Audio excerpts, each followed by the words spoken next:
Okay. Okay.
You see the drip and it slugs. You need it, pull the trigger. Got you feeling, got you feeling. The world is yours only if you take it. So sign your name and choose to claim it. You need it in a hurry, you want it in a flash. Can't get this time back, we don't get this time back. You need it in a hurry, you want it in a flash. Can't get this time back, we don't get this time back. The way you choose now, the way you choose now. So the way you choose now, the way you choose now.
We put ourselves in a good situation for the Major 2 by winning the first regional. We are in a minor region. I think we feel confident, but we have to work really hard to beat the other teams. Proving that we're the best team in the region, I think unanimously, since we won a majority of the open qualifiers, we kind of know ourselves as NA's hope. I wouldn't say there's any region that's too scary other than Europe. The French specifically are always tough. Vitality is just a good match, I think almost a mirror match. The only region that would give us a lot of trouble would be Middle East, just because of how fast they play and just the disrespect they give to other teams. I would just say as a team that we're focusing more on just being on the same page. We did boot camp and feel more as a team and as a unit. Of course, last year we won the Major right before the World Championship. The Worlds is in like 2 or 3 months. So I think the confidence that we can gain from winning this Major would be insane. We are representing a whole region. Obviously, we are going for the win. We got really close in Copenhagen, finishing second. Winning would honestly mean everything to me at this point. We only came here to win anyway, and I got one taste of it before in this arena. وهذه إن شاء الله فترة الحصاد. The final, it's there to be won. If we are in the final, we need to win.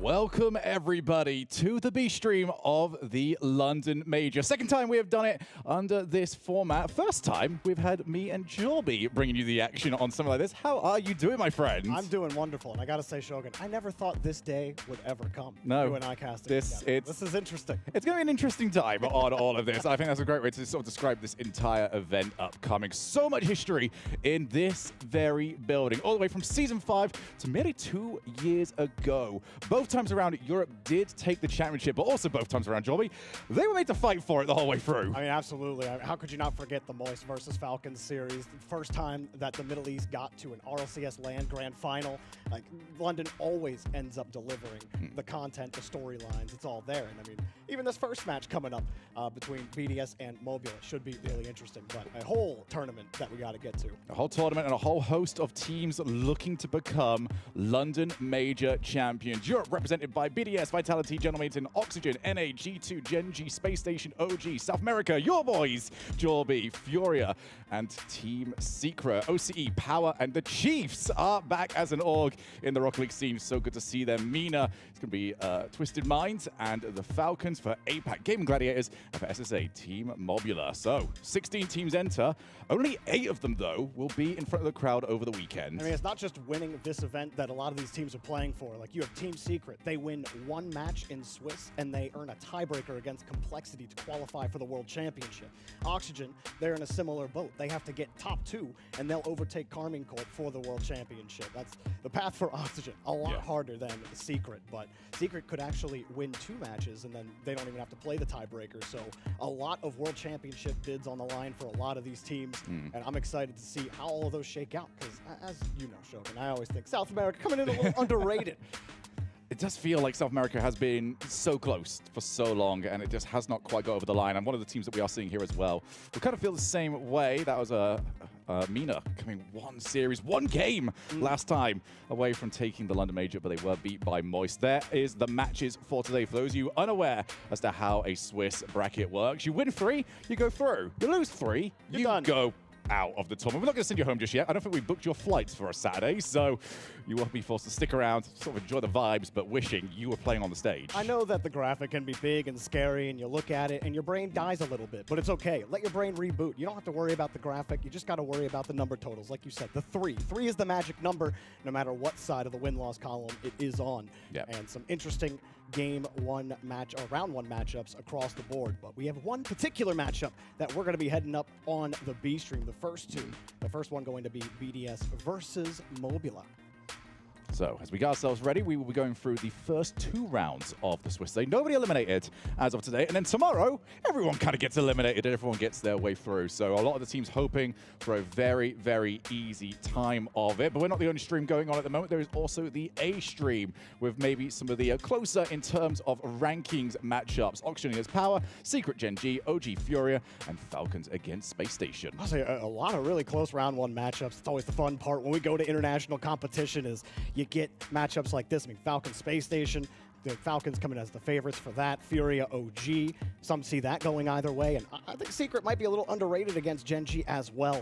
And I mean, hey, who knows? Power could maybe come out of nowhere and be the OCE hopeful. I'm sure OCE fans everywhere hoping for it.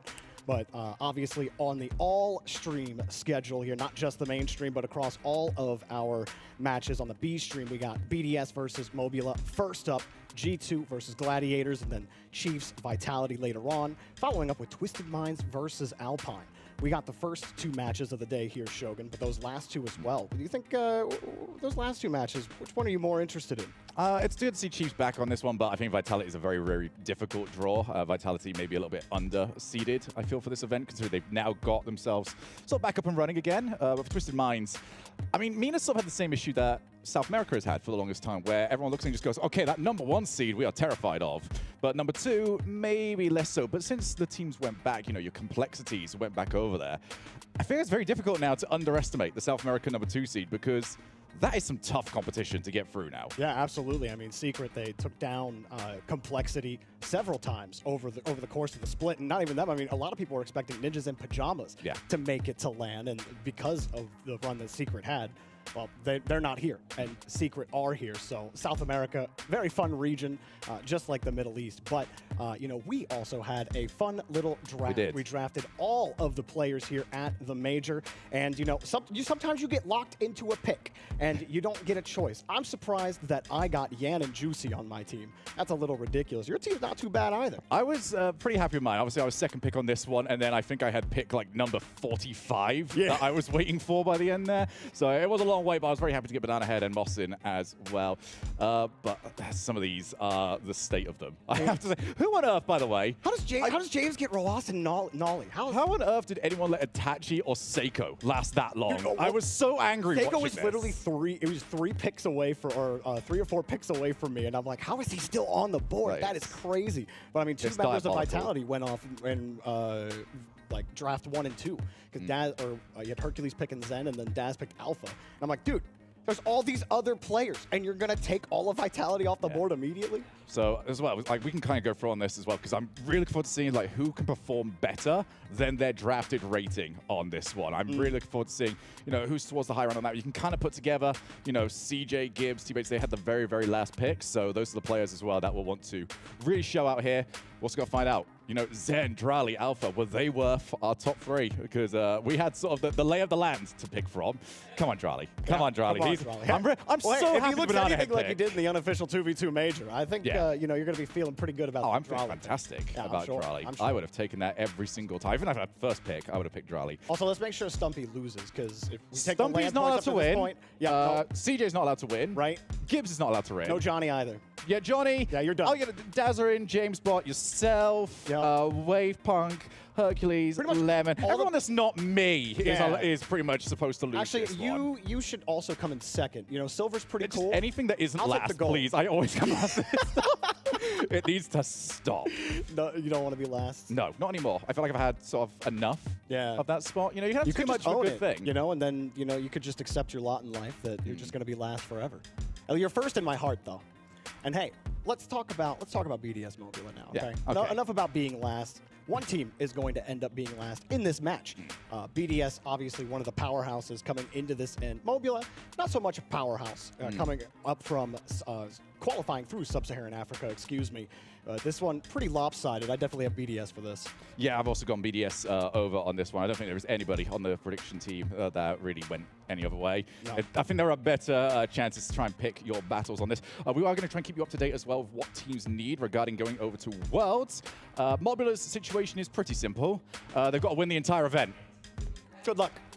Have fun with that one. But not just us getting our predictions. We have got this coin that I've been badgering Leaf for the entire time. However, Jorby, we're not going to use it because production ran up here with like 30 seconds left, and I feel really bad. There was like sweat and everything. We've got to use dying. this one. He was like, I ran with every fiber of my being. My So, hair you is know a what? nightmare. This is for you, production, all right? We're going to do blue, will be proper BDS, orange, Mobula, all right? Mobula, whatever. Here we go. You better get this right before. Oh, no. That's orange. Okay, we're using Leaf's coin. Well, you know what? moving That's why. forwards. Yeah, you know what? Yeah, all right. Thank you, production. Sorry, production. But Yeah. we gotta go with Leaf's coin. You want to flip it just to be sure? What? No. No curses? No, that's bad All right, vibes. all right. That is Sounds really bad vibes if you do that one. As I believe we are almost ready to jump into the match. We have got BDS against Team Mobula. BDS, who have finally sort of crossed over that line. This was a frustrating team for me, Jorby, for the longest time, because then we knew how capable they were. But it was like, I don't remember 2 years ago at NRG, where they are so good, and the moment anything would go wrong for them, they just kind of folded. Now they've got some wins under their belts, and they look like they've got past that mental barrier. It does feel like that. I do think BDS still needs to start strong. This feels like one of those matches where Monkey Moon hits the crossbar and then just tilts down. It's like, well, It's never the crossbar. It's always the post. It's always right, the it's always the post. post. Yeah. No, it's been the crossbar a couple of times. Look, the woodwork. The woodwork in general is not the friend of Monkey Moon, but he definitely loves it. But I think it has to start strong for them. They can't let their, mental is the only thing for BDS that they have to keep up, because there's just no chance for Mobula in this match if BDS are solid and calm. There's just no way they drop this. Well, I know that this is a match that everyone's kind of been looking forward to for reasons unbeknownst to either of us, Jorby. But for this one, it is also all about sort of, can Mobula step up to this team? Or are these sort of ideas that have been thrown their way correct? They've got to come up here, and if they can get a massive win, imagine the chaos. I mean, look, you come into this land, you've got nothing to lose, right? But for Monkey Moon and company, you kind of got everything to lose. There's so many expectations on you, and wow, that doesn't crumble teams like BDS. They answer the call eventually, right? I mean, even if they don't end up placing how people think they will at this land, you know, they're just going to show up at the World Championship and just trounce everybody. Just BDS and Monkey Moon things, right? But for Rubik's and company over here, you don't have anything to lose, and you're just playing. You're just playing for fun. And they, you know, I think they recognize the atmosphere around their team when it comes to the You got to play community into response. it. and they Gonna have enjoy played it. into it. So that shows you where their mentality is heading into this one. It is all usually about, well, we typically say about Monkey Moon team, it's all about keeping Monkey Moon quiet, but it hasn't been as of late. They drafted in Drali to try and be that next big player. They've seen, Vitality go and grab Zen. They're like, okay, we've got to go and do the same thing now. We need the next big one. Drali has been... He's slotted in too well, I feel, at the start, because he had everything that they needed in terms of the positives, but also he kind of fit in as well with the mental side that we had on them and the issues that they were having in that one. Now that he's got a little bit more experience under his belt, it does feel like he can lead via example and just sort of, oh, hey, things are going bad. I'm just going to smash the ball as hard as I possibly can. And he does that pretty well. And that's also where I think Exotic comes in. Exotic has been so quietly underrated throughout his entire tenure through the RLCS. And he's not usually the player you're talking about on whatever team he's on, but he's always making the touch required. And getting into the first match on the B stream, enough talk about what's going to happen. Let's actually get to the match and see what will happen. BDS versus Mobula. About to get underway with our first best of 5 on the B stream. Let's see how Mobula respond to the toughest match that, well, they're going to have a lot more tough matches as the day goes on, but quite a tough one to start. And as you can see, we have got the ultra amazing ball that we have got specially designed for this event. For those of you who are wondering, by the way, yes, that is our side only. That's spectator side. The players cannot see that. There will be no issues on that front. As we do already get a lot of offense coming out from TBDS, holding into the midfield. And this will be the first real test here for Mobula, because if they can't get out of this, then yeah, that's pretty much lock and key here for BDS. If I'm BDS, I'm not trying anything tricky. I'm not trying to get cheeky against this team. I'm just trying to play textbook Rocket League. Force Mobula to beat you. Don't give them anything to work with for free. As easy defense to start for Exotic to get it back downfield. A cut there from Mobula. They're not going to be like other SSA teams that have come in the past, Limitless, usually here at these LAN events. VK Salen, his record against Monkey Moon, 1-5. The last time VK Salen even beat Monkey Moon was an RLCS 6 in winter. I think it was Regional 2. Since then, he's 0-5 against Monkey Moon. But hey, who knows? He could be due. The drive for the pinch out does work well enough. Leoro has to just scamper on back, gives the pass over to VK Salen. Good pace here from the Spaniards. Drali ready and waiting for it on the wall, looking backboard. You need to cover those, and they have done so. Monkey Moon happy to let VK try to move that ball center, and they just double committed. Mobula, they get to set up now. Leoro with a high touch. Monkey Moon forced to go for the clear, and he kept it tight. There's nowhere for VK Salen to go. And nice slow down there for Monkey Moon. He's got the headhunt. Exotic couldn't get around it. Leoro avoids the bump. Another shot denied by Rubix. They are trying to get out here. Exotic just didn't want to try and hit into his own teammate on the way out. Good play to the midfield. Monkey Moon ready and waiting. Rubix has got him to jump early. Infield pass. VK Salem realizes he was going to get beat to it. No real sting here yet from either team. It does look like a very typical first match of a LAN. It's Exotic just has to try and play for the block, and the ball is cleared yet again. And so far, Monkey Moon been solid with ball security on the back end. Is he waiting? Or Mobula waiting for BDS to clear that ball out. Another challenge, Rubix was waiting for it. Mobula get the midfield boost. See Leoro gets a demo on the far side of the rotation as well. Mobula slowing the play down. Drali catches back up, and all of a sudden the midfield's open. Exotic downfield, misses that bump, but a couple of bump attempts from BDS, unable to connect. Yeah, you do not want to keep allowing these 2v1s to happen. Mobula have got away with it for the time being. Now 2 people committed. Monkey Moon decides to keep following. But the solo boost, Drali gets a little bit of contact. Wow. Does well enough. And I think the penny's starting to drop for everyone here, but this is not going to be the walkover that some people are expecting. Some sketchy plays for on defense for Mobula, but they've had the individual ability to avoid those bumps, and they've gotten a few possessions. Leoro back to Rubix, and they strike first. Everyone thought they knew. Everyone has been paying attention, though, to what the Open qualifiers have looked like in Europe. If you're expecting a Europe versus Europe matchup to ever make sense, I don't know where you've been for the last 4 years. How many K-Corp versus Sub matches do we have to watch before we understand? It's Mike Boy. All right, Mike Boy's just got that one. That's true. That's true. Yes, maybe they need to ask him. Monkey Moon trying to keep that touch tight. Mobula were happy to give it right back to him. They're forced to retreat quickly. Monkey Moon with pace. Almost found it over them. Leoro, no boost. Try to catch up with a chain dash. BDS stabilizing. Drali gets to buy time for the rest of BDS. But now you're thinking about those couple of offensive tries they had, those 2v1s where they missed the bumps, and now you're thinking, man, not converting on those, that's going to be what causes BDS to lose game one. But Monkey Moon's got the pass. Great shot from Drali to tie it up. That's so much better there from BDS. They looked tentative for the longest time, trying to get the ball in with the least amount of risk taken. Finally, they launch the two, get the pass. BDS 1, Mobula 1. And I really want to see if BDS can up the pace here, because Mobula have slowed them down, and weirdly, BDS have kind of accepted it. And Monkey Moon's been doing everything he can to bait Mobula into those challenges, always keeping it tight. Good security on the back wall there, and he moves it past first man. The follow-up also decent, and BDS get the setup, but all thanks to Monkey Moon with those short touches, forcing Mobula to go and beat him to the ball. They haven't been that successful off that one touch from Leoro off the ceiling. Since then, Mobula have had nothing.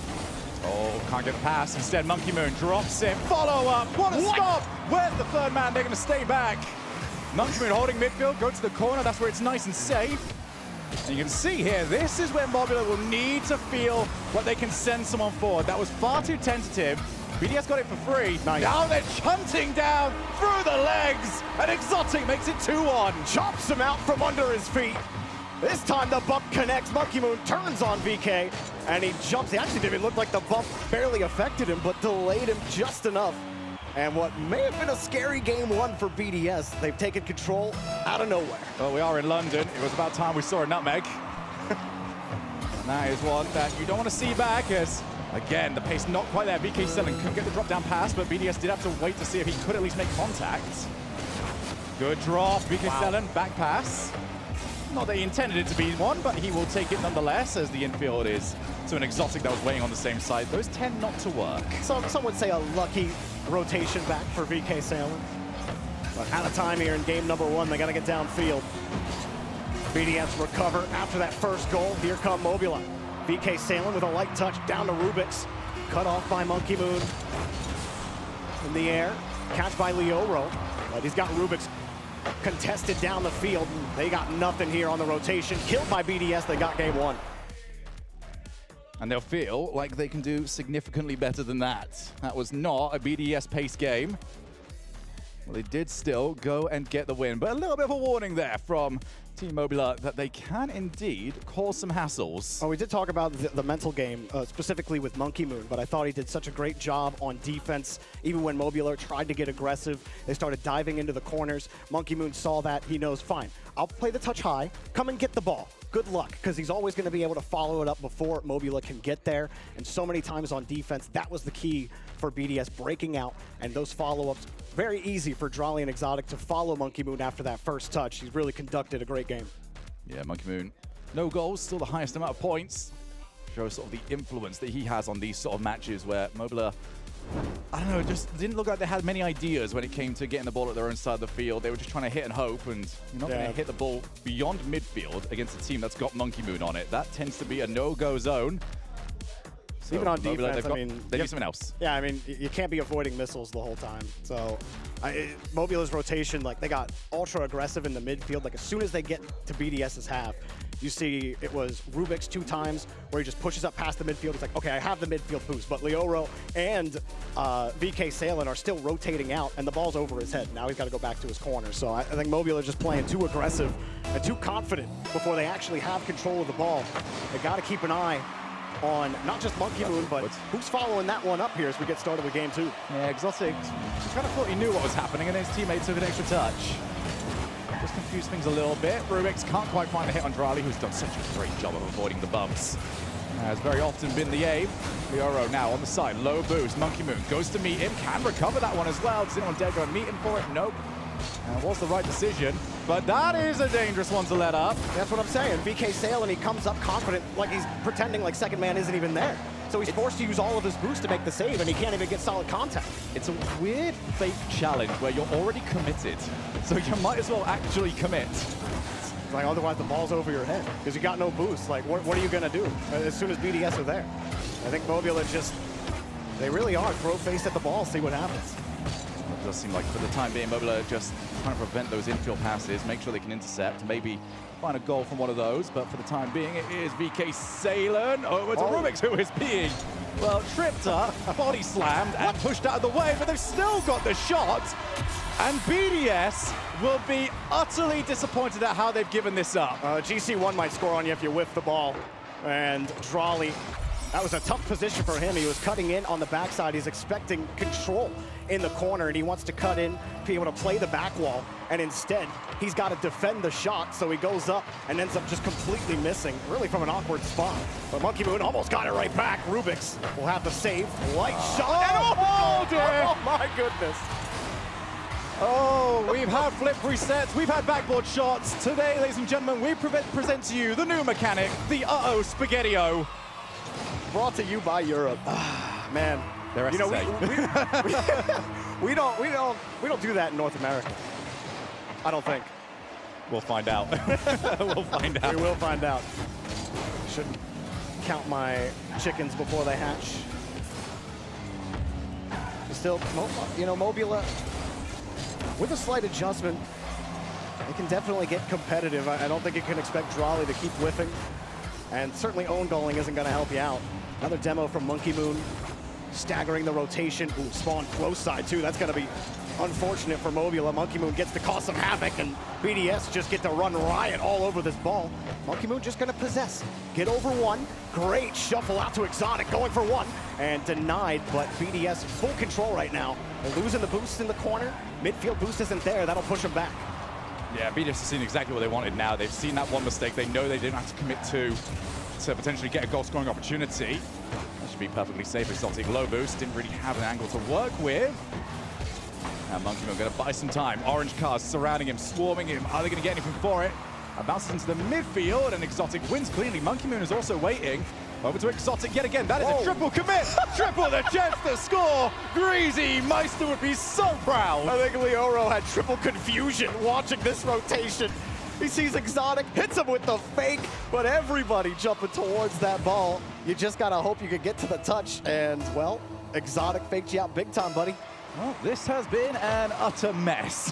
So that's the goals that we've seen. Might get another one off the backboard. Oh, Leoro's cut straight across his teammate. What? They're in so much trouble. What a way to clean up the mess. They've still kept it out. Unbelievable defense from a situation they should never have been in. Unbelievable, because they shouldn't have made those saves off that double commit. They still can't get a hold of the ball, and Monkey Moon freewheels his way to the goal. Insurance for BDS.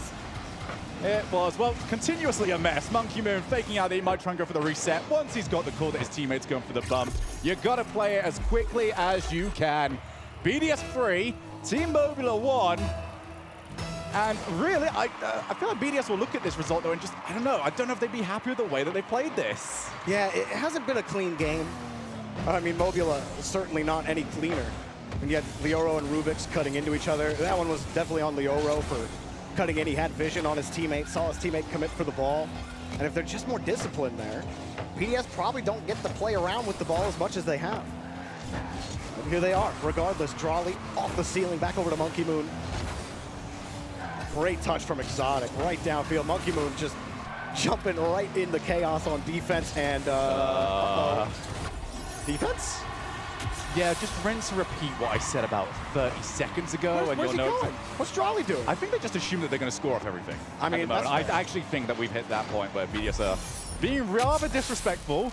And Monkey Moon just didn't leave the box, bro. Yeah, they could have stopped that. I don't know what they were up to on that one. They do need to kind of wake up a little bit with a minute and a half left here. Exotic, reset game. Anyone challenging him, you've got to get over there quick. This is why, if you don't send early, you are sending yourself back to kickoff. He's simply way too big. Monkey Moon opens up the space with the kickoff demo. Exotic gets through him on the flip reset, dunks to cap it off. And that is the cherry on top. Hello, Exotic. That is the lesson to everybody. If you see the reset, go as fast as you possibly can. You need to make it difficult. You've got to make it awkward, or you are about to get clipped on. Now we go towards the backboard. What a stop. Exotic again being harassed for the demo, and again comes out on top. Now a reset yet again. Monkey Moon goes to the Musty. Backboard. In comes Exotic. Try for the double. Doesn't get it. Oh, that double would have been nasty from Exotic. Hang on. Turn around. Oh, Monkey Moon. Perfect flip into the ball. He waits for Mobula to hit that, and then times his flip perfectly to push it out to the side. It's so easy to get dunked in that situation. Such a good save for Monkey Moon. Yoro, Monkey Moon low. Drali waiting for the early challenge. Gave him exactly what he was after. Infield is available. Drali's there so early. Rubik's realized it. Knew he couldn't play for the block shots and instead had to just get in the way, but there's no... Oh! Well, good to know the old BDS is still there. Looked like me and Topgolf there. VK Sailing had that one and actually gets it over. Monkey Moon trying to harass him, cut the rotation. Rubik's off the post. That leaves a free ball, and it's off the post and in. Leoro still making a question mark. I have no idea what is happening in this game at the moment. It's wild, dude. It is all over the place. I told you this was going to happen. Yeah? Did you? I don't remember it. I think I said it could happen. Oh, that's not the same thing. That's not even close. That's like a Gibbs right. That's the sort of thing people say when they get a prediction and just go, oh, I was thinking about predicting the other team. Okay, great job there, buddy. Look, Gibbs taught me everything I know, okay? Blame him. Oh, no. Uh-oh. Mobile have the ball. Gotta be careful here. Maybe an overtime looming. It's high up. BDS have the structure on defense. Drali beats VK Sailing to the ball. Leoro forced to come up, and Exotic will not let him get the catch. BDS will right the ship and take game number 2. And again, it is only one goal between them. I think BDS were just trying to loosen up a little bit, though, in this one. Some of the goals that they gave up were definitely loose. Yeah, not their sort of style. Exotic does get the hat trick. Monkey Moon gets his first of the series. Right down nothing on the other side. Leoro does grab a hat trick as well, but they now need to get 3 in a row, or they will be in that 0-1 category. As well, due to seeding, their matchups won't be all that fun because they're coming in as an already low seed. 0-3 would not help them at all. They've got to at least get a game on the board. Yeah, I mean, I definitely think it's possible, but BDS, you're on triple match point. I think you just got to clean up Mobula here. Again, play disciplined. I understand you're feeling great. You feel like you're absolutely owning them individually. You are. You feel like you're beating them to every 50. Mostly, you are, and it's just BDS giving the gaps away. And that was my one fear, is you don't want to be too lax, and you don't want to give free games away. You don't want to give any unearned confidence to this Mobula team in any way you can, because as we've seen, it has not been blowout.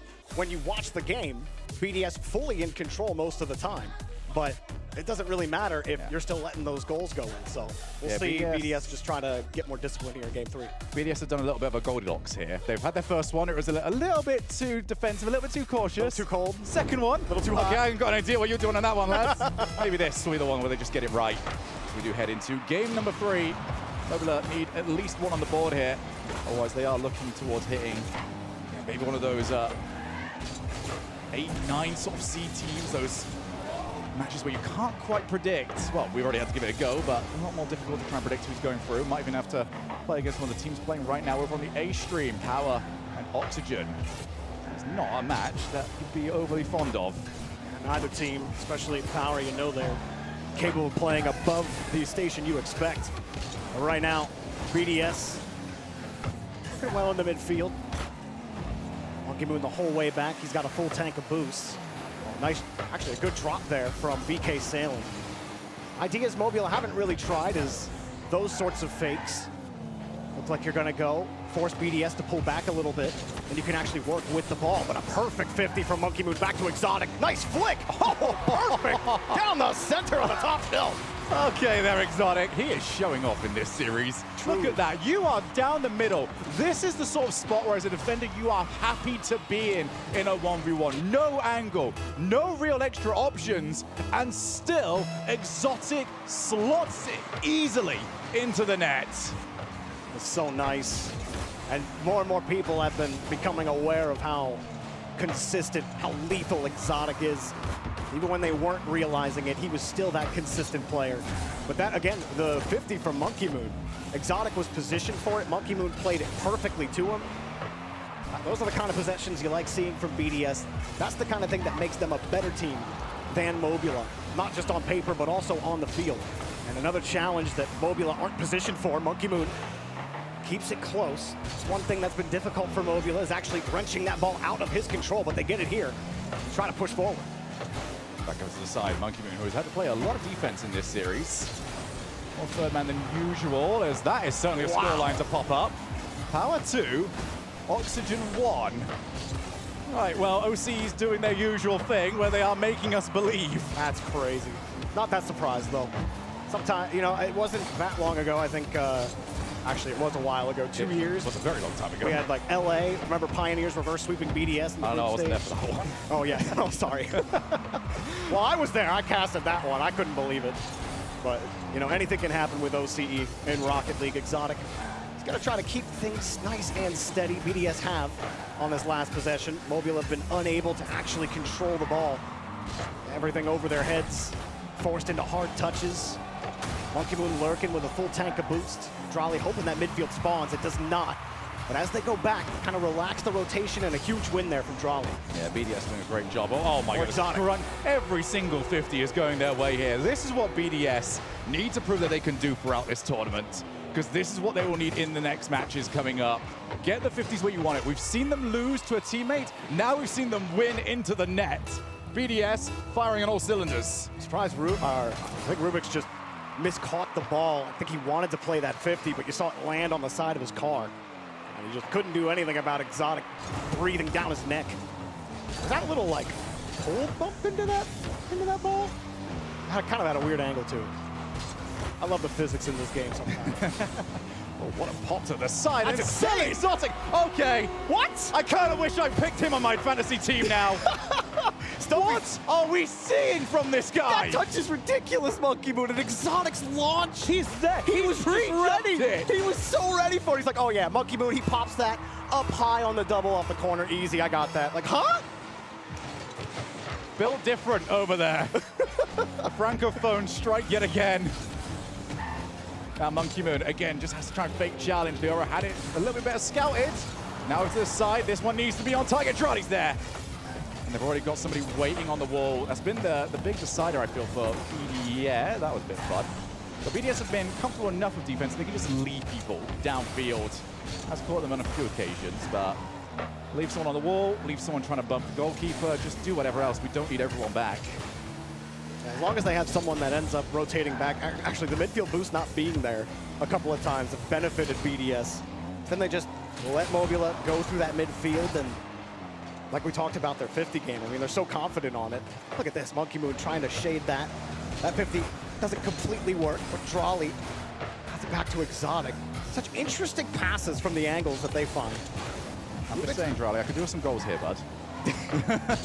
You were my first pick. At this point, I don't think he's going to get much for you. Because he's had his sister too. Exotic show at the moment. It has been Exotic and Monkey. Oh, there we go. This is safe. There we are. We'll let that. BK Sailor now over to the side, looking for Leoro. Nice little pop across. I do like the idea. A shame that it was a little bit too slow, a little bit too easy for BDS to read. Good challenges. BK's got no boost. He's just hoping that drops down. The 50 still work out, but a free ball in front. Drolly had no boost. Easily made the save. Rubik's just bought time, but Leoro's got nothing back downfield. And there's just no bite here from the Mobula offense. Monkey Moon on target. Exotic wanted to try and bump the goalkeeper. What a free jump that is for a stop. Oh, it almost found its way in. Mobula just don't have many options besides these short passes. Yeah. It's 3-0 as we head into the final 10 seconds of the series. Monkey Moon is awaiting the 100 boost. Need all the boosts. Need all of it. Need one more big play. There you go. That is not what they were after. Leoro gets one on the board for his team. But they will be going into the 0-1 side of the bracket. Definitely looked scary at first. Not Mobula looking scary. BDS looking a little sus at the start of the series, even in game 2. Maybe a little too lax, but game 3 was exactly what it needed to be. Disciplined, no nonsense, 50-50s. BDS playing the BDS way, and they take it a 3-0 that game 3. Easy does it. Mobula will take the first loss of the day here on the B stream. Yeah, if I did have any issues with that, it's Drolly You know, you could have scored a few more for me there, buddy.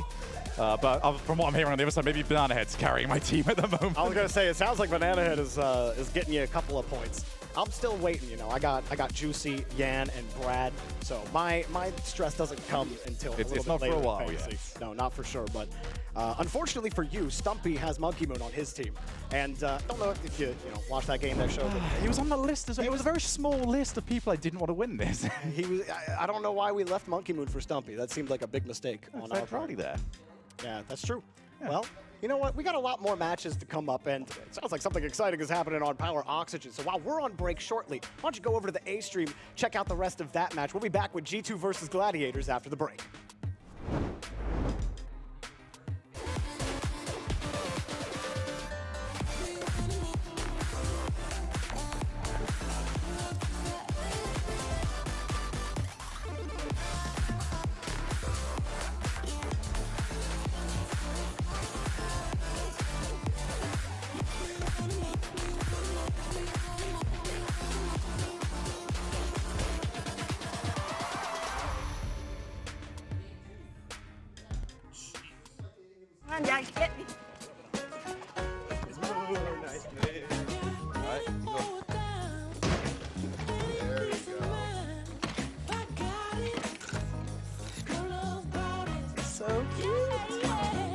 At Ally, we're helping millions save more for the things that matter most to them.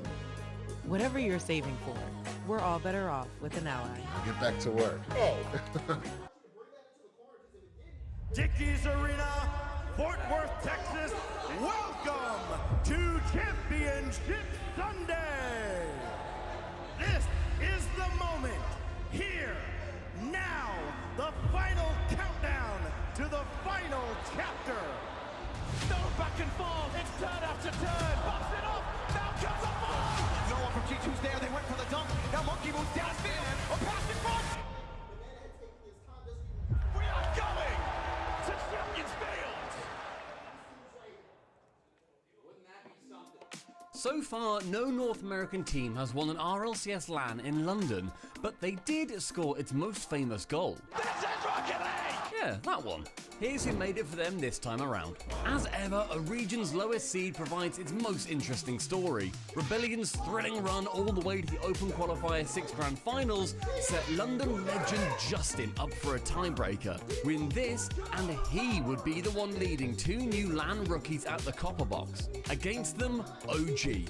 Nolly vying for a ticket back to England, JNAPS wanting to be one of the two players to qualify for every London LAN, and Com fighting to redon his pantomime villain hat.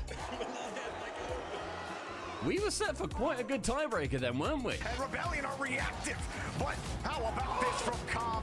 Oh, this might be it. Battering rams coming, Justin! Oh, just misses the gate! Parth up high! Nolly and Com, both there. Com got the challenge. Nolly still sitting on the back wall. It ain't over! Oh! Playing defense on low boost. They get out again as Rebellion have to think about it, but they lost it!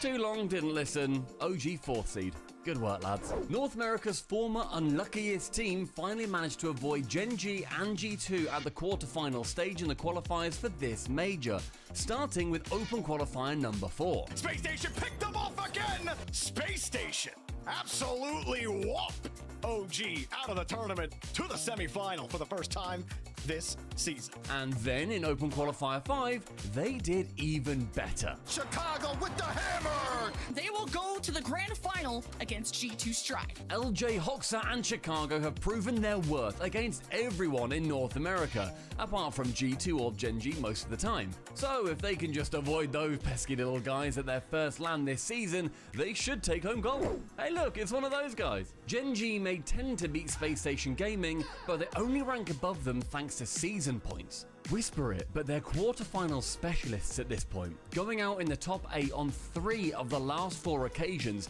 including to eventual winners Gentlemates in Copenhagen. The touch is right there, goes low, shot on one, follow up, fight down! Thankfully, an Open Qualifier 4 dub boosted them up enough for apparently Jack to take the flight back home. And now they're here, let's not forget Gen.G have had some pretty good performances at European LANs in the past. Oh, what a ball! G2 just keep winning. In Open Qualifier number 5, they won. In Open Qualifier number 6, they won.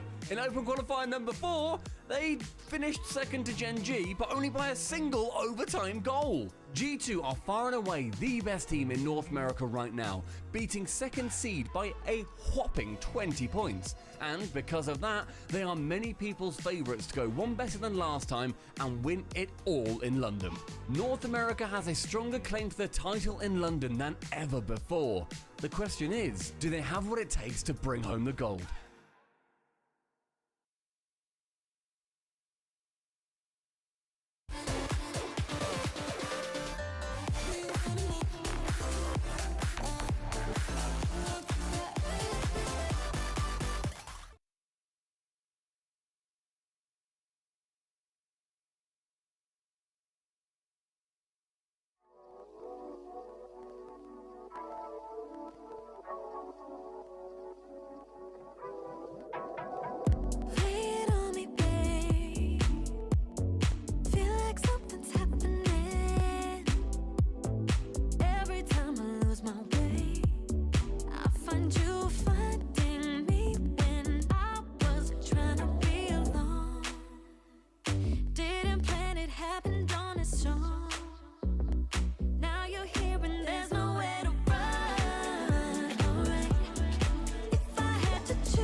Nothing left to lose.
Welcome back to London Major 2 on our path to the World Championship. We just got done on this stream with BDS versus Mobula, but if you've had your eyes on both streams, we'll talk about both of those results. BDS clean up Mobula 3-0 on this stream, but over on the main stream, Shogun Power take down Oxygen, not even in 5, but in 4. Banana Head went insane in that series, and OCE are on top. I'm feeling so good about being an OCE enjoyer. Power have come out on top. Now, can they just do the rest of it? Because this, I've heard this story a lot, Jorby, okay? I've been here, I've done this, and I'm sure so many people from OC have kind of been in specifically like, oh, are you going to make us believe? Are you going to do this to us again? We're going to look so good. And then we'll hit round 5, and it'll just all crumble. Maybe this is the one where we will see them get past that, get into the top 8. There's a long, long road to go, but beating Oxygen, who have kind of been Swiss merchants at times over in Europe, that is a good place to take down Oxygen. I mean, we saw what Oxygen did in the regionals. It's kind of crazy to see see that result to start the day off. But we are moving on to the next match here on this stream, and it will be another tough one for our brothers from APAC. Gladiators will be taking on G2, the best team in North America. And you know what, Shogun? Let's just get the coin out of the way now, Yes. all right? We brought the other one over. The other coin's like Mobula. We got the real coin. We got Leaf. I've already dropped this once. I thought it was going to shatter at that time. So we might do that. This. Wait, you got to call it. Yeah. What do you? Oh, yeah, true, actually. Yeah. Okay, let's try again. That was completely... All right, ready? Blue, APAC, G2? APAC orange. Okay, yeah, APAC orange. And then NA G2. G2. Blue. And it's... Okay, blue. Okay, all right, Yeah. all right. The very British G2, based in Germany, play from North America. I actually I would love to hear Beast Mode's British accent impression. I would rather not. Yeah, I would. Okay, Maybe we'll flip a coin. We'll flip a coin. Okay, we'll see. Flip a coin, see which accent we're going for on that one. So we have got ourselves our next matchup upcoming. G2, who have dominated over in North America, are a lot of people's favorites to win the entire thing against the Gaming Gladiators, who are looking to try and step up to the plate. So Virtuoso and Maxu looking to try and cause a monumental upset. I mean, the stakes, not the stakes, but the expectations couldn't really be higher for G2 when they take out two of the best 3 teams in Europe on their path to the grand finals in Copenhagen, only to lose to a peaking Gentlemates. And you know that they want to run that back. Beast Mode wants to run that back. He knows that they could have played better, but it's a long path to get there again. Gladiators, when you're one of the best teams in the world, you get the benefit of a round 1 matchup like this. APAC, they don't have a lot of wins that aren't against other expansion regions around their level, and this no doubt will be a massive hill to climb for them. But G2, a chance to really get warmed up and really make sure that they're rock solid as a team, because Gladiators, they're still a really solid team, so you can't necessarily sleep against them.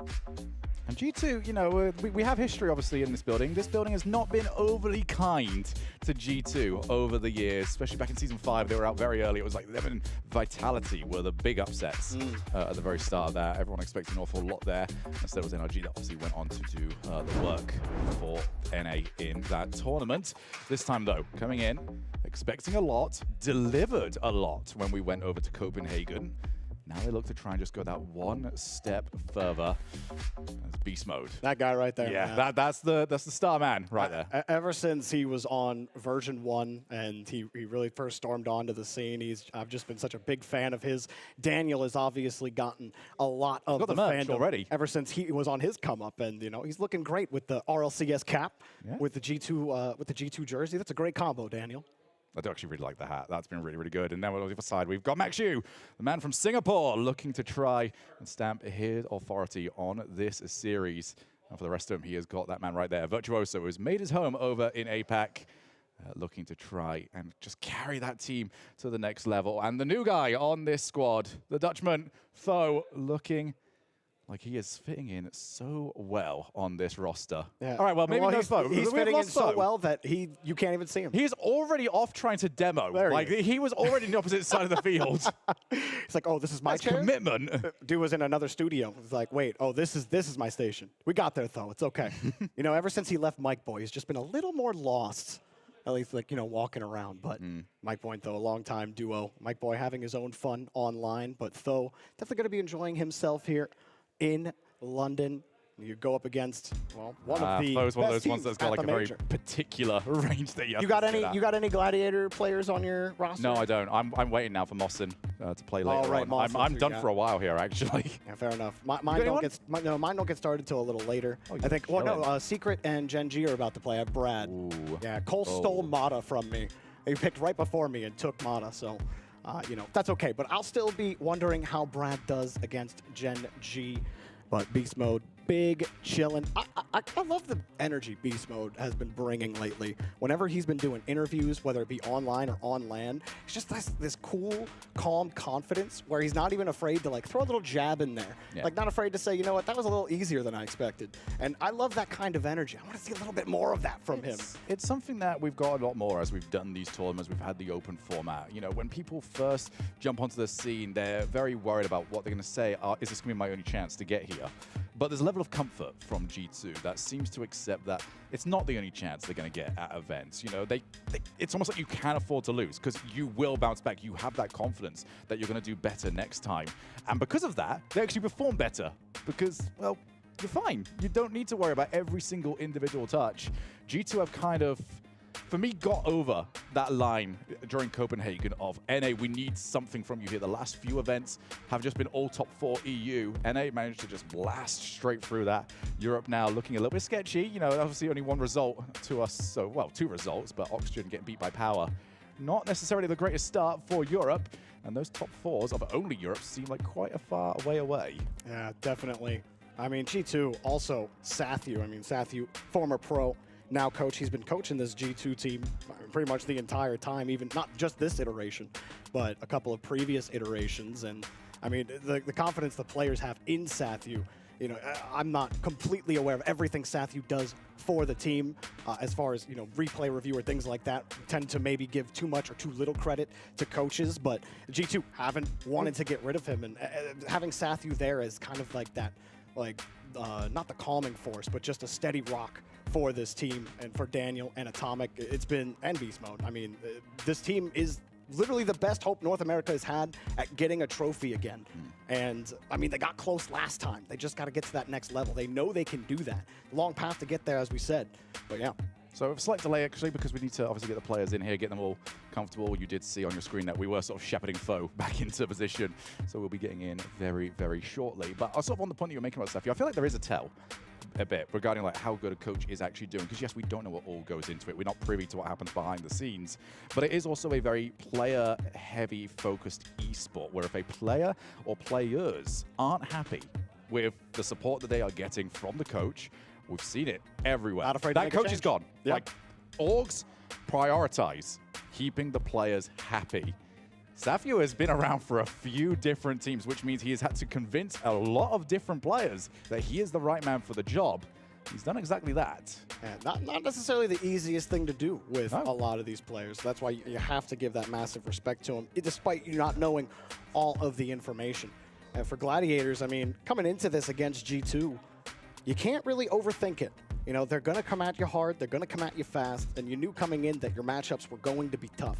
But this first one gives you a real litmus test on what kind of length can you go through in this tournament. Nobody's expecting you to beat G2. Maybe you're not even expecting to beat G2, but this isn't the only match you'll be playing in Swiss. And if you do end up losing this one, the next match will be a little bit easier for you. So will that warm-up be an indicator for Gladiators? Will we get a little bit of that scent from Gladiators to figure out, will they be more of a threat than we're expecting them to be later on in the tournament? I mean, you need to get those 3-0s in these sort of matchups. You know, you've got to try and stick with what your seeding suggests, because once you start dropping games, you get harder matchups in the next round. You get teams that have maybe been, you know, 3-1, 3-2 in the previous round. Those are going to be much more difficult than if you're taking on a team that, you know, barely made it over the line and you're still just sweeping along, cruising along with your 3-0s. But on the other side, I want to look towards what Gladiators need to do here, because you look at the names on this, and I'm seeing pace, I'm seeing speed, I'm seeing not caring whatsoever. And Gladiators need to play it like that, because that will be where their strengths are. Foe is so quick. He's so horrible to play, because he's one of those players, we've all played against this person, where you turn around and just go, there is no way you haven't got like a boost hack on or something. How are you still at 50? What? When did that happen? I swear. Why are you challenging you me go all the way in again? Yes. I think Max is such a perfect compliment to that, because he can turn on the jets and sometimes gets mechanical with it too. So if Tho can be that the wrench that kind of opens up that G2 defense a little bit, Maxu can break them down. You know, it's not impossible, as difficult as it will be. And make no mistake about it, I don't think either you or I are giving Gladiators a snowball's chance in the hottest place on earth to win this match. It's definitely going to be a difficult one for them to try and get through, but there is a place for upsets, and the London Major seems to be the place for it today. We've already had one with Power taking down Oxygen. Can APAC go 14 steps further and beat G2? We'll see. But G2, they were a couple of steps away from a major championship in Copenhagen, and that's where their eyes are. Their eyes are on that prize, but you get there one game at a time. This G2 team, the center of this team, Beast Mode, who continues to impress. And I'm just excited whenever G2 plays, just to watch Beast Mode play the game. So good at controlling the ball, doing what he wants with it, catching the ball at any speed. I love that kind of control and pace from a guy like Beast Mode, and really from the entire team. Atomic can take over a lobby. They're a three-headed monster. So Gladiators, can they get that pace up and running? Or will they sort of be puppets on the strings trying to react to what G2 are doing? I think one of those gives them a better chance than the other. Beast Mode already playing from the backboard. Saw from the top plays over on the A stream that Beast Mode can just come in from those odd angles that you don't quite expect. Now the backboards, Virtuoso to the side, picks up the 100 boost, and that'll be the key. They need to prioritize keeping their own 100s. Pass to Vert, looking for the backboard. That should be reasonably comfortable, I say so. Nobody was available for it. First push from G2. Second and third man playing lax. You can see they don't really believe that Gladiators are going to be able to beat them on the clears, but they do get a nice 50, and Daniel scoops the ball away from Maxiu. Already trying to get mechanical the second he thought he had space. Though a decent catch, free-flip into the ball. Nothing's for him, and no presence in the midfield. That's a big, big issue. Gladiators have got to be there. They've got to believe they can do something like that, because otherwise your only option is Flo has to outplay every single player and put it in by himself. Yeah, that's difficult against any team in this level of tournament. They have to get that belief that they can launch someone forward. If it's not there, then we might as well just go next into the midfield. Again, good midfield pressure here from Gladiators. Can they make something of it, or are they finally going to get caught? Very heavy first touch, though, from Beast Mode. Made it pretty simple for Maxiu. Not able to get a solid 50 either, G2. Gladiators get another clear. Beast Mode goes for the heavy touch again. Maxiu actually gives him, or Virtuoso, excuse me, gives him the space for it. And he'll take the ball around the corner. Got a nice 50. The demo on top of it. Maxiu heavy as he tried to catch it. I think Maxiu would just be so disappointed that obviously it's a 50-50 on where the respawn is. And the respawn happened where he didn't want it. Now looking for the bump. Though couldn't quite get it. In comes Maxiu. Very soft shot. Nothing on it. But this is better here from the Gladiators. They'll feel like they actually should have got a goal from this. Fighting for a bit of time. Daniel from the ceiling. Plays it backboard, next one up. Just gonna pop it yet again. Daniel sticking around, Maxiu is already up. They've both managed to whip each other, so Virtuoso will clear. Good idea from Dan. Go. Oh, almost. Worst attempt. Almost. Atomic will keep it high as well. We saw Daniel fake that last 50, forcing Gladiators to give that ball up. Allow them to go back, get the boost. But I still like how Gladiators are playing this game, Shogun. They keeping the touches tight, really trying to prioritize ball security whenever they're on it. And even though actually wrenches the 50 out, beats Atomic to the plate, and Virtuoso goes for the bump instead of the challenge. Misses the boost though. Beast Mode had to play the ball regardless. But still, there's the midfield presence. Tho was there and had the flip to take the challenge away. Gladiators not looking bad here, but they don't have that offensive bite yet. Yeah, the Gladiators, I feel, have been sort of the faster of the two teams, which is what they need to be. Tho, can he get the reset? It's only 4 boosts. That's not going to happen for him. But now it's a really good spot for them. Beast Mode did so well to be patient off the backboard. No one looking for the shot from Gladiators. This midfield is so free for G2 when they want to try and clear their lines. Yeah, I'm not sure what's going on with Gladiators' rotation there. It's 2 times now. It was Virtuoso and Maxiu that kind of turn off the ball together. They get caught in the same area. And that was the same exact thing that happened the last time the ball got cleared on the right side of the pitch. And neither of them were on the midfield. They were both retreated. Somebody's got to have the head up. Someone's got to be aware in that situation that, hey, someone needs to cover, even if you're not going to get there. So he's been playing the aggressive mark, and Atomic puts this way high, almost second himself. Daniel will complete the circuit, getting 1-0 for G2. Yeah, Gladiators just stuck around for a little bit too long. Played with fire as here comes Atomic. Drop down. They have to respect the possibility of a shot. And because it's just hit the crossbar straight into the path of Daniel. 1-0 G2. But G2 will feel like this could have been a lot more comfortable for them. It does seem like it's been the opposite. Gladiators are kind of the ones setting the pace. G2 are happy to just respond and react. Well, that's the problem with G2, right? It's like, okay, step 1 for Gladiators. Protect the ball, take the challenges, but make sure you can always get back to the 50. But now G2, you know, they're not one of the best teams in the world for no reason. That's all, you gotta find step 2, which is actually put pressure on this team on offense. You're not gonna get away with 1 or 2 cheeky tries against this team. And G2 already starting to hold down the ball in the last 30 seconds. Gladiators aren't getting the clears they need. Virtuoso and Maxiu keeping it close. Maxiu shading on the first 50, got beast mode. Virtuoso disconnect again between those two. Oh, dearie me, Gladiators, that needed to be better. That should have been better. Daniel just gonna try and buy some time. Waste it while going to the air. Atomic, does he have the reset? Can he go the whole way? No, not quite gonna happen, but G2 have got control of that midfield. Should be safe. Are they still safe? That's still going to box into a position that Maxiu wants it. Leaves it for his teammate. Can they go backboard? No, not quite. G2 take the win. But it just seemed like both teams didn't really have a rhythm in this game. It really felt like it was just the Gladiator mistakes that kept them from actually scoring. I mean, Maxiu and Virtuoso have to get this disconnect figured out. They can't be being caught in the same spot. Virtuoso thinking, attack, attack, attack. Maxiu thinking, wait, let me play the 50, let me get it back to you, and let's whittle down this G2 defense. Two different philosophies from these players. They got to get on the same page because that was not a free win from G2. No, that's the sort of matchup the Gladiators will be looking at and just going, this is winnable, actually. Like, they will be very happy, well, somewhat happy, because they'll also be looking at how they lost it and thinking, wow, that should not be happening whatsoever. For G2, though, we know there are levels above this that they can hit, but they've got to get there. It does feel an awful lot like the BDS match that we just casted, Jordy. Honestly, this one is way cleaner, if we're being honest. Yeah, true. But it does have the same thing, went right? wacky wild. Like Mobula make the mistakes, BDS easily score, right? I get you. Same thing here. Wasn't as easy, though. I was impressed with Tho. You talked about Tho being that aggressive player, being who kind of breaks open the offense for Gladiators. He was that in this game. He did break it up. The second and third man that have to get it figured out. Not just on that offensive try, but also they got to hold down that midfield. You can't just let beast mode, even with 30 boost in the midfield, you can't just let him carry it down and you expect to grab the ball out of the corner. That ain't gonna work every time. Oh, lovely fake kickoff to start off, and Daniel can control the ball straight from the beginning.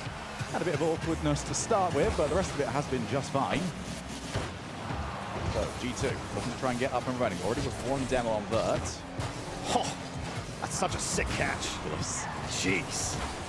I mean, the speed at it, you have to time yourself jumping off the wall perfectly to catch the bounce like that. Getting the first touch, that's ridiculous. Beast mode, reset, more comfortable. Still kept it close. This is roughly what we're expecting from G2 here. They can try and go for the outplays. They can try and grab 2 for 1. And they're just going to keep stealing those 100 boosts. And look at the side for Gladiators, how much boost they've got. They've got nothing left. And G2 just whittled them down and got the goal. Yeah, though he had to hold down the line after his 2 teammates got demoed. And off the side wall, he rushes the touch. He sees Beast Mode there. Didn't want Beast Mode to just get the free touch, but he ends up underneath the ball, gets no power on it whatsoever. That opened up the space for Beast Mode and Atomic to whittle him down. Been caught by the fake kickoff a second time, and they are going to be in a really rough situation. Beast Mode makes it 2-0. G2 have settled. Yeah, the wheels are starting to fall off the wagon already. Atomic with the reset. It's just the finesse with the ball off the reset, flipping off the ball, taking away the angle to actually hit the ball at all, threatening the bump, which opens up the gap. That's the problem with G2. It's not a flip reset isn't a shot attempt. It's not a pass off the backboard for G2. No, it's just I'm going to stall the ball like I have the freeze power up in Rumble. And what are you supposed to do with that when G2 have 6 options on the ball? Well, first things first, they've got to get their boost sorted out. Every time they're in defense, they are losing that race. They are getting put down to 20 or 30. And by then, G2 can do whatever they want and don't really have to worry about getting challenged. Pass, Atomic, reset, gonna go far corner, no, just a little bit too far away. But you can see the respect that he got from Gladiators. Have to just palm the ball out. No, Beast Mode too. I mean, Virtuoso didn't have any boost, but you force him to jump, and now he can't really play the ball. So, actually, no touch there from Beast Mode. Now a chance for Virtuoso on the other side, but Beast Mode demos Maxiu, completely negates their presence in the third. Though will keep them in control. Atomic will get his boost. Beast Mode tries to cut again, constantly cutting rotation, trying to keep Gladiators, even their cameras swiveling, but they still retain possession of the ball. Trying to whittle down this G2 defense. That 50 comes out to Maxiu, and he handles it heavily and expects G2 to be there, but Beast Mode just waits, and the 50 works for Daniel to get to the ball, but it gets shuffled out of it. The Gladiators are actually making this work. Pass down in front of the box. Shot on target. Virtuoso has the goal. And again, that will be frustrating for Gladiators because once they've got up and running, they have been absolutely fine for it. Foe will be the one to watch. In a series like this, it is up to him to keep the pace going, to cut rotation, to create opportunities. He's got one for his team. Can he create another? Foe in these sort of matchups, Jorby, is both the best player on his team, and sometimes he can be the worst. It is up to how good his decision-making can be.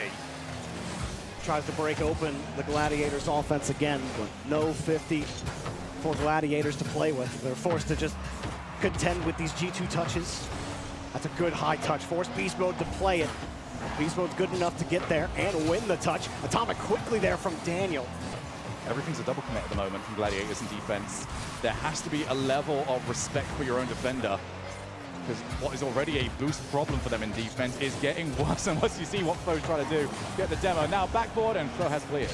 Daniel slightly pre-jumped that too. But the layers are looking decent from Gladiators. They get the 50. Foe's ready for it. He's got a full tank of boost. That's a heavy touch. Into the corner, gonna be hard to wrench that out. You can see a deep rotation from Gladiators. A lot of respect given to G2's clear potential. They needed those boosts. There was no midfield boost either. That forced them the whole way back. This time Gladiators have a better handle on when they should be in the midfield, but when there's no boost around, you gotta retreat, start working the small game. Beast Mode cuts rotation again and takes away possession. Foe finding his way back to Maxi. Beast Mode past the first. Not going to try and take the reset, just faked out a little bit. He does go to Maxi for his trouble. That's not great here. Pass now. Atomic was coming in from the near angle, but again, another double commit. And it's a Virtuoso, very low on boost, although that turns up at the perfect time for him. That 100 is gone. I don't know if G2 might have registered that either. Maxi, low boost, does still 100. There are places to work with here for Gladiators.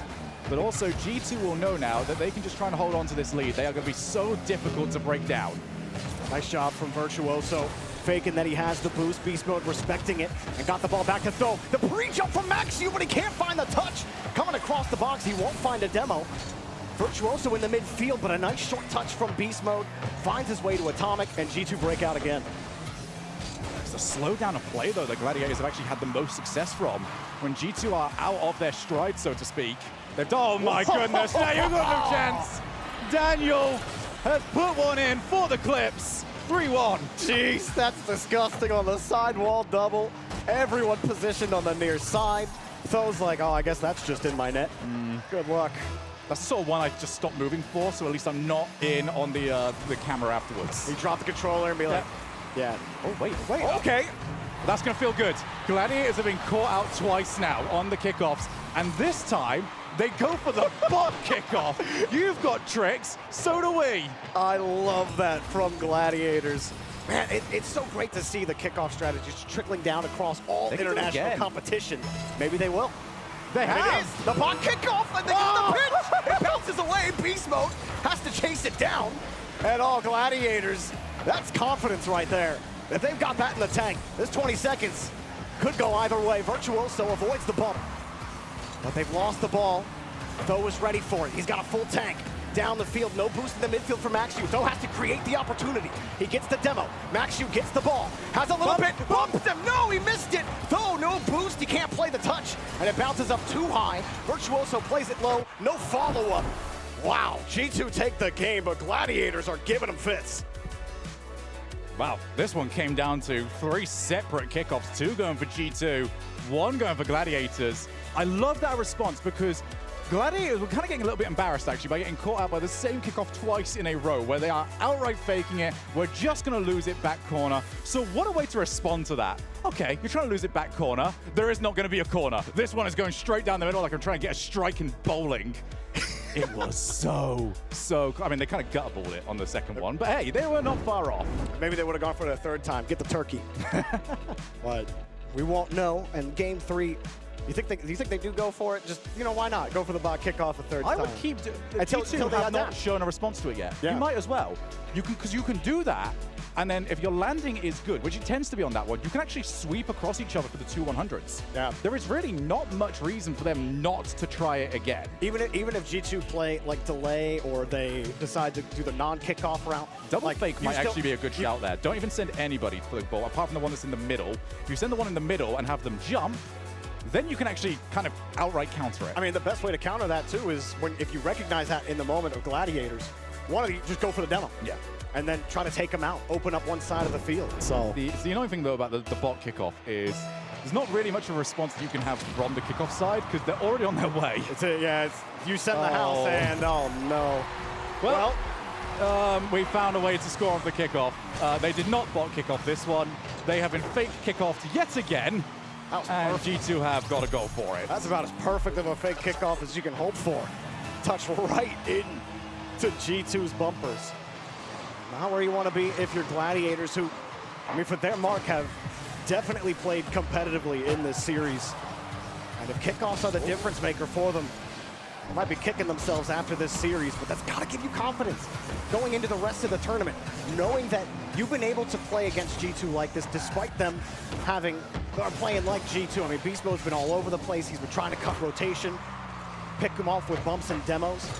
And in game 2, Virtuoso and Max, you didn't see the same communication issues either. So they're also adapting mid-series. Is it going to be enough? I'm going to sort of give a backhanded compliment here to Gladiators, which is their first touch has really been throwing off G2.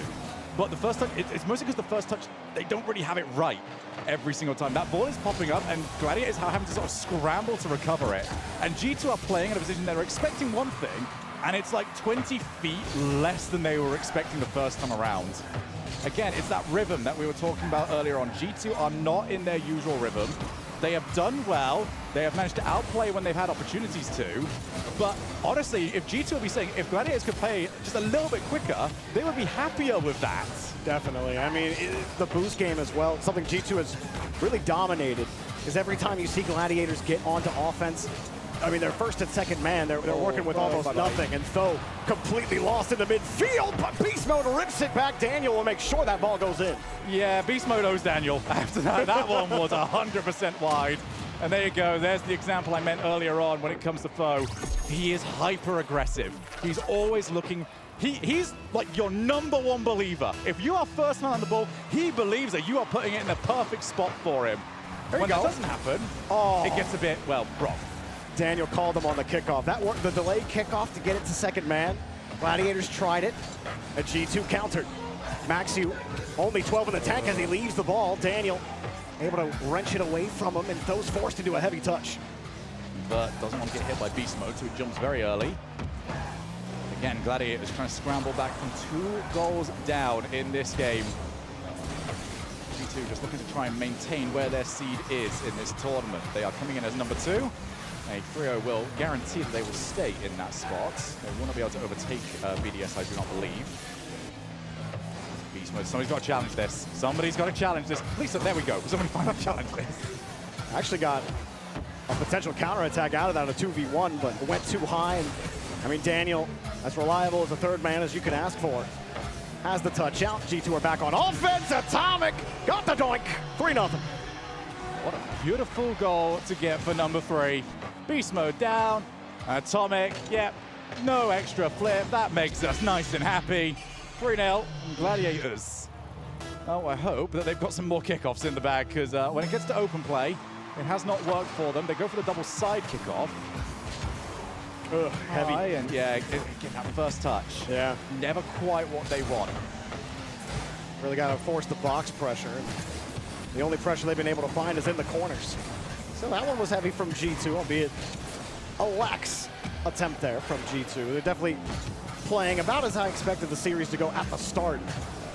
Lock them down, score a bunch of goals.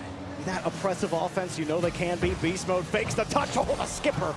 But a good save there from Tho off the bar. Gladiators running out of time here in the series. Virtuoso will try again. Now that he boosts left, he able to get the touch downfield. Beast Mode cycle. Oh, that is a good hit. Back to Daniel. Good try. Decent enough attempt. Good try. Everyone wants one on the RLCS at the moment, don't they? They get a chance. They cannot possibly say no to it. It's like when you get like the first fake. Right. You have to go for the second. Yeah. And then if that's how it happens, you have to go for the third. Like everyone with Psychos is like, yeah, we have to now go for this. It fakes the whole way down. And if you don't, you're a fraud. Uh-oh. Good luck here, Bert. Yeah. Oh, wait, it's off. Yeah. Post managed to come in clutch. So, 1v1. Just simple air dribble dunk. Not a dribble. Just touch the ball downfield and play the dunk. He's got him. Yeah, actually, this made it so much more difficult for Beast Mode, because now he's got to try and predict it. He's played that like it's guaranteed to be a reset. So once Tho's on that opposite side, It is a challenge that you are not going to win as the defender. Phil hasn't really flashed the reset since kick like off, game yay! 1. Oh, there you go. Go. We got bumped. This is going to be in everyone's ranked sessions. I hope not. Everyone's gonna look and just go, well, it beat G2. You know, I'm never queuing standard if that's the case.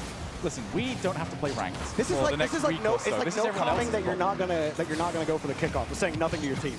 All right, it's the same energy. How do you like communicate a bot kickoff to your teammates if you don't like? If you say I got it, they're gonna assume that you're taking it from the other side. I feel like if you're high enough, if you say bot kickoff, they might understand. Yeah, we need a bot kickoff quick chat. That's what we're saying here. True. So I can spam it. Yeah, you can make a macro. Don't recommend that. Don't use those. But hey, John, we're trying to get everyone kicked off the game. I'm just crossing my T's, dotting my I's, Shogun. Oh, Fo's going to get beat to that one pretty comfortably. Gladiators need a goal pretty soon. How on earth does that manage to get all the way over here? Well, that would be a good recovery here from Maxu. Do they have anyone far side, but just recovered. Another fake challenge. Beast Mode seems to be pretty happy just to fake challenge everything. Why not? Gladiators haven't really played with authority. They've only really had chances on the counter. And that will wrap things up for this series. Gladiators, gotta say, I'm interested to see how the rest of their tournament goes. Put it in! Oh, couldn't read the bounce. And G2 will take the 3-0. But those first two games for Gladiators, I liked how they tried to attack the game.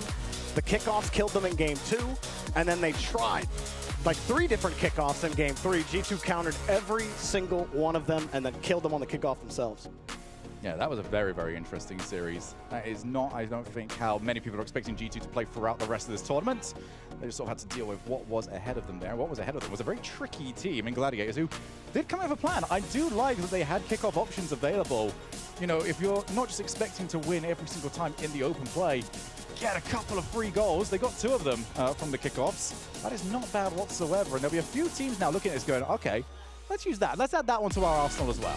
Yeah, for Gladiators and Mobula, we'll be looking to see how the rest of their tournaments go, albeit I think that BDS Mobula match definitely a little messier than this Gladiators G2 series. The Gladiators, if they play like that, if they can come with a similar game plan with other teams, maybe they have a round 4, maybe even a cheeky round 5. That would be crazy for APAC.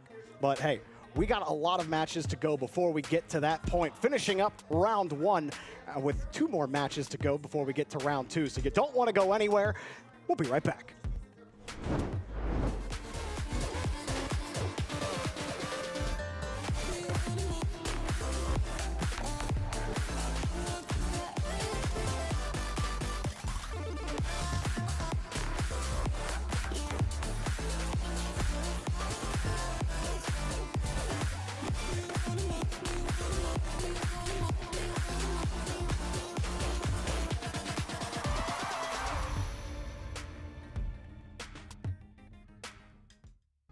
Get me. Nice play. Alright, go. There we go. So cute. At Ally, we're helping millions save more for the things that matter most to them. Whatever you're saving for, we're all better off with an Ally. I'll get back to work. Dickies Arena, Fort Worth, Texas, welcome to Championship Sunday. This is the moment. Here, now, the final countdown to the final chapter. No back and forth, it's turn after turn, bumps it off, now comes the follow. No one from G2's there, they went for the dunk, now Monkey moves downfield, or pass it front. We are going to Champions Field.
That was close though too, but cleared away and Gen.G trying to pass it out.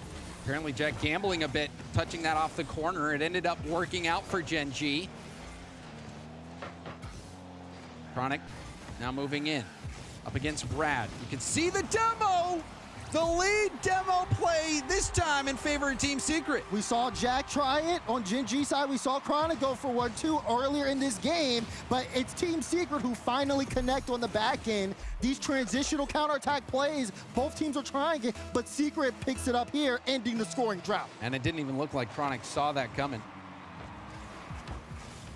Brad going for a flick. First killer up the side wall. Now off the ceiling, but KV1 says, you don't have that much time, my friend. Instantly, no time there, like you said, and that's gonna be big too, shutting off those solo plays from players like First Kill. I mean, the entire Gen.G squad, you can't give them that time and space upfield. You gotta challenge them quickly. This would be so huge for Team Secret if they can get this win and maybe even get this series. They just need 2 series in order to clinch that World Championship spot. And to pick one up against a team like Gen.G would be huge for their efforts. We know how difficult Swiss can be. Chance for a pass. He's going to pass it back. He did, but Chronic too far forward off that initial pass out. So then that one goes far away. Brad, light touch. KV1 wanted to play it, but First Killer will clear it away. And it's been Secret's game so far for the first half of Game 4 as they're looking to take us to Champions Field. Can Gen.G turn things around right now? They've been working at it, but Team Secret has been really stepping up. Jack, got the boost steal and the 50. This looks like an opportunity for Gen.G, but a nice touch from KV1 prevents the shot from Chronic. Yeah, and like you said, it prevents the shot. Chronic jumps there, and then Jack has to try to do a little bit of damage control. The ball gets away from him now, though, and Secret able to get this one for a moment. Brad, though, low boost, and he doesn't get the corner. Jack gets the corner there's as the well. There's the bump, and there's the goal! First Killer equalizes off of the play from Jack. Sweet revenge for Gen.G. Jack immediately hunts for that bump. Poor Mata, he had no time to react. Brilliant execution there by Gen.G. We've seen many goals. I think most of the goals in this series now have come from that play for both teams. Yeah, exactly. Just being able to take a defender out of the play, isolate someone, and then have someone go for the bump. Can Jack, though, get the double? Oh, my! A cracker from Jack. He launches this up off the backboard and in. He is on fire right now, James. Defensively, in the midfield, offensively, he's able to set up plays, he's able to slow things down, and he's been either Gen.G's savior, or he's in the back end, or even in the front end sometimes. What a performance from apparently Jack. Apparently Jack having the MVP performance for Gen.G. See, Team Secret trailing. This is it for them in this series. If they lose this, Gen.G, they see the finish line. And they are looking for it. Jack hops out with highway. Chronic went up there as well. He jumped at the same time First Killer did. Gen.G can't afford to get too comfortable here. We're approaching that final minute, and Secret are going to start sending the house. We've seen them do it before. Mod on top of the ball, look at First Killer. Not giving time. This time, it's First Killer just repaying the favor. Chronic up, but KV1 had enough time to be able to make the challenge. Chance here for a solo play from Mata.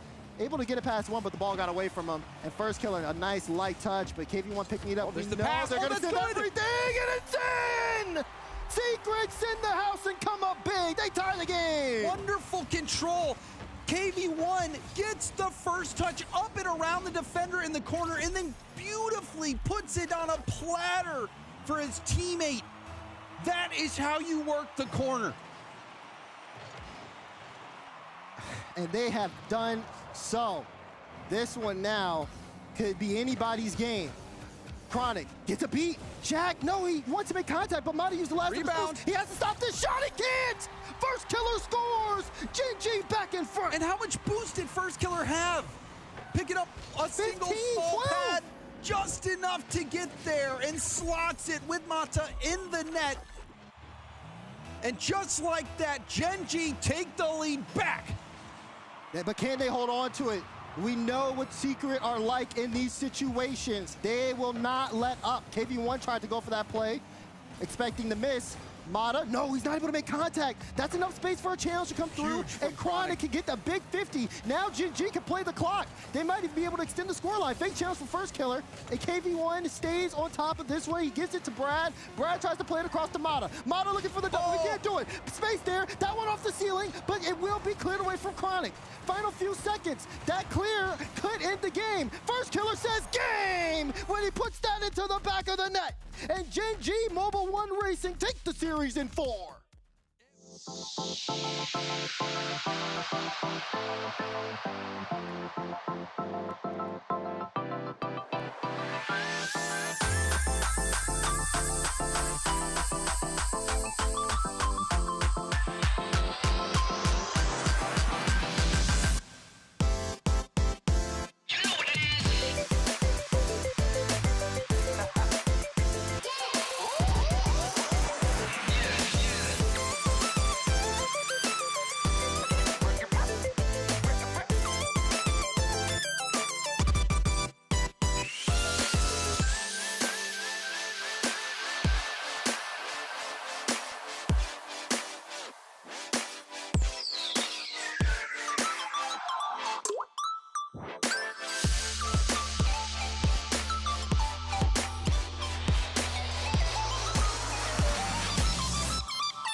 busy streets and lost time. Gotta rent a car, gotta stay a while. If I don't move ahead, then I get stuck behind. I'm at a friend's place, gonna stick around. The puzzle pieces fit for now. The things you said replaying loud. There are people outside living their lives. Thousands of stories move through time. There's only one face on my mind. All I want is you.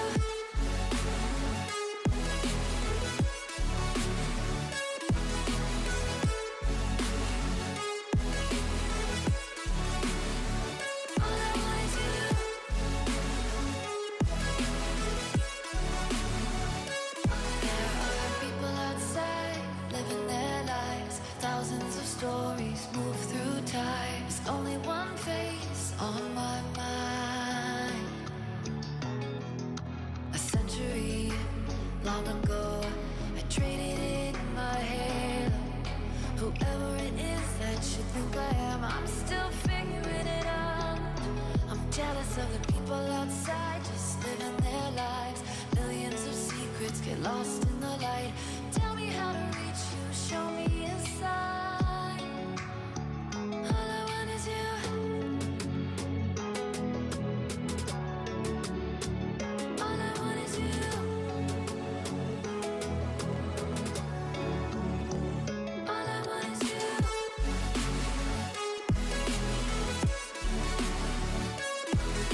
Welcome, everybody, to this alternative stream for the RLCS London Major. I'm Stumpy with Johnny Boy. And already, Johnny, we have had some outrageous results. We're not starting a normal LAN here. You know what? I loved OCE's performance earlier on. Let's have another one. We've got Chiefs versus Vitality, and they're trying to follow in their big brother's footsteps. Power starting off the day brilliantly, and if Chiefs can do anything of a semblance of that performance, they've definitely got a chance here, but they're up against some quality French team on LAN, Vitality. They do have some results in the past. Just a few. They're somewhat impressive. Yeah, and look, we've already got through half our Swiss round 1 so far. To reel off the results that have come in, that 3-1 power over Oxygen blew all of us away. BDS 3-0 over Mobula. Team Secret ended up losing after winning that first game against Gen.G, which is disappointing for them, and then G2 taking it over Gladiators. Yeah, the G2 Gladiator series, respectable scorelines for Gladiators. I think they'll be quite happy with how they played despite the loss. They were able to, get goals. They were able to catch G2 off guard with some kickoff strats and ultimately keep it, closer than most of us would have expected. Same kind of said for Mobula as well. I mean, these are closer games than a lot of us were expecting. Blowouts like 5-0, 7-0, which, is that what we expect here going in with Vitality versus Chiefs? Maybe? I think there's a chance, because realistically we're looking at Vitality as, of course, one of the world-leading teams at the moment, and Chiefs is going to be their first LAN this season, vying to try and make it to Worlds in that OCE second spot. So either going to be them, or it's going to be Pioneers, depending on some results, how they end up going. This won't necessarily decide it here and now, but you get a win here as Chiefs, and you set yourself up for a little bit of success later on down the line. Yeah, even games, games, that's what you need to try and get easier rounds later in Swiss. It's massive. You can get a game here. Chiefs try and catch Vitality off early. Obviously, I'm predicting Vitality. You're predicting Vitality. I think everybody's predicted Vitality in the broadcast team, but the coin's gone against us a couple times today. Vitality are orange, Chiefs are blue. Yep. Let's see what the coin says. Flip, one of them, bip, bop, bop. Blue. Okay, of course it is. Going to go against the grain. Chiefs for the coin. You guys at home, are you brave? Are you also going to go for Chiefs here? I think the key to victory for Chiefs, if they are going to get any games, is Hunter. He's 16 years old, RLCS LAN debut. If he just goes in and plays with full confidence, then he might be able to get something done. I think so. But yeah, Vitality have got a 16-year-old of their own who's not too bad at Rocket League in Zen. But I'd love to see Chiefs do something here. I really would. Yeah, likewise. I think the fact that we're already having a couple of crazy results come through sets up London to be another one for the ages that we're going to be looking at. But the quality of the teams, Chiefs, as I've said, they are in a region that have been dominated by power. Clearly, a very good power that did end up taking it over Oxygen a little bit earlier on today. But on the side of the Chiefs, you have Kaka, a guy who has been to a couple of LANs at this point. I don't know if he was at the previous. He was at Boston. London, he was at Boston. He was at Boston. He's got the experience on this team. He's in his 20s. Both players in their 20s, apart from Hunter. I'm also wrong. Zen's 17, of course. He started RLCS at 16. It's the second season. He's 17. He's ancient. Hunter's got him there. He's just far younger. The youthful exuberance from Hunter is going to be it's something Zen just simply can't compete with, and never will, because you don't get any younger. But Vitality have got everything to prove still. They've not been the same Vitality that they were last season. They've kept the same team, but nothing else has really been the same. It's been a step down in quality, a step down in consistency. They've struggled against teams ranked below them. They've struggled against teams ranked around them. And they've got a regional win coming into this event, but they have so much more to prove. Can they win again internationally? And tell you what, their kits look sick. Coming into London, they've got the red, white, and blue. I'm going to say it's the UK colours. I'm not going to pretend like, And the American colours. And the American colours. And like the French 80% of every flag in the world's colours. But no, they look fantastic in their kits. And I think that when you've got a team like Vitality, they will have rehearsed moments like this time and time again. It's Swiss round 1. Realistically, you look at this, Johnny, and think it's a relative shoe-in for the Frenchies. They should run away with this. I mean, anything other than a 3-0 is not acceptable for Vitality. BDS have started their day with a 3-0, so have G2, and that's what Vitality will be looking to do as well. Obviously, the goal difference doesn't matter, but they'll want to run up the score as much as possible just to up the confidence, as they will be playing, all these teams will be playing later on today, and although round 1 has a lot of 3-0s predicted in it, round 2 will not. They will all be stacked matchups. We're going to be waiting to make sure that we have our lobby nice and ready, but players have finished up their testing. And it's going to be the real thing incredibly soon. And you were saying earlier on, Johnny, about Chiefs. with Hunter coming in, being a new player here at a LAN, and being young as well. A lot of the time, I think we look at players and think, oh, they're young, and it's their rookie time at an RLCS LAN. He's played at other LANs in OCE, but first time at RLCS LAN internationally. I feel like the thought of, they might underperform because they're nervous, it doesn't normally actually come true as often as them just playing as well as they have done at home. Yeah, I think that it's all about mechanical consistency.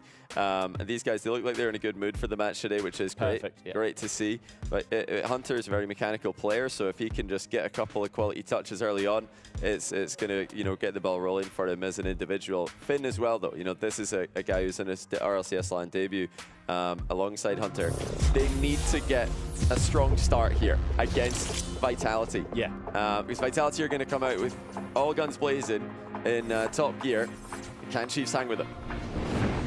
Chance here for Chiefs to get themselves off on the best foot possible, following in the shadow of Power as well. Vitality is standing very firmly in their way. And Johnny, the London-themed Major ball, I am in love with it. I love it. The ball's fantastic. If you don't like it, you've got a bad taste. The ball is brilliant. Double kickoff for Vitality to get things started.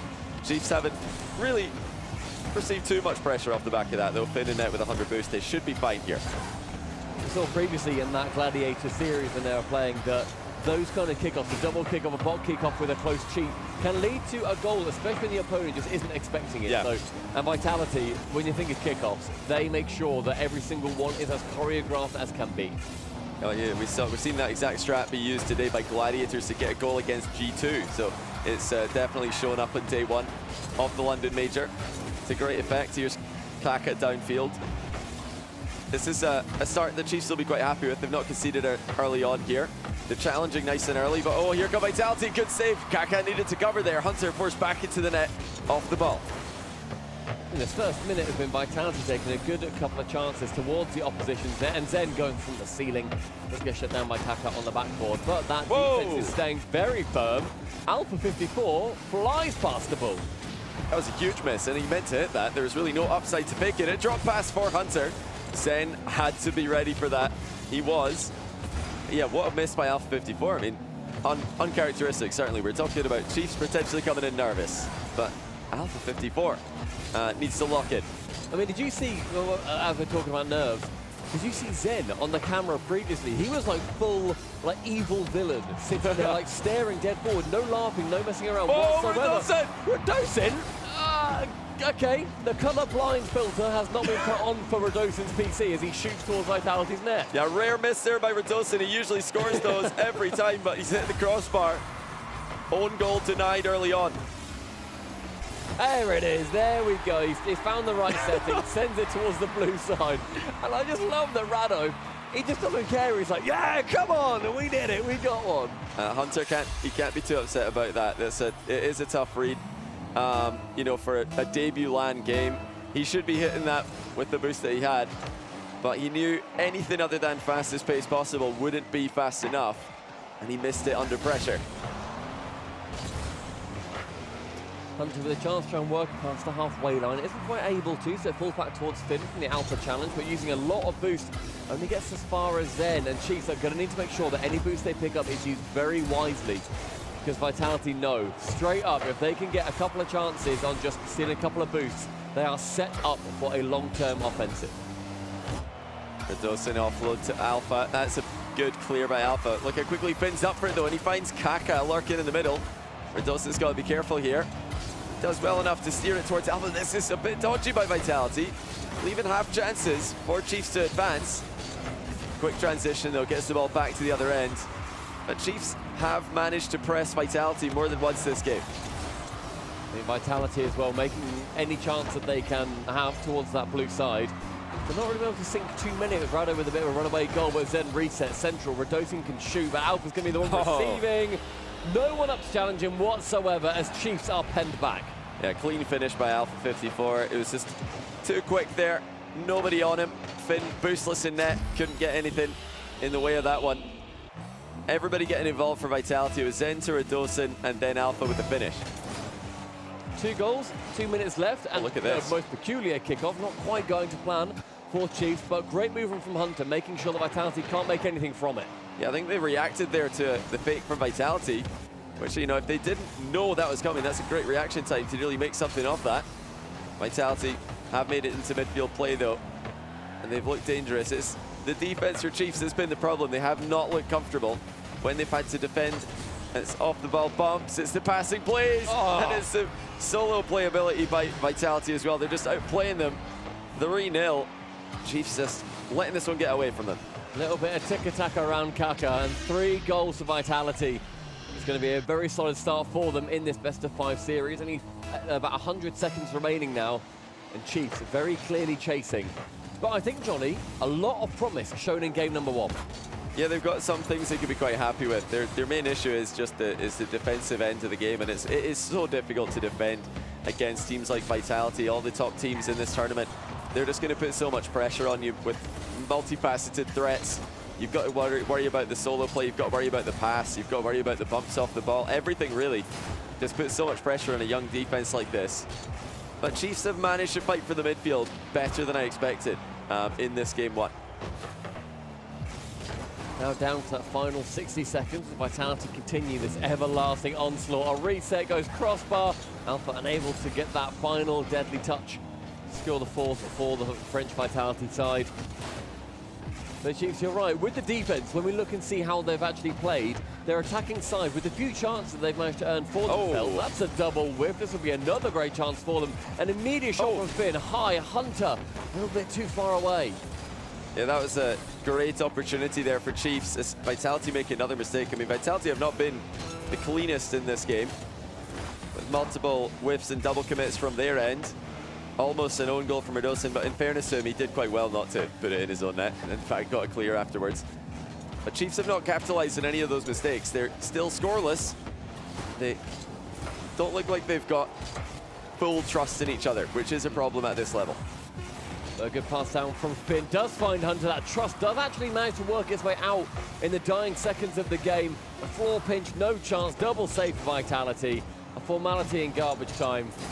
3-0 for Vitality. A pretty clean one as well when it comes down to what we saw the other OCE team do a little bit earlier on when Power managed to take down Oxygen. Yeah. Chiefs not able to do the same, but as we said, there are glimmering hopes of what they can achieve in that first match. Yeah, it was comfortable really for this squad, for Chiefs, for Vitality, I should say. Yeah, they didn't really look threatened at all. There were chances, half chances for Chiefs. They managed to tally up 7 shots, but it didn't really look at any stage after Vitality took a 1-0 lead that Chiefs were in this for the win. They were just trying to survive really and stabilize. And the playmaking did come through for Vitality. Some beautiful passing plays, getting the full team involved. Very selfless play by Vitality. So far, they're 1/3 of the way there, getting the job done. What do you think so far, though, of Hunter and Finn's first game? I mean, they've been thrown into the deep end here. What are your thoughts on game 1 there for the new RLCS debutants? I'm impressed. I like it. I think you're coming up against one of the hardest teams you possibly can come up against. And I'm going to say you've only lost 3-0, but not just that. One of them was a runaway goal where you had to be incredibly quick to try and block out the initial shot coming in, to try and block anything from it. The other 2 were straight out plays on offensive pushes from Vitality. You can learn from that. All of them you can learn from. None of them are an experience where I think you're going to look back and think, oh, you know, we should have won that game. Or regretfully, they are all great for them to be able to push their way through and learn and take those little nuggets of information from that first one. But here, as we find ourselves moving on to game number 2, they need to take those glimmers and actually forge them into something that's going to bring them forward in the series. Yeah, Vitality won't really be taking too many deliberate risks in this matchup. I think they, knew coming into this they were the heavy favorites, and now after playing one game, they'll have it confirmed on game day. Okay, yes, we are just the favorites here. Let's just play this one out carefully. And another good pass to Zen makes it 1-0. Perfect finish. But really, there was just no Chiefs player close enough to the ball here as Alpha fakes it out for Radosin, and Zen easily beats Finn to the goal. Yeah, just think a straight-up outpace across the board. It was a lovely nip in, though, from Radosin. I thought Alpha originally actually got that first pass through, but Rado from the shadows does tap it straight past that final defender. And Zen, you're right, completely outsped anybody on his way. Radosin, a decent chance for a double tap. He will need to be challenged in the air. The Vitality continuing to cause issues for Chiefs with their burst of pace, whether it's a you know, race to the ball in the midfield or a race to the ball in the air. Vitality have just been quicker to the punch, and Chiefs, they'll know they cannot hesitate. They must go as quick as possible. Now, we've got to let you know as well, that is Finn in the bottom left of your screen. We do have that backwards, but don't worry, we'll get that fixed for you. That's Finn in the middle for Chiefs, and Hunter at the end, and when we do see them on camera. And Finn as well is an over-the-desk controller player, which I like. I do that. I think that's a boomer way to play, and I love it. You have something to rest your elbows on your armrest. You can rest your wrists on the desk. It's the way to play. It's great posture there from Finn. You're showing your age there a bit there, Stumpy, but are you a controller on the desk or under the desk player? I mean, I'm a mouse and keyboard player, so I'm on the desk. On or under though? I'm not under the desk keyboard player. Don't think any of them. You rest it on your lap. Yeah. The Chiefs are going to need to make sure that regardless of where they're playing, they can get a goal versus Vitality. They're still scoreless after 7 minutes of total gameplay. With Hunter getting that reset around the side of one, but again blocked out. And I think we're seeing from Vitality very routine rotations. They're not doing anything particularly ingenious or crafty or something that's going to be shocking Chiefs. They're just doing very basic things incredibly well. Yeah, Chiefs need to have some kind of spark here. Vitality just don't feel threatened. They're just spreading themselves out, making sure that there's no gaps in the midfield, no gaps in defense for Chiefs to exploit. And if they want Vitality to start leaving those gaps open, you've got to give them something to worry about. You've got to threaten a solo play. You've got to have passing options downfield that Vitality need to think about covering. As is, I mean, Vitality are they're just going through the motions here. They're not being made to work too hard for this. And I've seen Chiefs fighting for a couple of these boost pads as well, previously relinquishing them without really any drama towards Vitality. They can come in, steal them away, and then force that engaged offense, the continued attack that they're very famed for. But Chiefs starting to make sure that that is not just going to be falling in their laps. Finn with a reset, not on the side of Zen, unfortunately for him, and Zen with a couple of very sensible 50s.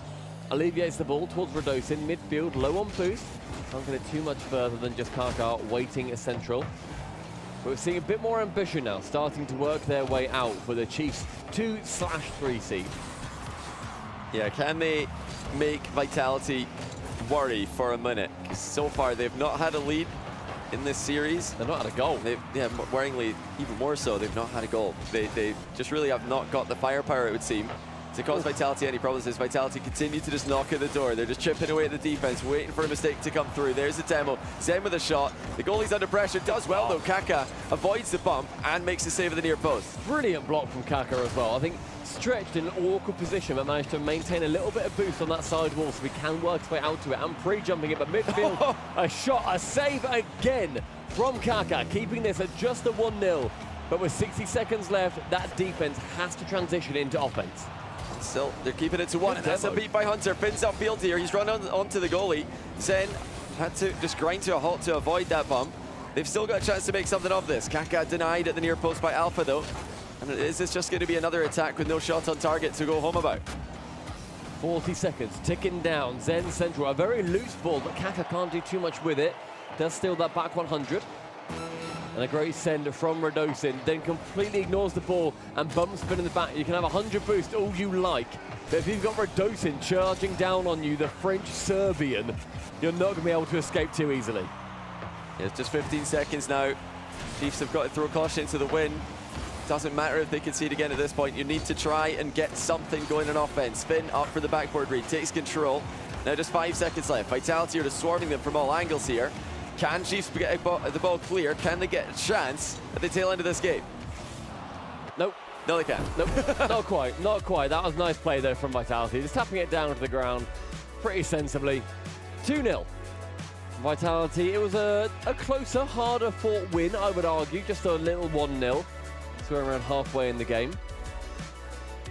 The Chiefs and their coach are going to need to make sure that they do not go out in their first series on land this season being perfect swept. Yeah, they just have to take a few more risks, I think. You know, when you've got, again, something to talk about. Game 1, I was happy with their midfield pressure, the fact that it was more of an end-to-end game, but that's not the story of Game 2. Game 2, it was just Vitality pressing constantly and not really having any problems dominating the possession, dominating the territory of the game. Chiefs' happiest thing for that game is that, you know, Kaka had some nice saves. That's really all that they've got. Great save, going for them there. They did stack up a bunch of saves, but no goals, no assists yet in this series. Where's the you know, the aggression that we need to see? Where's the confidence that we need to see? It was in spades for power earlier on against Oxygen, but Chiefs have really not brought that same level. I think confidence is a great word for it too. It's that confidence, it's the ambition, it's the what we've mentioned so many times in Europe when we've seen Resolve beat BDS at the start of these major qualifications. It's don't respect your opponent. Don't think, well, look, this is Vitality. Of course we're going to lose this, boys. You have to think, all right, this is another 3v3 team, and we are going to have to play our game and not wait for them. And I think waiting is going to be the absolute killer. But look at this aggression immediately from the kickoff, already coming out more than we've seen in the first couple of games. Yeah, this is good start for Chiefs. They have lost the attack though, and here come Vitality the other way. Finn's done well there to land outside of the net so he can stay with this ball. Force a 50-50 instead of just giving it away to Zen. Still scoreless, and as the minutes tick by, that becomes more and more painful for Chiefs, and especially for Finn and Hunter, who, you know, really wanted to just get on the score sheet here in this first round. Any of the casters that currently have Chiefs on their team for their fantasy are not going to be too happy with their performance. CJ's got Finn, I know that. I mean, whoever's got Kaka has been going to be farming those saves. He's very happy. Alpha, we're talking about defense. He shows us offense. First goal, Vitality in a minute. Yeah, Finn trying to keep back corner control, but a quick read there from Alpha. I mean, pre-flipping into the rebounds. Completely catches the defender off guard. And yeah, Chiefs just weren't ready for that one. They had bodies back, but nobody respecting the shot. Double kick off for Vitality again. Quick follow-up by Radosin on target. Saved by Finn. The defense again, though, coming out from Chiefs. Yes, it holds Vitality a little bit honest, but you don't get goals from just getting these saves. It has transitioned into something else. Great catch from Kaka. Flicks high. Radosin backboard. Low on boost. 0 boost, in fact. Can still make contact. Finn now with Hunter central. We just tap it out. He does. But Hunter waited a little bit too long. He was too slow to get into that play. But we now see the confidence building. They're going for passing plays central in, as you say, risky positions. But what else are you going to do? Just not score? I want to see them double commit there almost. I want to see Chiefs just send 2 players on the ball and say, well, I mean, maybe we're going to get a goal. Maybe we're going to get, you know, overextend and get counterattacked. But I want to see them try there, because you're not going to sneak up on Vitality and get a goal at the near post. You've got to dive in, just lunge that near post. Here they go. Double tap for Finn off the post. And there is a late arrival, but it's blocked by Vitality. We've seen a couple of times, though, with Finn trying to go central with the ball. That chance being a shot. But no one's there to follow it up. As you say, double commit. Throw everything you've got. So far, it has been 2.5 games scoreless. And Zen brings another back in the end. That is the 6th goal for Vitality this series. That is disgusting from Alpha. He's just taking out the whole team. I mean, there's just no one back after the center ball comes through. Oh dear, it's all going wrong for Chiefs. 1-0 in the 3-0 first game, 1-0, now 2-0. Can Kaka get on the score sheet? Yes, he can! Yes, he can! Chiefs Kaka gets their first goal of the tournament. Finn wins the kickoff towards him, and Kaka flicks it over the last man. In a 1v1 as well, ends up with 0 boost. Use every single droplet in his tank to perfection. And Chiefs, they end their goal drought. One comes flying their way. Now they want those sluice gates to open. Make it 2. Yeah, can they use that as a springboard to even more success? Great save on the recovery by Finn. Kaka knocks it forwards. Vitality on the retreat here. Hunter, 50. He goes the wrong way with it. It's just straight towards Radosin, who's actually got a shot on target here, but bumped away from the play. Life for Chiefs. It would be a massive result for them if they can get a game win here. Still a ways to go. Still 1 more goal needed to at least just secure that overtime. And with these 2 minutes left, it's going to become ever more difficult with each passing second. Hunter can't get the bump on Radosin as the ball falls towards Finn. With 100 boost in his tank, but an awkward landing, he's going to have to wait for Alpha to take that touch, but bumps it high. Kaka can't beat Zen out of this one. Goes up for 1. The reset is secured. An absolute slanger denting the crossbar. Downwards into the ground and then bouncing up to safety. Chiefs getting a little bit of help from the upright there. Now Finn's cleared the way for Hunter, who's late arriving again. Kaka's going to join the attack, but he decides to just go back and wait one more touch. Just slightly too late on the arrivals for all these plays, Chiefs. If they're just a touch earlier, they're going to be forcing Vitality into far more precarious positions. Here they come again. Hunter with an uncontested shot. It's saved by Zen. He shot it high towards where Zen was on the backboard. If you just try and 50 that low bottom corner, that may well squeeze in, but I think it's overthought. It has to be a little bit too smart with it. But Hunter backboard and another block away. A real chance there for Chiefs going unanswered. Oh, this is a bit of hesitation by Vitality all of a sudden. Redosa's been bumped away from the play. Shot off the post. Oh, it's so close for Chiefs, but they just cannot get the ball between the sticks. Finn with a 50 out towards Hunter, back central. Who's there? Redosin. The man they did not want to make contact with the ball. Rado avoiding a bump. Kaka's now the one to catch with very high on boost too. Redosin just stays around being a pest against the opposition. Finn can't be out alpha to that one. Midfield, 30 seconds. Chiefs chasing. Yeah, they've got to just keep this up. This is better from them, but now they're on the defensive end. Zen fakes out for Redosin. And eventually we knew it was going to come. If Chiefs are forced to take those risks, putting bodies forward late in the game, Finn had to respect the double for Zen, but he caught fake, let Redosin have it. And now it's back to 2 goals. I feel like Chiefs need a kickoff to go their favor here, or it's going to be all over. And honestly, it was a messy couple of, like about 30, 40 seconds or so there. And that was benefiting Chiefs. Vitality, they were tying themselves in knots, trying to defend them. But the few shots that came in were not high quality enough. Hunter's there, tries to tap it down, instead passes to a Ghost. Yeah, he didn't have enough boost there for that to be a comfortable shot. Hunter was unmarked up front. I like the position, but it's just a little bit too late. They've figured something out in this third game, Chiefs, creating far more realistic chances, but Vitality just didn't even, I don't think, have to go anywhere near their top level to win this one. They were just too comfortable. Chiefs left it way too late to bring that aggression out, and Vitality do take the 3-0 win. Outscoring them in the series in the end in Brazil, a 7-1 for Vitality. But a 3-0 is going to set them up very nicely. Bear in mind, Johnny, when we look at the permutations, when we look at the seeding for our next round, going 3-0 compared to going 3-1, which is the other results that we've seen. Maybe a 3-2 might well come later. When we look at a couple of the closer matches, it's going to be a lot harder if you end up going to 5 against your opponent compared to sweeping them out. Yeah, that's really the name of the game for Vitality here. A win was almost inevitable for them, but making sure it's a 3-0, job done. As for Chiefs, that is going to make their next round more difficult. If you lose 3-0 in the first round, you're most likely going to be playing against a team who did win a game in the first round. You're talking about teams like Oxygen, Team Secret. You know, these are tough matches in that round 2 for Chiefs. Yeah.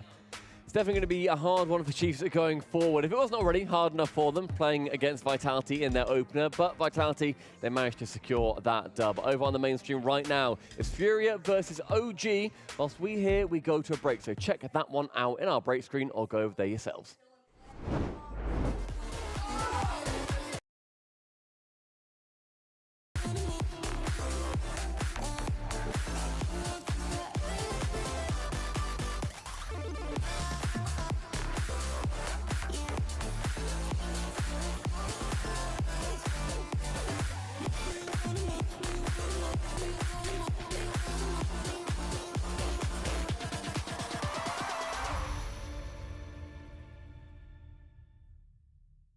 Come on, guys, get me.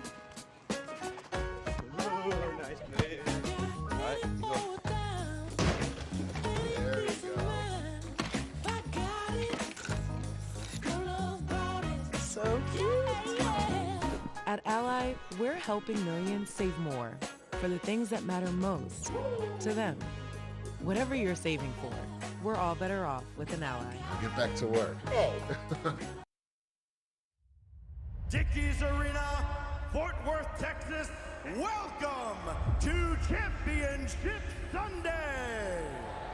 This is the moment, here, now, the final countdown to the final chapter. No back and forth, it's turn after turn, bumps it off, now comes the follow. No one from G2's there, they went for the dunk, now Monkey moves downfield, a pass in front.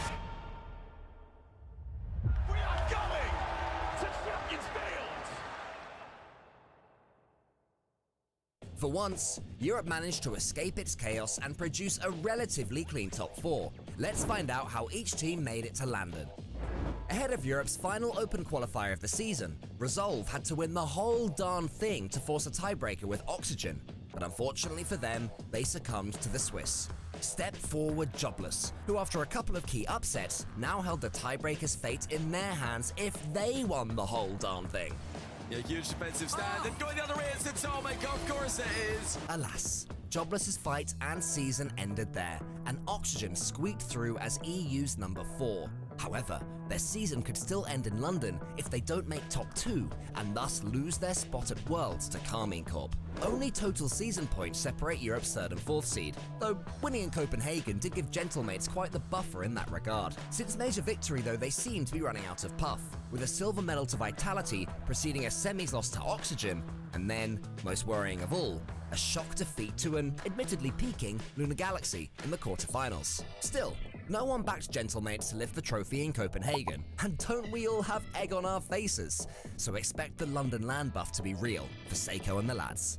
Oh my god, Team Vitality are backsaws! Each and every one of us declared after Open Qualifier 4. Since that win though, they've certainly called their jets, losing comfortably to Team BDS in Open Qualifier 5 semis, before, most recently, going out to Jobless in the quarterfinals en route to the tiebreaker that never happened. Oh, we were so close. If Radosin keeps playing like this though, Vitality have a chance to outdo their Copenhagen semi-finals defeat and lift the Org's 4th RLCS LAN trophy and this roster's 3rd.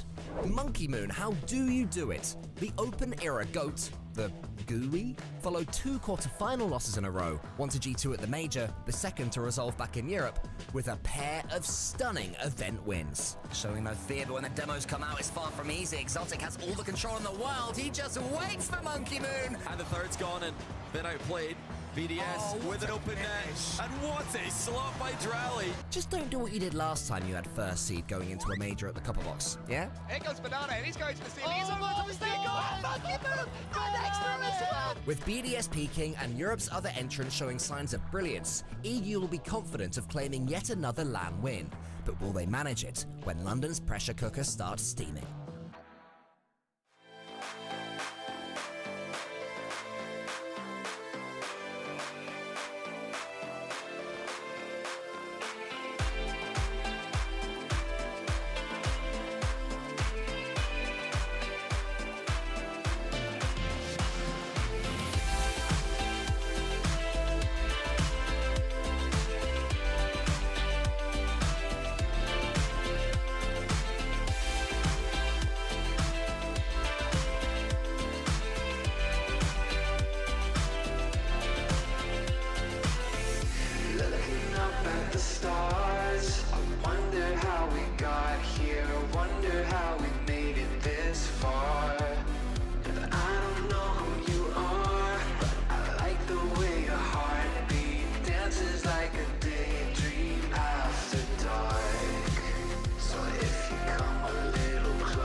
they can go as far as rotation is concerned, because there's not this super hardcore clear pattern from Furia. They're extremely adaptive. I feel like there's a million different versions of what they can do. They just know that for now, Yan is on it. If you feed him the ball and you create enough space for him, that's where they thrive. And I think OG is kind of struggling a little bit to find a plan to hold Yan back, and that's what's making this feel a lot slower for them.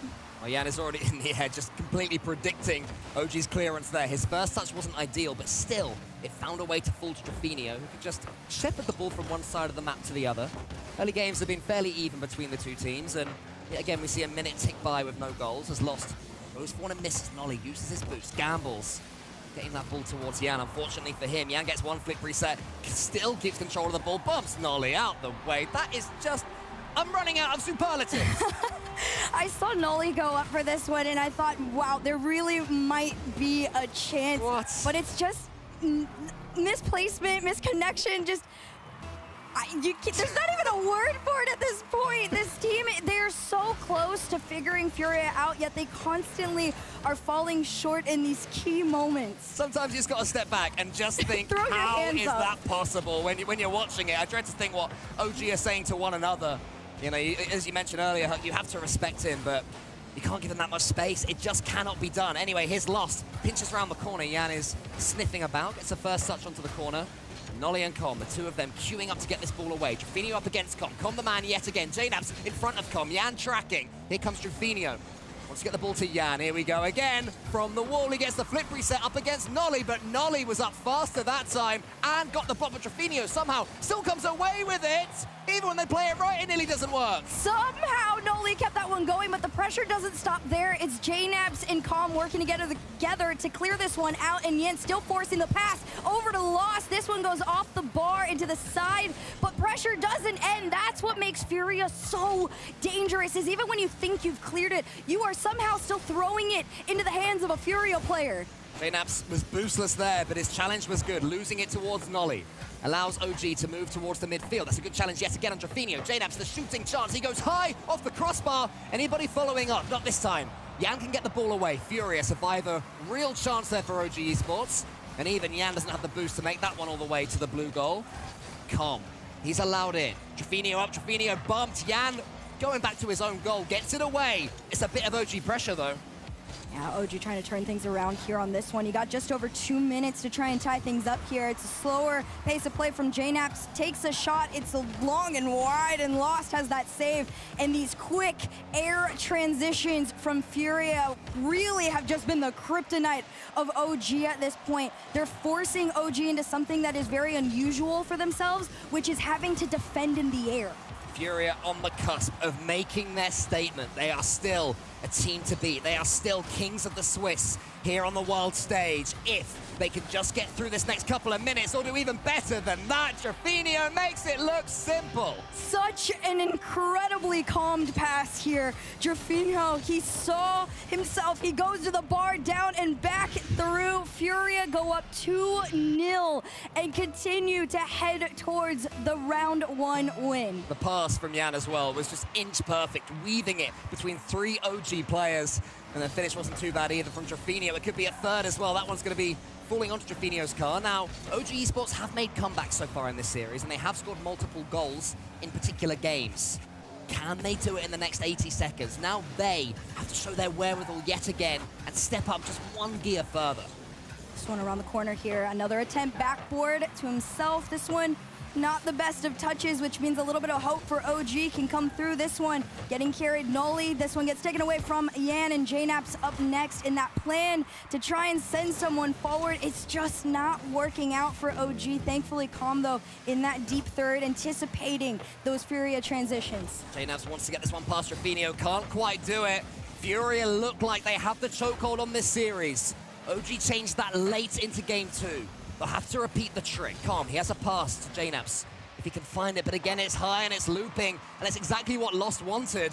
Side to side OG go. They have to get it back towards orange territory. Not quite happening for them now. And Com misses. It's all a bit scrappy from OG. Yeah, this is a little uncomfortable, and probably the most uncomfortable we'll see OG. I don't want to discredit them. I think they are still an extremely capable and incredible team, but Furia have figured out the Swiss stage. They have figured out where they want to come in, with what foot forward, what pace of play they want to set and command, and well, they've commanded a lot. Respect on their name, respect on the likes of Jaffinho. We do have a pause in these last few seconds, although I don't know how much could actually go down in 7 seconds. I mean, it would be one of the comebacks to end all comebacks if in 7 seconds we go back to a kick. I mean, it's happened before in South America, it's right? It's not impossible. There was the huge comeback. I think it was Nip maybe that got it, where they needed 2 goals and they got them in about 15 seconds. Jan doesn't care. Jan's already He's moved like, on. this is the chillest I've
Hello, everybody. So if you go there... That's my first day out here. If you go back, I thought they were going to stall for smidge. me a little bit more. That's my bad. No, you were standing there, mate. You were off. I have my lanyard on. I'm sorry, Chad. Yeah, We're here. We're here Threw it now. off. It's okay. We got like 15 seconds, and then we thought, oh, a headset's on. And we were just having a little chin wag. Welcome back, everybody, to the alternate stream here for the RLCS London Major. We just had a little gander at Vitality versus Chiefs. You weren't here previously. You were Johnny Boy. Johnny was here. Oh, yeah, I turned in. I was like, I'm not Johnny. Yeah. Is this guy new? Like, oh, yeah, you were here. What a great day we've had so far. Last match of B-Stream, and I think this one's going to be the banger. A lot of 3-0s on this side. I think the BDS Mobula match was pretty close. It was weirdly interesting, considering I've got Monkey Moon in my fantasy as well, and he did not pop off as much as I wanted him to. Big old Monkey Moon, but we can see the results we've had today. I won't bore you with reading out the ones that we said previously. Currently on the A stream, on the main side of things, 2-1 for Furia. I think it's probably finishing up very soon. They just had a tech pause, and of course we saw the Chiefs go versus Vitality. avoided that perfect sweep. They did secure a goal in game number 3. Couldn't clear it away to get any other goals from that, and so then they're getting beaten. But now, we focus on Twisted Minds versus Gentle Mates. This is going to be, I think, one of the more interesting series that we're going to see on the B stream, especially because of the fact that we're getting further down our list, and this is a much more even matchup. It's the European 3 seed, interestingly, coming out from our major champions. This was the one that a lot of people thought this could go the distance. Yes. And it was maybe less about Twisted Minds being this like incredible team that can upset, and more that people had questions about Gentlemates. Yeah. And like, why would you when they just won the last major? But I think people looked at their most recent regional results and were like, well, they haven't won a regional yet. Why is online so different than LAN when it comes to Gentlemates? It's an interesting theory to then look at the fact that they're the only team to have won a major without winning a regional event as well. That's never happened for a reason, because surely you can beat your teams domestically compared to internationally. Still very crazy. We've got a coin to flip. That's all you. Do you want to? I was asking if you wanted to, then you were scared you might drop it and you I'm have to gonna like... skirt and heels like it's not happening. So. Yeah, this is Lemon with heels, And you got by the way. height? Yeah. Shut up! I'm sorry. I got no box! I'm sorry. Right, so on the blue side, we have Twisted Minds. On the orange side, we have Gentle Mates. And we are going to be going with orange. Gentle Mates. Gentle Mates for the coin. It's been pretty right so far. It's been pretty good. They called the power upset. It did also go Chiefs, though. So it didn't quite lock that bad boy in, unfortunately. It's like the upset coin. Yeah, exactly, yes, the upset coin. This is a different coin, though, because I didn't realize we had this one. I used that little UK flag one earlier on. So the coin has gone for Gentle Mates. What did you go for in your prediction? I went Gentlemates, but I don't think this is going to be a clean sweep. They just have such an incredible story where a lot of majors, they're won by #1 seeds most of the time. And Gentlemates had this very shocking win at Copenhagen. Like they had everyone really respects them, but everyone was expecting K-Corp, you know, that #1 seed to take it all, and then even they were upset. Gentlemates, especially a guy like Juicy, who hasn't had a career where he's seen that main stage or that final LAN day so many times, and then he gets the MVP at the grand finals. He's had this rise to success that is so admirable. And how can you not admire Gentlemates when you have a captain like Itachi, when you have Seiko, one of the best players in the world on the team? But Twisted Minds are the ones to watch out for. They could take a couple games. Yeah, Twisted Minds coming in, of course, right now as the #2 seed behind the Falcons. Falcons being clearly the best team over in MENA. But then when we then look over at the global rankings and look at the full rankings for the entire season, they are currently sitting in 3rd spot. Wins here are incredibly important. If Twisted Minds get a win here, they are going to be securing themselves a few more points. Doesn't quite get them to Worlds. But I believe if they get 2 wins here, that then secures them the World Championship spot. I'll need to double check that. But if they definitely go through 3 and 2, then they will be then they're going to be making it. But that is going to be a long road ahead, especially when you have Gentlemates sitting in front of you and Seiko sitting in the middle, looking, I think, all smiles. very happy with himself. And that's what I think we've noticed on these LAN teams. Vibes. They normally win it out. I feel like it'd be a lot of pressure on a team like Gentlemates, who everyone has high expectations for after not dropping a single match at Copenhagen. The Twisted Minds, like you said, 2nd seed from MENA. It's Falcons who have topped the region for so long, but Twisted Minds recently took a couple games from Falcons, and they hope to do so much more at this major to represent MENA. We're going to be jumping into Game 1 of the last match of B-Stream. We've also got, as I was saying previously, about the points. Right now, Twisted Minds sit on 73 points for this entire season. Anything, the former Rule 1 squad, they are on 78. That's with the 5 points out of Twisted Minds for at least coming last here at this event. If they get 2 wins, they secure a tiebreaker versus anything in the Swiss. If they get 3 wins and make top 8, that'll be them going to Worlds in place of anything. So a win here is going to put them at least halfway to that tiebreaker. Well, Gentlemates have pretty insane pressure, at least off the kickoff, and Twisted Minds had some room to work with. The player I am looking out for Twisted Minds is Ahmad. I know he had kind of a rough run at Copenhagen with Rule 1, but most recently in the regionals, he's really impressed me as I think, the most accurate shooter on the team, like the guy you want to set up for success. And that's how Mawson and SMW, I think, need to fit into this puzzle. And how you assemble this puzzle is what's important about Twisted Minds. The first minute so far gone without any incident. And with Gentlemates having a good few chances towards the opposite side. And I want to have a little bit of a grievance out here with Gentlemates. They've moved away from their wonderful pink jerseys, a colour that you don't normally see in esports, and they've gone now back to the black jerseys. I want to see that the pink jersey, the pink joggers, go fully into it. And Juicy is feeling himself today, no matter what he's wearing. Yeah, and it was a 51 by Twisted Minds. They put it off to the side. Juicy has the reset at SMW, tried the read, but it's an early lead for Gentlemates, where right off the kickoff, they almost suffocated Twisted Minds right off the bat. Gentlemates may be the favorite, but how clean can they be in their very first match of the major? I mean, the last data point that we have is looking back at the previous major in Copenhagen, and as you said, Lemon, it was a 3-0 for Gentlemates. They went through extremely cleanly. I think when you look at what a team wants to achieve, going through that 3-0 is the first step in making sure that you can do so. And they managed to beat a MENA team to start things off as well. 3-1 over Rule 1. And then they also beat Falcons 3-0. They took down both MENA teams, the representatives from the Middle East. And they both fell to the Gentlemates. So Twisted Minds, are they just going to be the third team to go down to them? Right? And Ahmad is the guy to watch because he was on that OG Rule 1 roster that contended against Falcons. That was basically their biggest rival. And then once he left Rule 1, this is now a new project with Mawson, with SMW, where Mawson also, attended Worlds, but with Rule 1 and not making playoffs. He had a very good run, top 4 with Roas and Clears. SMW is probably the least proven one. But when you get on a roster as stacked as this, Twisted Minds surely believe in him, so should we. And there's also quick learning that can be had as well because of the fact that there's only a couple of those MENA spots. And when you look at MENA, they've got some incredible players, but they do typically switch around in the top teams. Like you said, there's a lot of cross-pollination between Rule 1, between Twisted Minds, between Falcons as well, and anybody else historically who has been in MENA.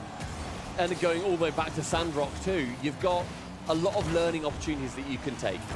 Twisted Minds are going to make sure that they're going to take every single lesson that they have learned historically through their region and through every single teammate that they have all historically had. Mawson going for a reset, or at least a block against Itachi.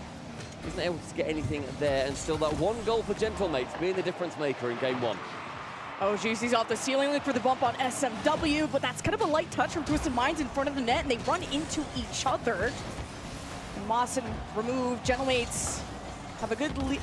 Well, they just have good pressure right now. I'm even seeing kind of off-screen Gentlemates bumping, hunting people around. Twisted Minds are very uncomfortable. Itachi missed the corner boost, so maybe you're going to see a slight retreat out of him and maybe someone else. But with the demos continuing on to Twisted Minds, they don't have a moment to breathe.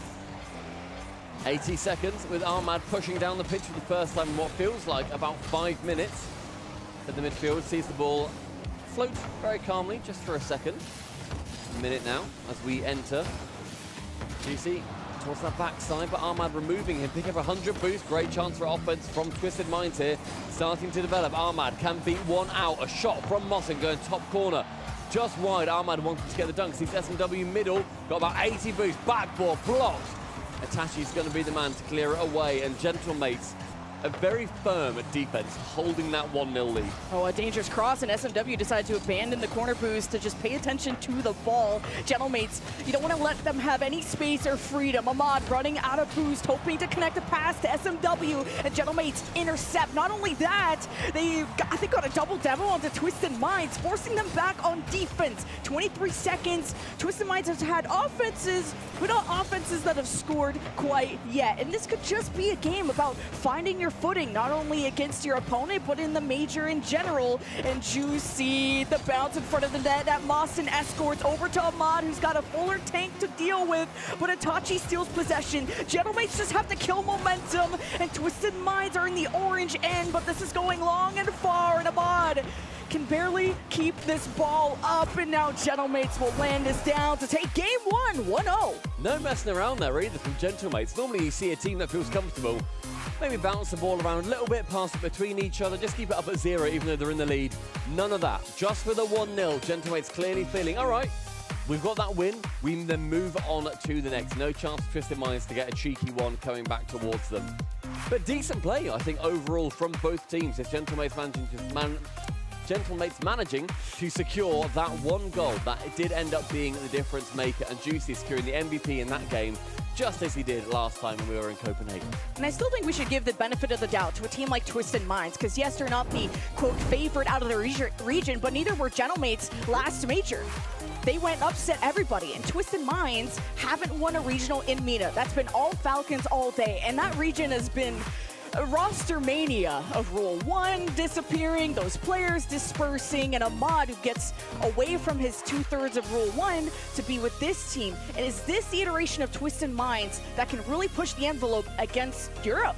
Yeah, I think Europe needs to be a little bit more scared than they normally are coming into these lands where I don't think I have rated G2 above 3rd the entire season so far, and yet when we were doing our power rankings, I put G2 up there. They're in 2nd for me. They are a terrifying team. Europe is not sitting on the throne as comfortably as normal, and that is a cracking chance for teams like Power, who earlier on managed to beat Oxygen, for Twisted Minds, to look at a couple of weak openings and take their chance.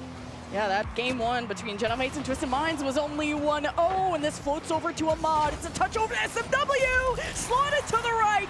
Juicy can't get there with 0 boosts, and Twisted Minds get their first goal of the series. And look, SMW here, you might think, okay, he's been a little bit silly because he slows down a smidge.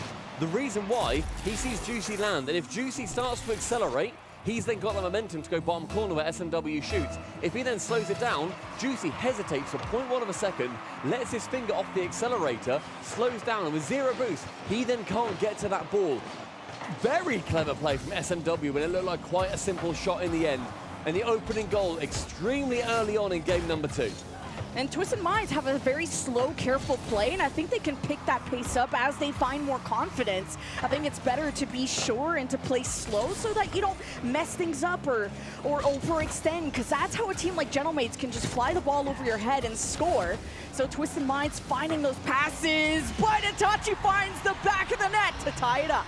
A routine, lovely play in the back corner. Juicy can dunk on Mossen with very high boost. Ahmad has to stay completely grounded too, leaving it open for Itachi with nothing in the tank to just slot it above him.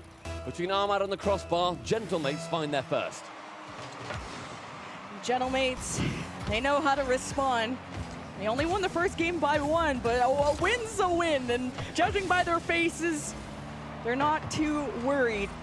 Tachi protecting the backboard there, and Ahmad sensed weakness, he sensed fear, and then the ball just bounced right over him. Great fake out of Gentlemates, and Juicy sends it back. Ahmad playing a very safe back defensive 3rd to not let any open nets go through. It's a nice play from Seiko, sending it back into his own corner. With opportunities for him to then continue down the pitch very aggressively. Above also keeps that final defender away. SMW up before Itachi can get there, who intelligently stays midfield, doesn't want to try and overcommit too much, as Seiko and Itachi both commit together on it. Mossen, 60 boost, a dunk on Itachi does not materialize, but pressure really starting to build for Twisted Minds. A shot bottom corner, not quite making it in, but a statement of intent from the MENA monsters. SMW is also going off the ceiling with like 10 boosts. Like, okay, let them cook. If Twisted Minds can find the rebounds, they can maintain that pressure. That's when you can make Gentlemates really panic. Except Seiko needs to be stopped, and SMW picks his moment. Juicy picks the corner, and Itachi gets demoed. So I like that Twisted Minds are breaking up the team play, and on that counterattack, shoved to the side. Again by Itachi, diving in front of the net, making sure that the second shot that's going to come in very quickly isn't going to be the one of 50. Juicy, perfect positioning. Right place, right time. Keeps this as a 1-all. SMW has to go up, being challenged on the ceiling by Juicy. A dunk, bit too much power on it, but does find Seiko the other side. So far, going into the second half, 1-1. Mossen carrying, looking for the bump, chasing Juicy. Mossen steals the corner boost, and Gentlemates are running on fumes. It's only really Seiko with boost. So going for demos, doing everything they can for Gentlemates to reset the field. and find their boost, find a moment to strike back, and there it is. SMW gone, and Juicy with no boost, hoping to strike through the hearts of Twisted Minds, but they defend well. There's a double shot too coming out from Gentlemates. It makes it very awkward for Twisted Minds to defend, but they do so valiantly. Armad wanted to shoot over the top of Juicy, but Juicy dives in, no boost. Seiko, shot towards target, and then Demo, it's just wide! But using his flip to destroy the man is evil on another level. 90 seconds now. With Twisted Minds now having turned on the pressure. SMW shooting bottom corner again. Post after post for both sides. Twisted Minds love that post, but so do Gentlemates, and they even got a demo. That net was open. Juicy taking it up high, forcing SMW to jump up, get a hand up. And Gentlemates, they got boost, they got firepower. Here's Seiko crossing in front of the net. What a save at the goal line by Mawson. Itachi buying time, keeping it up and getting it to Juicy. This post is getting it. This net is not going to be rectangular anymore. It's going to be bent into a circle by the time these teams are done with it.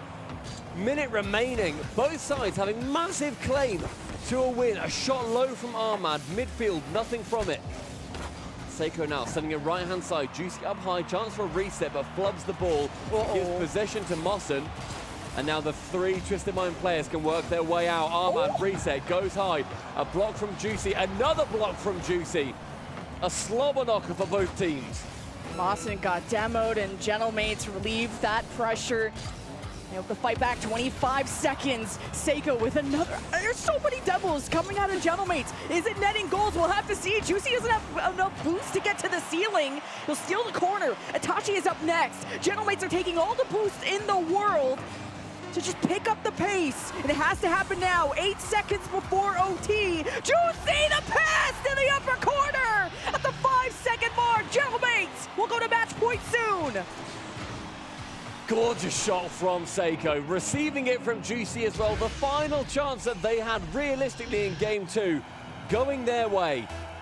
But a kickoff for Twisted Minds in 5 seconds. We've seen bot kickoffs. It's an awkward one though. You can't really get SMW actually faking it out. Armad with control of that ball gets it long at 100 boost. Mawson beaten by Seiko, but with low boost for him, just a block on the ground. Precisely what the doctor ordered in the end, and Gentlemates up by 2. But my God, Lemon, that goal is beaten within an inch of its life with the amount of crossbar and post hits. Yeah, 11 shots to 9 in favor of Twisted Minds, where Gentlemates, they controlled the boost. They got a lot of demos, and Twisted Minds did too. I think it was great that both defenses kept this game that low scoring because of those demos to find that space. But once Gentlemates got control of boost and really had Twisted Minds panic, Twisted Minds, I got to commend them. They did well for kind of low boost offenses that they had. But really, the MVP is the post. Yeah. Oh, absolutely. But then you look actually at those stats, as you said, it was 11 shots for Twisted Minds and a single goal. It's around a 10% shooting accuracy. Gentlemates, they sit a similar amount. What did they have? They had nine shots and 2 goals. They're sitting about 20%, but even then, no, it's still below average for both these teams. The defense was great, but that so easily could have been a 4-5 series. So easily, or game rather. And I think both sides are quite happy that it did not end up needing either of them to chase it.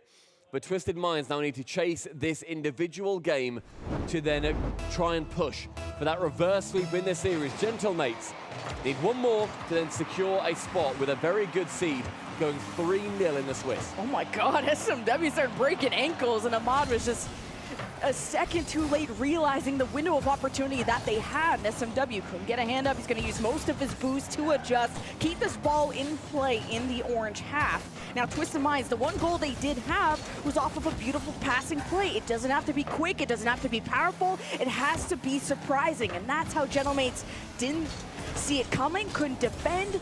But ever since then, they downloaded the Twisted Minds team play, and now there's just been layer after layer of members of Gentlemates protecting this net. We're also seeing Twisted Minds wanting to get rid of all of those layers, peeling them away by going for the bumps and the demos. They've become much more prevalent in game 3 already. We're like 30 seconds in at the time, and Seiko slicing the net in half and smashing it top bins. And that's what you love about Gentlemates is they go for not tougher passes, but at least in the last game, it was like these air dribble passes, like mid-air, that they're just like psychologically in sync. And then for Seiko to find that momentum and still slot it at the perfect spot. And guess what? Not on the post.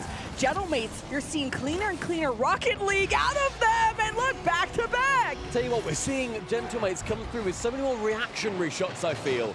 Twisted Minds maybe choreographing a little bit too much. And then Gentlemates, they get a chance. They send it. They want to make sure that Twisted Minds do sit back in their own necks. It suits their gameplay to a T. Get that aggression and make sure they can push. Seiko taking some brilliant shots, flipping past the ball on that win off the kickoff. But we said that Twisted Minds are going to be chasing the series, chasing the game.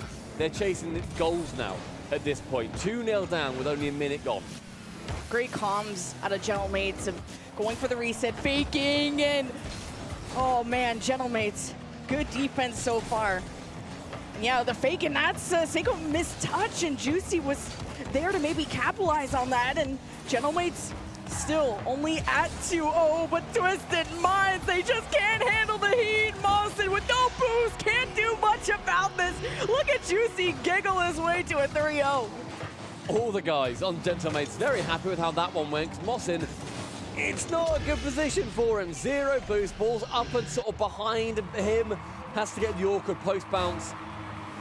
And with that one, there's going to be 3 coming through for Gentlemates. A stark difference, Lemon, to what we saw in Game 2. And Game 1, that was only a 1-0. It's just cleaner and cleaner out of Gentlemates. When they take the shot, it's gone in, and Twisted Minds, they're uncomfortable. Like having to dive across the net and just having no space to work with. Like, look how much Juicy, he can just use the backboard. All 3 of Twisted Minds have no boost, and they're not in position, but they got a lot of heart. Mawson gets the pass. Almadu takes the shot, and Seiko not only defends, but has a long clear down to the blue half. Getting it long, though, does just give pressure all the way back over towards Twisted Minds, but the midfield again, sight for more battles. Right-hand wing with Seiko. Getting it a little bit long, but Mawson can clear it away. And we see that pressure really starting to build here. Where have those demos gone? From earlier on in the game, we mentioned them and said how impressive they were going to be and maybe how important they were going to be for the entire layout of this final game, or potentially final game. The Gentlemates have made sure that they will not be having issue with any of those demos that are coming their way, because when I think you get demoed by a team, you start to look over your shoulder and not at the ball just as much. But a great pass from Itachi to find Seiko, or to find Juicy rather. Yeah. Still though, the pressure is fully Gentlemates. Juicy, Seiko finding the corner boost. You see Twisted Minds just running on nothing, gonna do what they can defensively, but how do you keep up with Gentlemates when they play like this? Pure vibes, pure Rocket League. 1, 2, 3.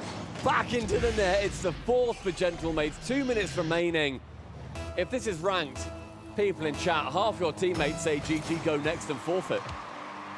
No one's really talking out of Twisted That's why you don't Minds. forfeit. You don't need to think, or you don't need to talk. You need to think through the kickoff. You get one at least. That's why you don't forfeit, ranked teammates. 4-0, yes, it's a tough one, but you can still get a couple of goals back. Give me that precious XP for the rocket pass. 2 minutes, 3 goals now for them to chase. 2 minutes to do it, but this is the first signs of life we've seen out of Twisted Minds with almost perfect play out of Gentlemates. Like, it feels like every shot, every pass they've done has been let by. Twisted Minds are a step behind. They really need to break up these passes, or this score is just gonna get uglier. Even Gentlemates not really being tested defensively. Itachi against SMW, Mod ready off the back wall. SMW wins possession back against Juicy, playing the mind games, gets the pass to Mawson, who gets the demo, but not the ball. And this will go into the net, but Twisted Minds back to square one. Ahmad now removing Itachi from the pitch entirely. And those demos, I'd love to see them come back. Give Twisted Minds that more aggression to their play. A long shot, but Ahmad finding nobody but Juicy. Mawson all could touch into the center. It's a lot of stray touches from Twisted Minds. Yes, it's got down the pitch, but they burned 30, 40, 50 boost on that single push, and it's not led to anything. Twisted Minds have to get some offense going, or the time is gonna get away from them, and then Gentlemates can just play a more conservative defense if they want to keep two back against SMW. Seiko, beautiful 50 to the side. Ahmad with a great bounce off the corner, but not one that Lawson could really handle. Ahmad grabs a side boost, full tank, is still trying to make magic happen. But with that clear from Itachi, Twisted Minds can't keep pressure. 3 guns to chase before they had 2 minutes to do so. Now just 20 seconds. Gentlemates with a 3-0 here have done what they needed to do to get the most preferential seed possible. They came through as 3rd seed in Europe, and now they're going to be going through in that 3-0 group into round number 2. It's a great push for them. Twisted Minds, a lot to learn from, but Europe in these 2 games that we have seen most recently on this alternate stream is very much on top, not dropping one today. Yeah, Twisted Minds are taking the right steps, but then Gentlemates start their first match with a sprint. Not dropping a single game is what I mean by that. Like, yes, it started off close, like a 1-0, and then OT. And then Gentlemates went full power. They went Super Saiyan at the end. Just beautiful team play out of Gentlemates. And the stats would show you just demo shots, everything for Gentlemates. And Twisted Minds, I mean, this is only the first game. What I think is interesting is a lot of the community didn't think this was going to be a sweep. And it was we more. said that at the start, yeah, that people have doubts on Gentlemates, and I hope this game starts to convince people that this could be another Copenhagen type of run. Yeah. There's every chance that, you know, when we look early on that we're going to say, none of us thought, bear in mind, at the start of Copenhagen, we'd look at Gentlemates' run of 3-0 and think, all right, well, then they now go unbeaten and then win the entire thing. Nobody's thinking that. They're a long way off it. They've got 1 win. They have now taken down all of those MENA top 3 teams as well. They've got Falcons, they've got Rule 1, they've just taken down Twisted Minds as well. It's a statement so far for Gentlemates. Well, that was a fun match. Only 3-0s today on the B stream, but they were fun. I had fun. I had fun being here for 10 minutes. So I guess I'm going to go have another coffee. We hope you stay tuned for the next one.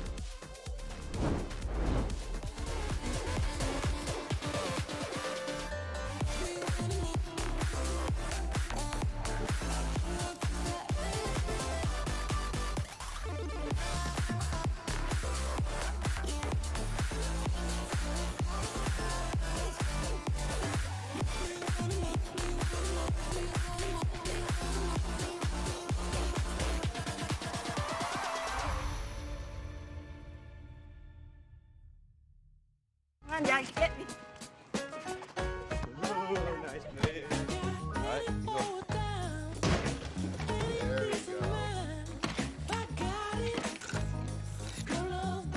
go. So cute.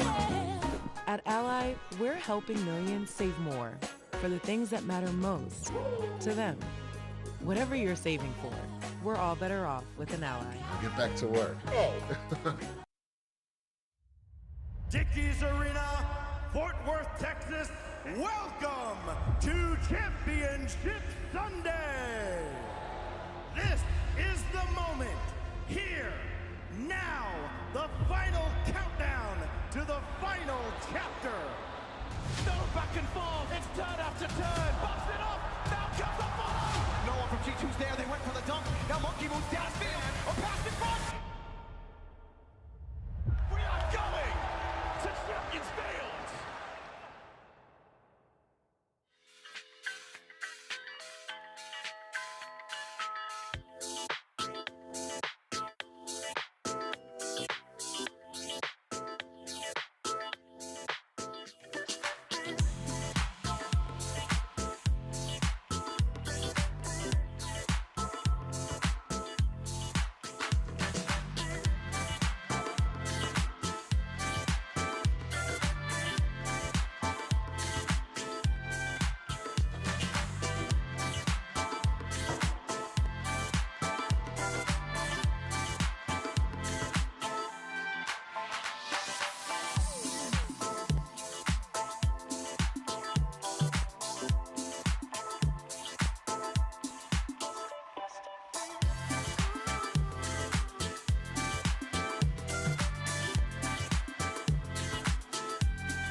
Kickoffs they have locked down, and right, this may well be the quickest 4 goals after no goals I think I've ever seen. This is what OG thought they were going to do in those last 16 seconds. Yeah, that's what they were talking themselves through after the tech pause, yeah.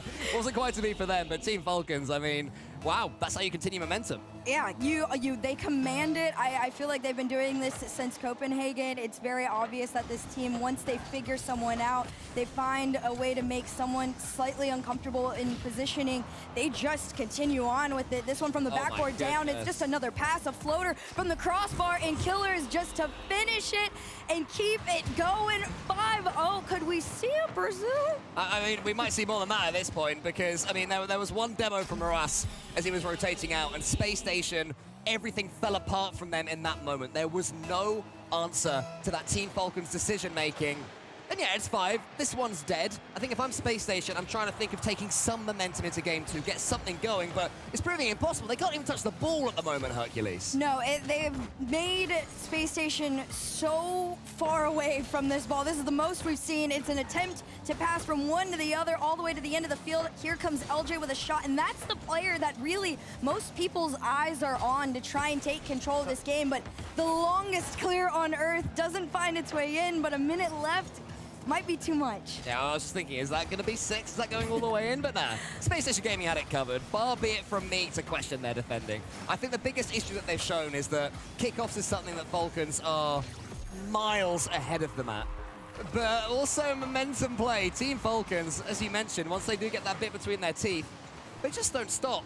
The shooting was, you know, I'd say the warning signs were there at the start of this game, but I'm just confused what this has turned into. It didn't start like this. No, it didn't. And I think one of the biggest differences that I've noticed from the first half of this game to this last minute or so is Space Station's third man is very close up to that midfield line. I think Falcons have taken notice, and they know that sending 2 people up, forcing that 50 and winning it, these are easy centers to just keep taking shots for themselves. There's the other center. This one goes through. It's exactly what I said. It's just outpacing Space Station and teeing each other up for one goal after the other. It's tiny bumps as well. I feel like Space Station just seems to be going, either by coincidence or by design, completely on Falcons' rotation lines. So they go, oh, I'll get a little nudge at you. And that's just taking the defender out of the game enough for Falcons to get something else.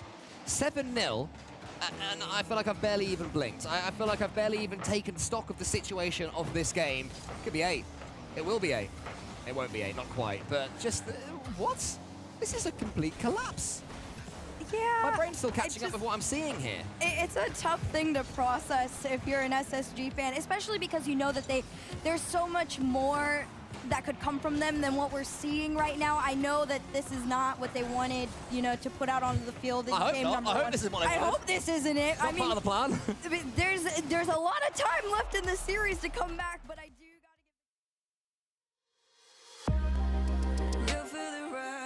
you see the drip and it slugs. You need it, pull the trigger. Got you feeling, got you feeling. The world is yours only if you take it. So sign your name in, choose to claim it. You need it in a hurry, you want it in a flash. Can't get this time back, we don't get this time back. You need it in a hurry, you want it in a flash. Can't get this time back, we don't get this time back.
involved into this one. Killers tries to go around this ball, and my big question is, are Space Station Gaming able to get the ball away from their goal? Because as soon as there was a 50-50 or a challenge, it just seemed that Falcons could manipulate where it went, and they'd score from it pretty much every time as double flip resets are coming in now. I think right now SSG has to be, and I'm sure that they are, extremely aware of how mechanical every individual player on the Falcons are. And I think on the opposing end, a lot of people tend to just say LJ is that extremely mechanical player. It feels like it's like a 1v3 in this situation almost. But Chicago and Hawks are extremely talented and ones in their respective rights as well. But I feel like it could be a case of almost like coming down to these 1v1 challenges where Team Falcons just beat out SSG every time. I don't mind this at all as well. Space Station Gaming are not trying to outdo Team Falcons for pace. They're not letting their egos play the game right now. They've made a conscious decision to slow things down, I feel. Roaslo, if he beats Chicago here, suddenly Falcons could be in on the counter. Chicago's in. Gonna get the pass towards Hoxer. No, it's wrong. Now it's 2v1. TRK over the top of Hoxer. This could be a continuation of the disaster of Game 1 for Falcons. If they can finish it here, it's a great touch defensively. I mean, even before the goals last time, Hoxer was getting triple saves, so he is key, I'd say, for Space Station. I absolutely agree. We heard Gibbs made mention on the desk. Hoxer has the capability to make these miracle plays that impact this team so much, but same can be said for Killers. From Game 1 to Game 2, he just continues to find his way into the SSG side. Oh, look at that, the flip reset, and just the control that he shows there from almost a floating, standing start, barely any momentum, and still able to send that ball into the top corner. It's brilliant there from Killers. He just looks so confident and at ease almost. It almost feels like there are no nerves right now for the Falcons, where on the likes of SSG, there is a lot of pressure to perform, and because you've had yourselves hyped up for so long and you finally made it, it is a little bit rougher in the sense, but right now finding any sort of space to make a play is what you want, and Falcons aren't allowing that. Killers is going to send this one to the side where TRK is waiting. Still yet to score, TRK. That might change here. He gets around it. It's almost there. It's off the post. Chicago has to stay alert. He does. They stay alive. Space Station Gaming have avoided doing what happened in Game 1, which conceding one, then conceding immediately from the kickoff. Now they're yet again in a game.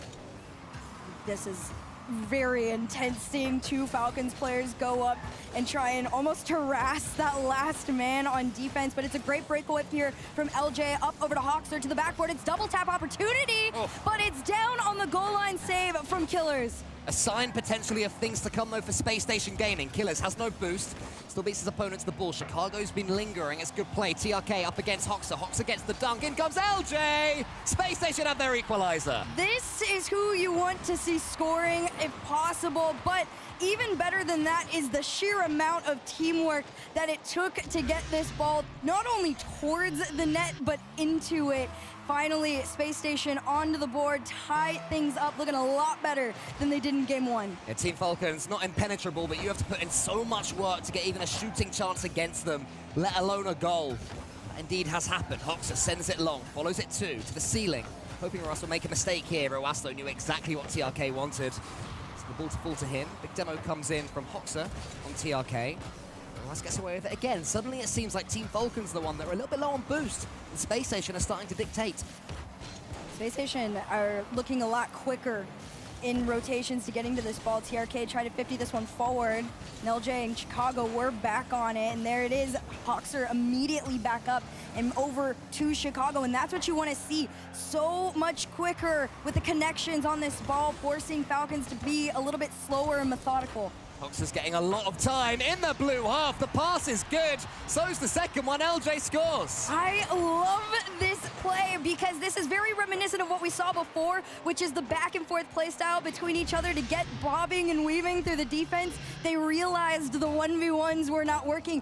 Right now, unfortunately, Space Station can't win a 1v1 on the Falcons, but they can win a 2v1. Yeah, they can. The passing plays seem to be key for Space Station Gaming. Having the bravery to play in front of the ball as well. Hoxer, potentially the key, but here comes Ruas down the other side. Still a minute remaining. Space Station Gaming ain't won nothing yet. TRK sends that one back to the center, leaves it for Killers. Chicago on the sidewall. LJ just chasing Ruas, trying to block him as much as possible. He and TRK combined to just smush that ball to the side. One more for Space Station would be lovely, and these bumps are important. Yeah, these bumps are actually very impactful as far as the Falcons are concerned in slowing Space Station down and trying to recreate opportunity. But Space Station has the same idea. The bumps are coming through. 30 seconds left to go. Can Falcons tie things up? Bulls loose in the center. It's won there by Chicago. Excellent pace from the experienced man on the Space Station Gaming team. Ruas has TRK in front of him. TRK is trying to bully LJ. LJ wriggles out of that one, sends it forwards again. 10 now. Team Falcons have to score now, or they concede this second game. Ruas, he beats him. TRK's almost there. TRK's waiting in front. He's chasing down the defender. Killer's over the top. LJ holds his nerve. LJ makes his statement. Space Station Gaming have almost taken game 2. Now they have. They're right back in it. Signs of life from a team that looked hopeless in game number 1. Game 1, 7-0. Game number 2, only a 1-goal deficit for Falcons. Space Station take the lead and hold on to it in the last remaining moments of that game number 2. Huge improvement there, but you gotta make mention to LJ. He was everywhere all at once, and that is exactly who you want to have signs of life. Yeah, ominous for Team Falcons as well. 666 points there for LJ. If that's not a statement, then I'm not quite sure what is from him. I mean, he was looking like a demon on the pitch as well. I mean, he was making saves, he was getting goals, but when Killer scored this one, I was thinking, oh boy, this is going to be Team Falcons to lose. I think Space Station have become much more aware of how much they were starting to feed Killers, and the fact that TRK would go up so much for those bumps. Now being able to transition out of it was a great sign from SSG, but an even greater sign was how well they worked together to get around the defense. They figured a plan out, they found a way to create their own space, but I don't know, I'm scared the Falcons might have taken note of that. Yeah, for sure. I think we'll see maybe a slightly tweaked style of Falcons Yes. here. I mean, they'll still be uber aggressive. They'll still be looking to score 5, 6, 7 goals if they possibly can, although, of course, that's not always manageable for them. But maybe the balance will be a tad different, because they did let gaps behind them there that Space Station Gaming expertly utilized, for the record. But it does lead to a very intriguing game 3. Oh, game number 3 has officially commenced, and it starts out with a demo and an air dribble through from none other than LJ, the one that everyone was waiting to wake up on offense. He is officially here. Oh, that is lovely. Reminiscent of Killer's goal in the last game, just pushing it upwards into that top right corner. And suddenly it's Space Station Gaming that are making all the statements. What a start from them in game 3. That is a great start for SSG. Can they turn this into 2? It's a slow play from Hawkster. Tried to get the ground 50. This one goes out in a pinch. Lets Falcons take their transition. It's crazy because watching game 1, you feel like that game could have lasted half an hour and Space Station Gaming wouldn't have even made a dent. And then now, a couple of games later, suddenly they are looking like the superior team. But Team Falcons have managed to build themselves back up. There's almost a boost steal there from Killers. He might not even need it. Gets it over the goal line. So it was alert. LJ's just waiting. Trying to get himself involved again as Hoxer goes to the backboard. Ruas takes it away. It's down to the more nitty-gritty of the game, which Team Falcons will like. They'll like these challenges, these 50s. I feel that's a gameplay they can be superior in. Yeah. Ruas goes forwards, and he gets it. I was going to say, you talk about how the Falcons want to almost be challenged. It kind of forces them to step up and be a little bit more aggressive, because there you have it again. It was TRK all over the field. He goes for one demo on the left side, then swaps into the center, says, I'll get the bump. Everybody, your one goal is keep that ball moving forward. And the plan worked out great. Now he's going to try and get one of his own. Tries to go low on LJ. This one not quite through, and it remains a tied game. I feel like Team Falcons certainly seem to have some of the fastest comms in the game. I'll continue in a second, because LJ, this is continuing his one-man mission against Team Falcons. Oh man, I've been waiting for this player to wake up. I wanted to see LJ on land, the musty through as well to get the power on that one, almost 100 kilometers per hour on it too. Space Station, they put themselves in a lead once again, no longer struggling to find responses. Chicago now at the right side. And we'll go for Space Station, which just gives them a little bit more comfort. LJ takes another touch. We've seen some supreme performances today. First from Yan earlier on, and now from LJ with Ruas and Killers in the middle of it as well. Individuals are stepping up today. Oh, absolutely. I mean, you want to talk crazy individual performances, you got to even shout out players like Banana Head earlier in the day as well with OCE. For sure. Taking a win there. It is a crazy time for change right now. Here comes Ruas, a man more than capable, but Hoxer prods it forward to Chicago, who can't quite get his shot on target. Killers had to avoid Chicago. Now Hoxer takes control of the situation, has the flip reset, does he? Leaves it to Chicago again, so the comms remain high from Space Station Gaming. Here is LJ, a full tank of boost. This is danger right now for Team Falcons. This time he just spoons it above the Team Falcons goal.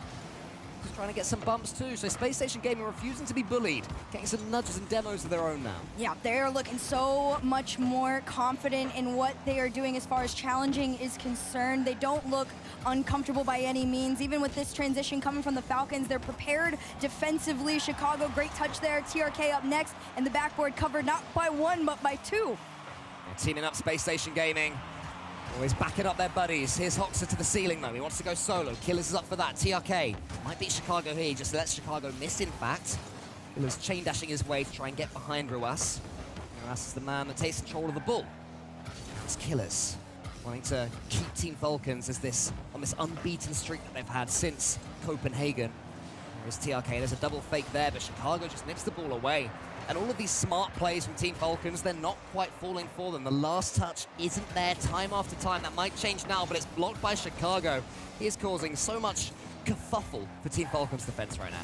Beautiful word. There's a lot of kerfuffle, but there's also a lot of patience. And I feel like that is where Space Station are thriving against the Falcons right now. You made mention Falcons are trying to come up with these like tricks and plays to throw SSG off, and SSG are just saying, if you wait a few moments, this ball will land into us, and then that transition out will be so much easier. And that's what we've seen time and time again. It's like they let them tucker themselves out in that first game, and now they're reaping the rewards. But Team Falcon's still dangerous. Killers tees up with his teammate. I was going to fall to Ruas to the backboard. Beautiful control from him. Leaves it this side for TRK. The shot's there. It's almost good. LJ not just gets the save, also sends it forward. Does so much work. That is gorgeous from LJ. This is such a great play for a number of reasons. Oh. It's not just the fact that LJ set up Chicago, but that pass to force Killers down to 0 boost, knowing that goal became wide open, and it was just a comfortable shot. Space Station go up by 2. Space Station Gaming looking so much more now like their online selves, but Falcons come back. Killers has a chance. Killers puts them back in it. This game ain't over. This is not over yet. Just under a minute to go. Falcons respond just moments after getting scored on, forcing Space Station to stay in luck.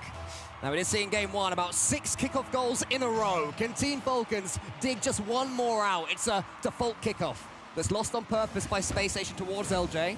Ruas reads it. TRK goes forward. He gets a demo as well. Chicago has to get this read and does. Ruas heads back. Chicago uses all of his boost just to send it back to the blue half. One more chance. You sense is coming up soon. Ruas at the edge will bump attempt. Instead, it's going to be a double tap. So much in his locker. Falls to Killers. Team Falcons keep coming. Extremely low boost, though, for Team Falcons, and Hoxer taking note of that. Even on low of his own, tries to make that transition out. Immediately sent back. LJ there to collect. And with 30 seconds left to go, Killers from the air. TRK trying to match him, but right now the Falcons, they seem to just be playing catch-up, trying to match the pace of SSG. It's shot opportunity denied, and SSG hold on to their 1-goal lead. There was one imperfect touch from Ruas, and Space Station almost got the 2-goal lead back. Just waiting for a key mistake, a key error. Might not happen in the attack, though, for Falcons, but Hoxer, he gets it away. 1 second now. Ruas, he dunks it forwards. Killers is there. Can he get the touch? No, he can't. He's out of boost. TRK was arriving. It was read by Space Station. They take series lead. Once again, low boost is the detriment of the Falcons, and SSG are taking note of that. They are forcing them to use everything in the tank and then taking it all away from them. The game plan worked. SSG take another win, but more importantly, they take match point. Chicago, who has seen and done it all pretty much in Rocket League, he must have been thinking, what is going on now after that first game? But to talk his team through, a turnaround in performances like this one has been stunning mental there from Space Station Gaming. And they started it now. I mean, when you got a player playing like LJ, it's much easier to bring yourself back into a series. I mean, the difference is night and day when a player like LJ is able to step up offensively, when he's able to have the space to musty like this over into a net, and you can see the confidence just shining through. It is so much different for SSG, just vibe-wise, right? And that allows so much more room for confidence, especially against a team like Falcons, because that's what you need is confidence. So we've seen on the side of Space Station Gaming that LJ is clearly the man today. He is the one that's demanding that ball, that's going solo, that's got his mechanics working. Who is it going to be for Team Falcons? I mean, Killers has shown signs, but since those first couple of games, they've all gone a little bit flat. Yeah, honestly, as much as people probably are looking to Killers to, you know, re-step up like we saw in games 1 and 2, right there, that shot is from the player I want to see, TRK. He's been extremely quiet, a little bit more passive than I think his teammates would have liked or are hoping for. I think him getting in on the action could make this team a much more threatening roster in this game 4. Well, he's watching this one. He goes to the ceiling above the backboard, almost there. Ruas follows up. Killers just has to wait and go back again. It was almost perfect timing from him there. This time it's Killers. TRK in the center. Killers gets the dodge towards the center. So pushes it sideways. Team Falcons have certainly started game 4 better. Maybe refresh themselves mentally. The bump is good, and it's forced in by TRK. Look, it's the one that I said. He really and truly needs to step up and get in on the action. That's exactly what he did. But that bump from Ruas, just allowing it to waterfall down. But again, TRK, he cheated up, pushed it forward and through, and Falcons take a lead. I think Ruas actually got a wave dash on the side wall after hitting the ball as well, just to generate even more power. Like Sonic the Hedgehog gearing something up and just going a million miles per hour. It's beautiful. And here is Ruas yet again. This time, let's take things slightly more the slow way. Manages to keep his flip and sends it forward. So, okay, we'll get that one back towards Killers. Falcons looking better again, but Space Station Gaming have been so dangerous on the counter. There's another one to add to the tally. I gotta give huge props to Hawkster for that setup. I think they knew they wanted to do these big, long interception clears, and Hawkster put himself in such a great position to get that ball handed to him and slotted through Space Station, tie up game 4. 1-1, early doors. The game continues to improve. Hawkster sends that one long. Ruas almost sets up TRK. Looked good for a second, but TRK pulled away, didn't like the idea. Ruas clears it long. Team Falcons would love to just get that ball back in orange territory for a while. It's been too long as far as they're concerned since they've had sustained pressure. And a big part of it is because of how quickly Space Station Gaming are clearing the ball away, but that's a poor touch. And it's Killers that scores. I mean, yeah, it is a poor touch, but it was a forced poor touch. I think Chicago could have been a little bit more powerful with it and forcing that ball through. Obviously, it goes in and Falcons take the lead, but now Space Station looking a little uncomfy on defense, and that's not what you want. They've not been shaken by a Falcons goal for a few games now, though. Space Station Gaming, every time they've had one go against them, they've stepped right back up and equalized. Comes Hawkster trying to keep up that trend up against TRK. Chicago in the corner. Chicago almost gets it towards LJ. That's dangerous. It's risky from Chicago. I like the way Space Station are playing, though, keeping up that confidence. The shot comes in from LJ. It's saved to the corner. Hawkster's in the center. Killers has to try and float towards the ball and manages it, at least for now. Hawkster almost over the top of Killers. This is a good period of play for Space Station Gaming. Looking again more like themselves after conceding. But Team Falcons now playing on the counter themselves almost get their own opportunity. Really big clear here too. LJ trying to follow it from the ceiling down. Chicago had shot opportunity, but it got taken away. But Hawkster is going to keep it going. Again, ceiling down, pass denied. Falcons starting to pick up on the patterns of what Space Station was doing to get around them, and now transition through to an almost open net. Ruas to extend the lead. You don't always need to go for the flip reset. Sometimes it's that final little touch when you're stretching your car that just prods it over the opposition. And if you're as accurate and speedy as Ruas is, it's going to be enough. Team Falcons back 3-1 up. You got just over half the match left to go. It's a big flick here from Chicago, but TRK manages to still keep this one out. And the Falcons re-find their momentum here. It's a big clear upfield into that net, and TRK stepping up and showing out. Falcons up 4-1. I mean, it's a nice goal there from Team Falcons. The pass was Or yeah, it wasn't a pass in the end. Ruas let it go in, but the play was nice. But I'm going to turn my attention yet again to Space Station Gaming because I'm beginning to notice, as I'm sure we all are, a bit of a trend that when Space Station truly lose momentum in a game, it really gets away from them quickly. They have to arrest that slide right now. We do not want, going into Game 5, another 7-1, you know, an 8-1, something ridiculous, and it's looking like it might become that. That save from Hoxha, even though they're 4-1 down, could be a big one. They have to keep Tool, though, here. Hoxha to the side yet again, doing more great defensive work. Chicago has to get this ball away. They're totally starved, Space Station Gaming. Team Falcons going for the kill. Killer's just waiting for that ball. Hoping the challenge will be good enough to get it over the goal line. Space Station Gaming have slowed things down, but yeah, they've definitely got to work on that. Yeah, this is probably the most they've had room to breathe, and that is definitely going to be a sigh of relief as Chicago puts this one through. He just follows it from one end to the other. Of course, that attempt on a bump there was really, really massive. I don't know if he made complete connection with Kalirs on it, but Space Station closing the gap. But I love what you said about that SSG.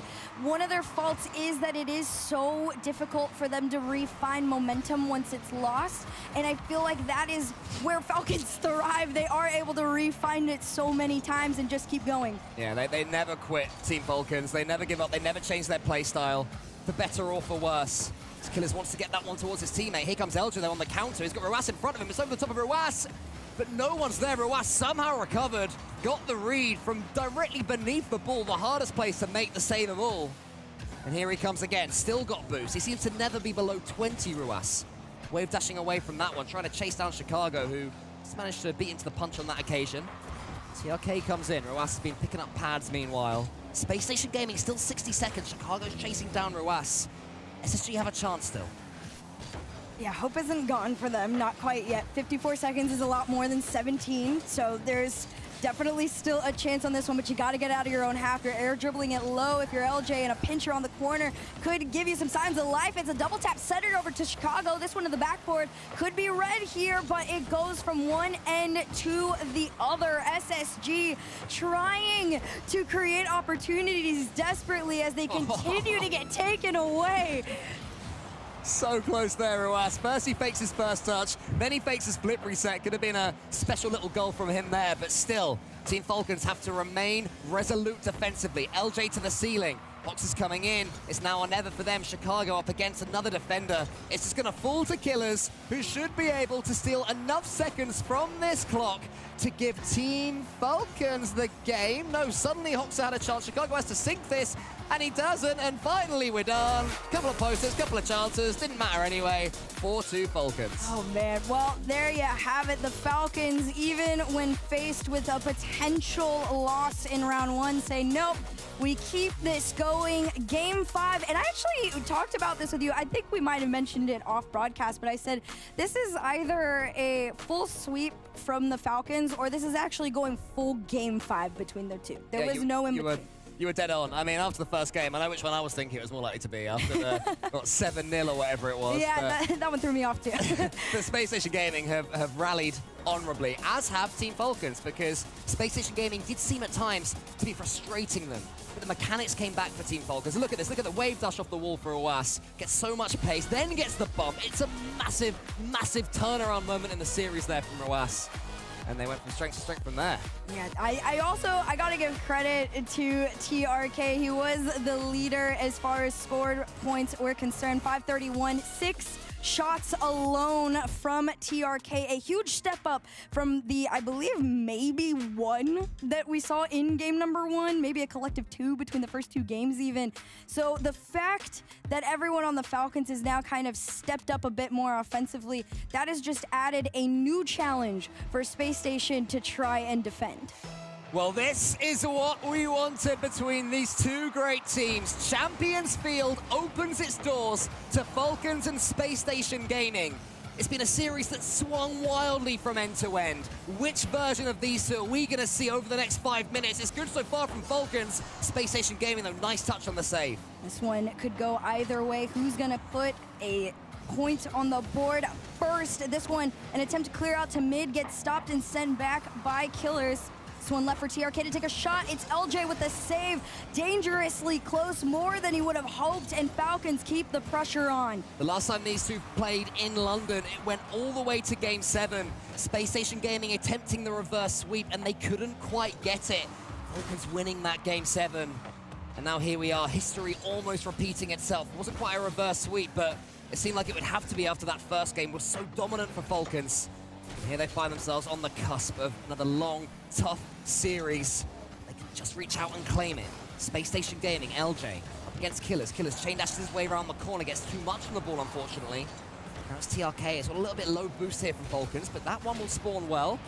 He gets demoed, but I'm sure he'll take that, teeing up his teammate. It's well cleared again from Space Station Gaming, who happen to ferry away. Huge amounts of pressure early doors here. Lots of pressure indeed, and the fact that it has been consistent from SSG is a great sign. Hoxer from the ceiling tries to center this one down over to LJ, but it's a great read there from, I believe it was TRK, and the clear comes through. Falcons once again on transition.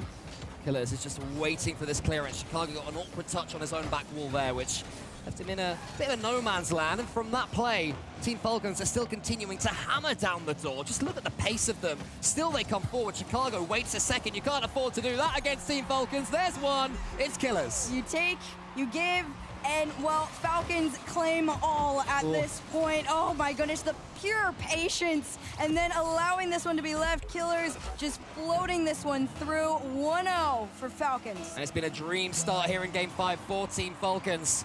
Space Station Gaming have to step themselves right back up. All eyes turn towards LJ. Is he able to conjure up just a little bit more magic from that bag of tricks? Not yet.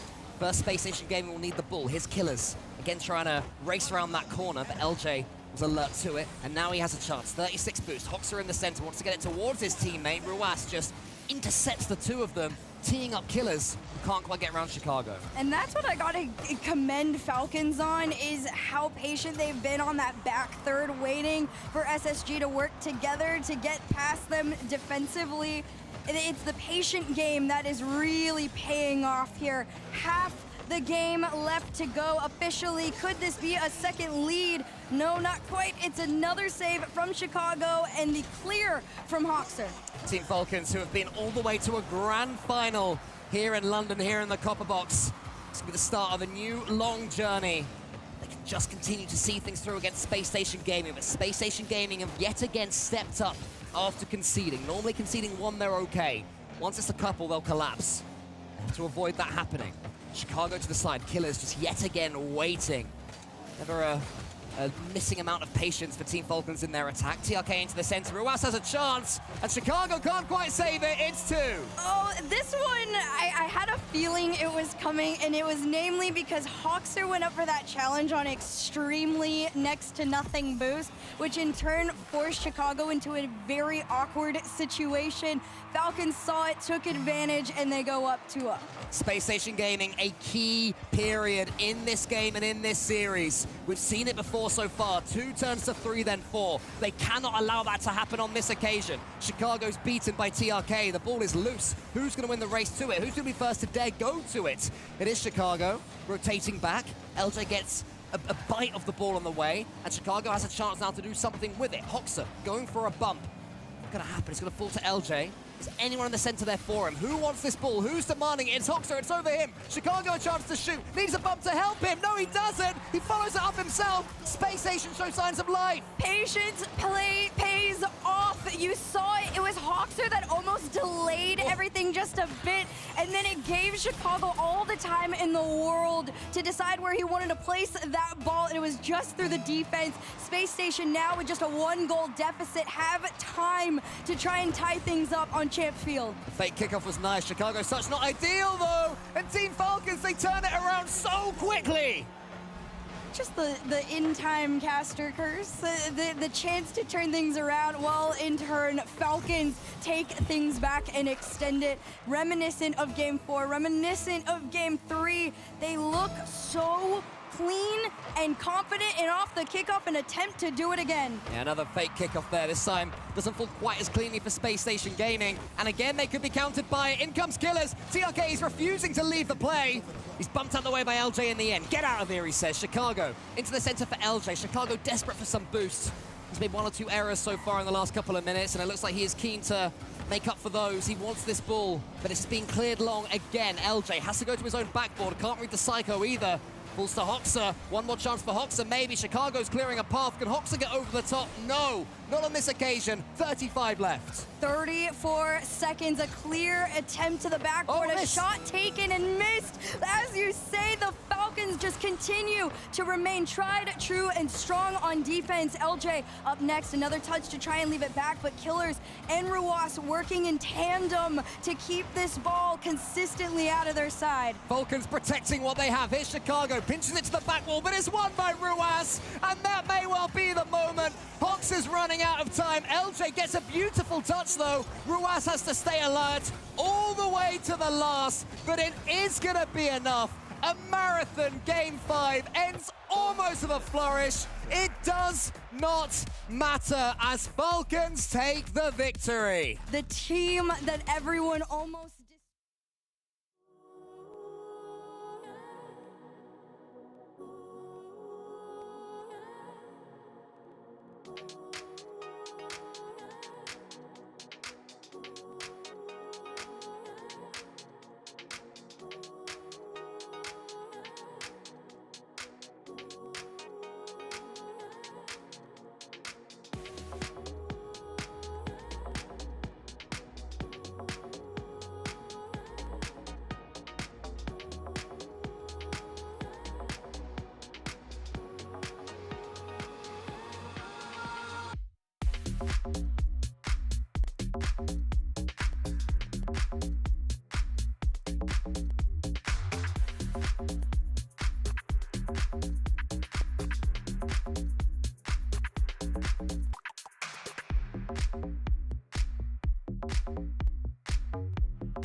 find you finding me when I was trying to be alone. Didn't plan it, happened on its own. Now you're here and there's nowhere to run. Alright, if I had to choose, it'd be me and you. If there's no us, alright, nothing left to lose. There's no me and you. Where would I run? I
stars. You're moving like a moonbeam, dancing on a daydream in the dark. And I forget who we are.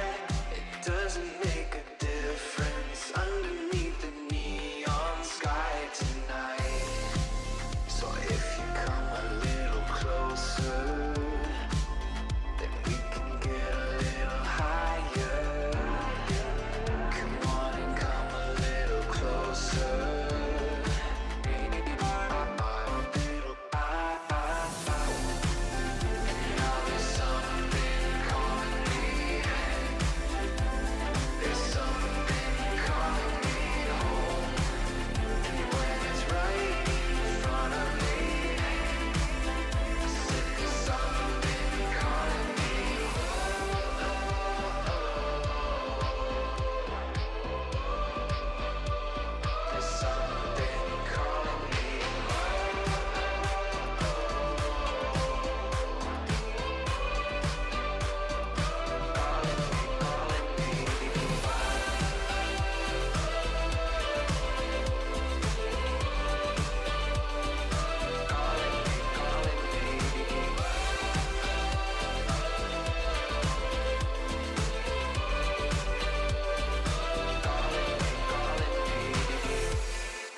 flash, you see the drip and it's lux. You need it, pull the trigger. Got you feeling, got you feeling. The world is yours, only if you take it. So sign your name and choose to claim it. You need it in a hurry, you want it in a flash. Can't get this time back, we don't get this time back. You need it in a hurry, you want it in a flash. Can't get this time back, we don't get this time back. The way we choose now.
Welcome back to the B stream here for Major 2 in London. We're about to get Oxygen versus Gladiators underway, James, but we just had a hectic first round. We had some crazy games, a game 5. Let's take a look at those round scores and see how all the games went in round 1.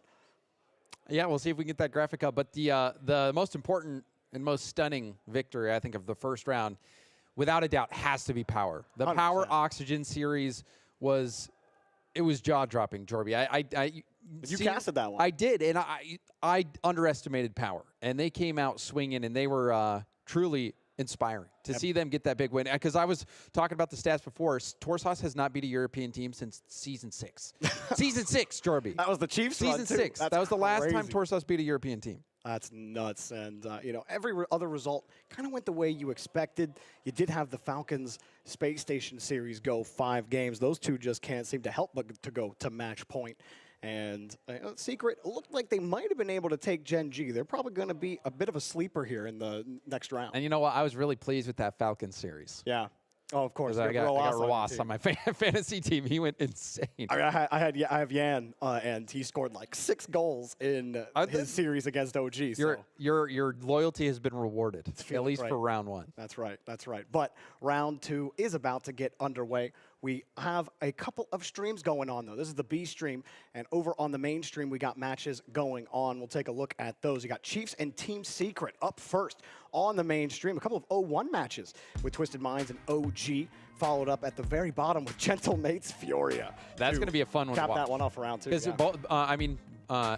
Correct me if I'm wrong, Jorby, but I believe both Furia and Alpine both swept through the Swiss last time. They did. So now we get to see them collide in Swiss, and I was really conflicted about that pick. I really could go either way.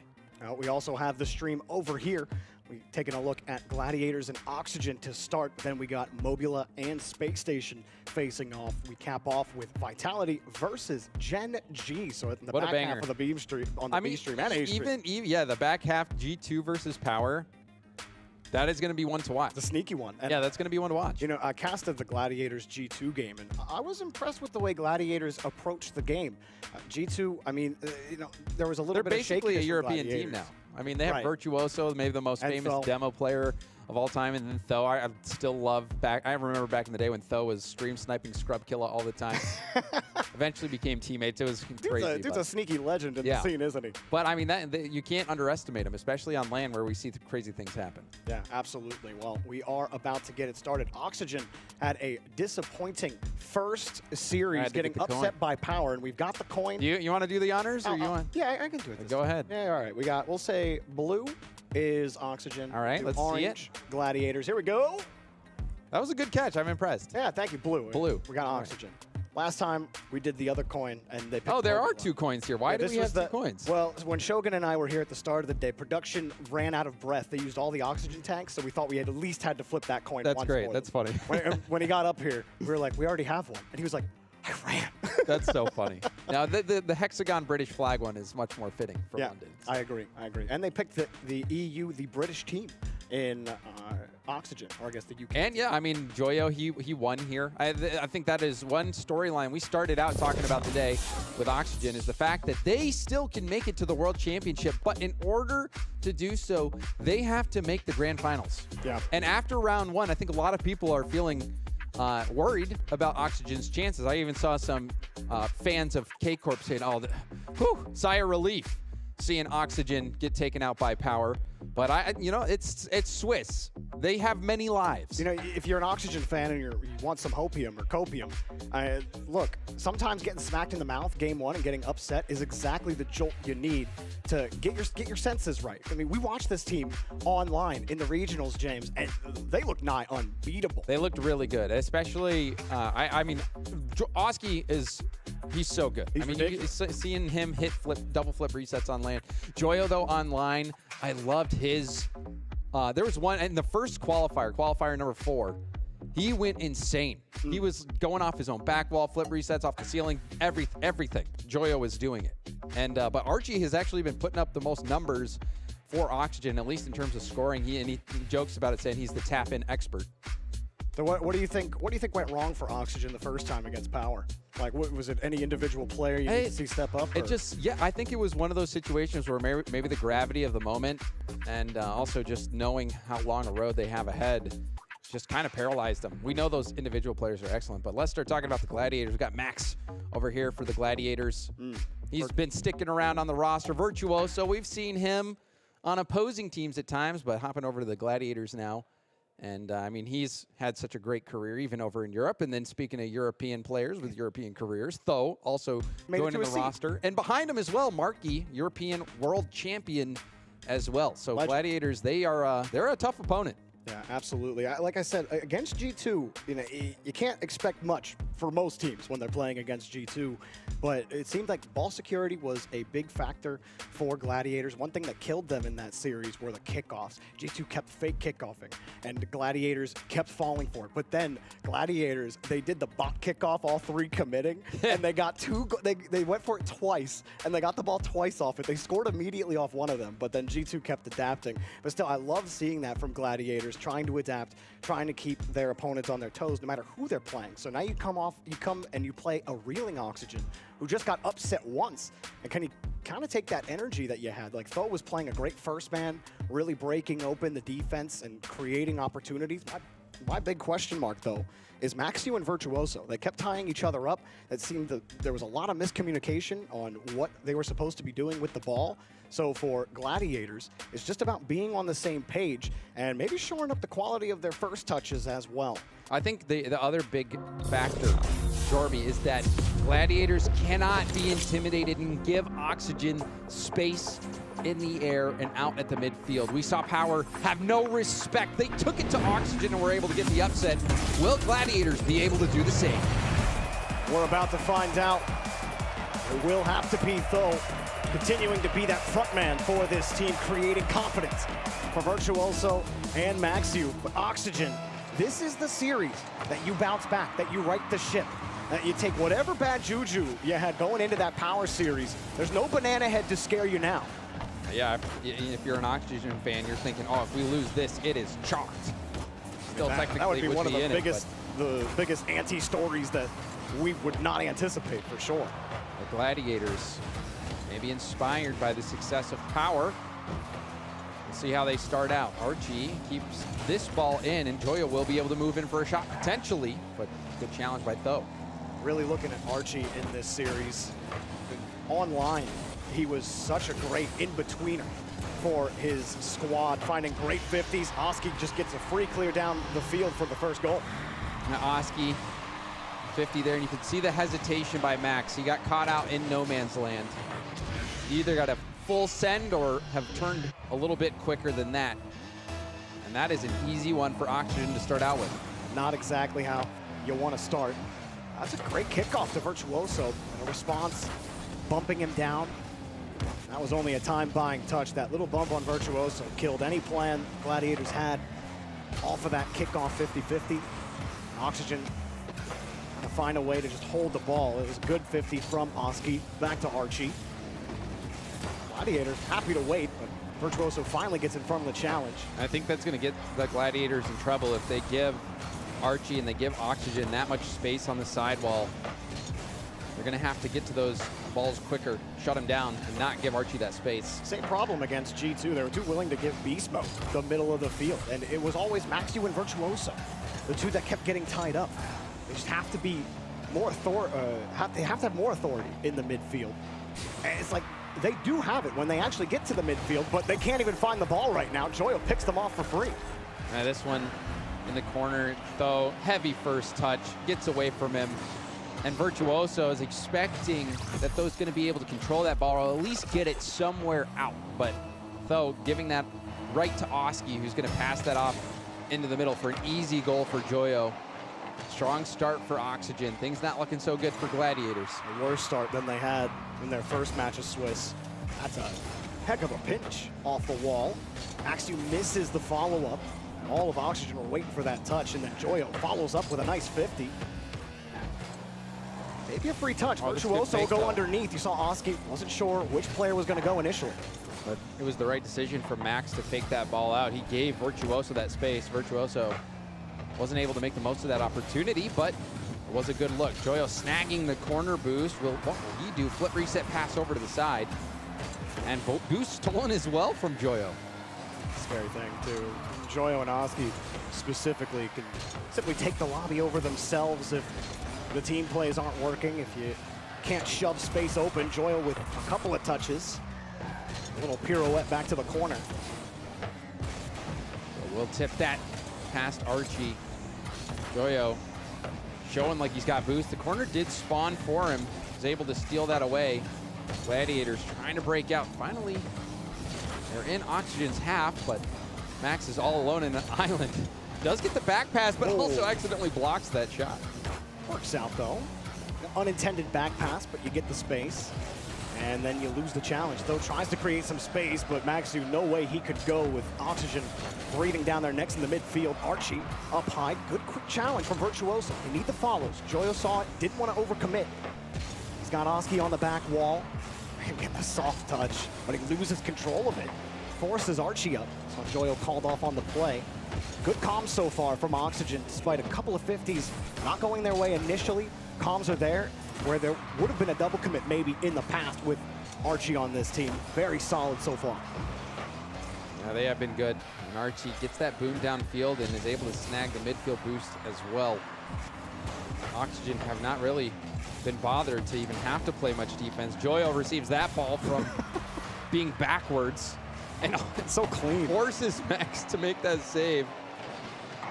It's unfortunate for Gladiators. 2 series in a row, you're up against mechanical maniacs, and they get to have their way with the ball, but Virtuoso finds the slot on the left side. And suddenly we got a ball game off the back of a Virtuoso demo. He stays upfield in the corner, and look at that. Wow. Oski's thinking, there's no way he's shooting here, right? It's like shadows of, or shades of a lot with that angle.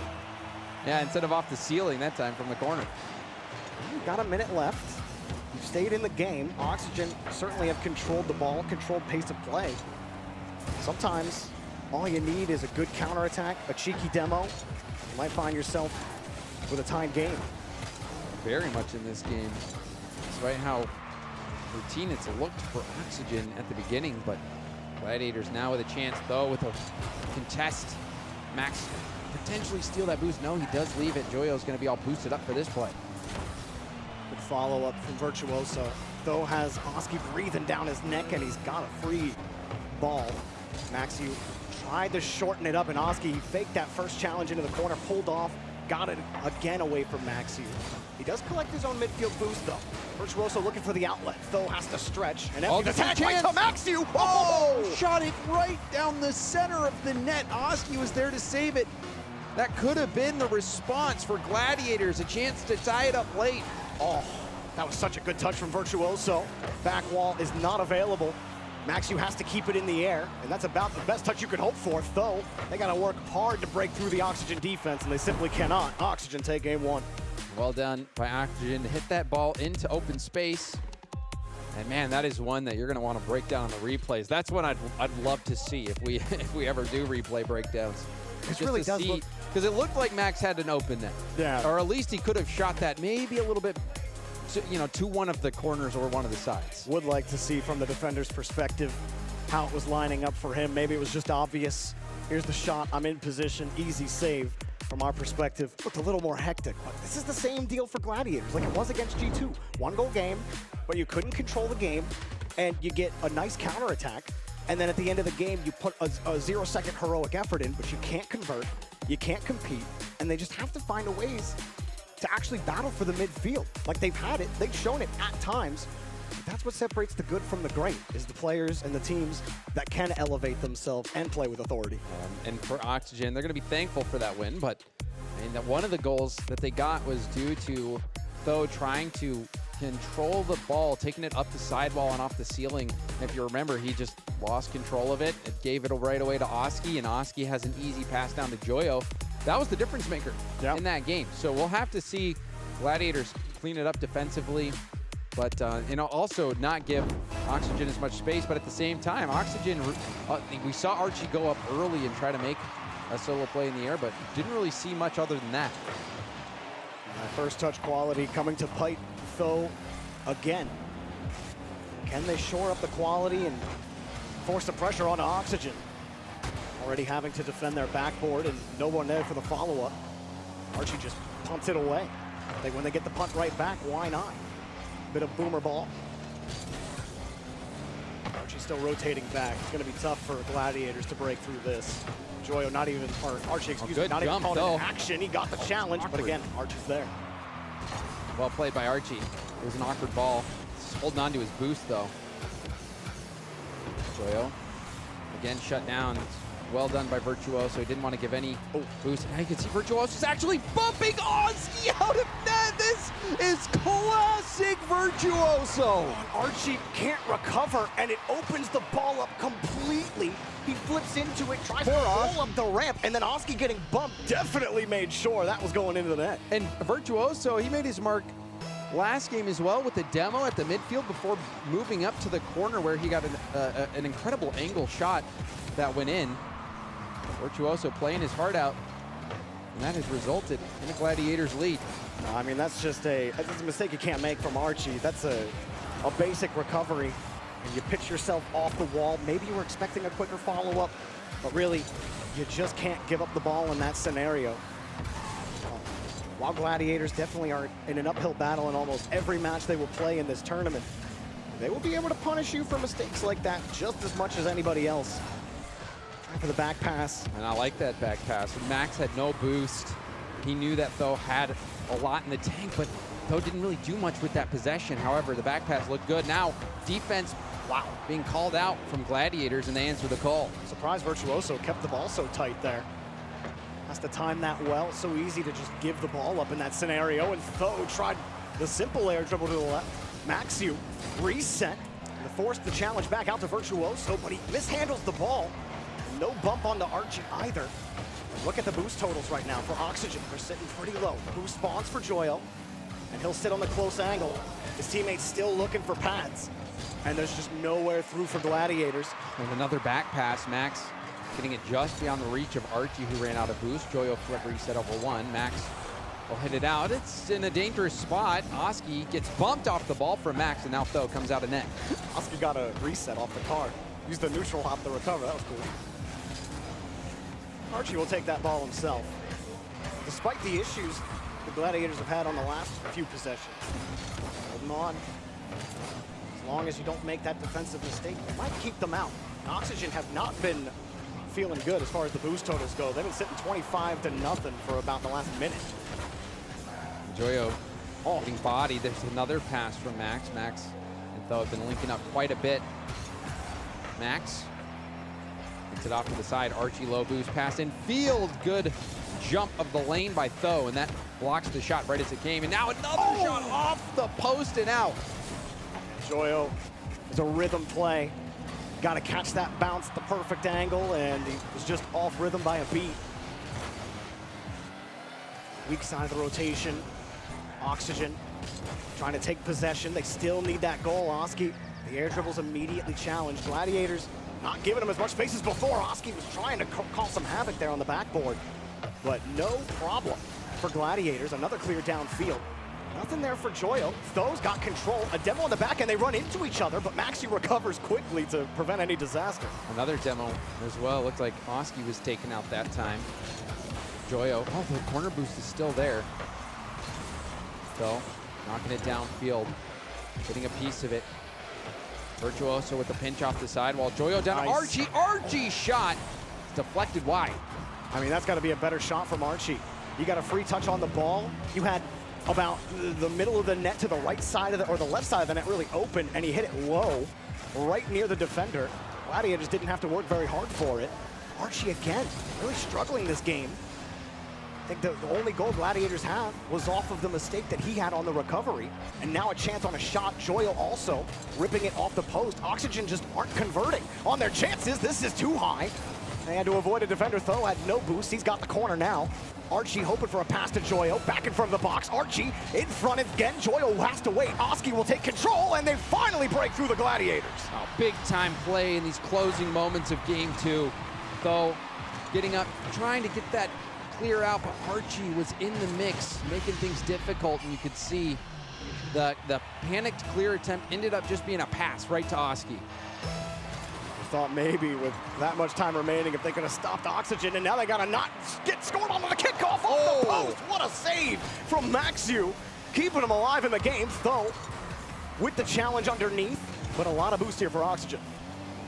Max trying to get back to the ball. Now Virtuoso. He's gonna stay on it, pushes to the backboard, it bounces. Oski with 0 boost, still got the touch. That was game-saving. It really was. You had the attempted bump. If one rebound went Gladiators' way, they'd get it. Oski with an incredible touch. Now Tho takes it on the kickoff. And another good kickoff for Gladiators. Certainly have learned their lessons against G2, but they didn't learn their lesson about the midfield. Oski just goes down for free, and Oxygen just steal the game from Gladiators. Oh man, Oski, he lands with the ball on his hood. He doesn't even have much boost, but immediately as he lands, he gets a power flick past the entire defense. I don't know how Oski managed to do that with nothing in the tank. Big plays from the big man. The save at the end, kicking a ball out to the midfield to force overtime. Oh man, it's uncomfortable, isn't it? Not been an easy game for Oxygen. But Oxygen thanking their lucky stars that they've got Oski on the roster. Oski, he was the one who scored late, and then he was the one to make that solo play at the end. And Oski, so good getting that win for Oxygen in game 2. Now Gladiators, it's gotta be frustrating.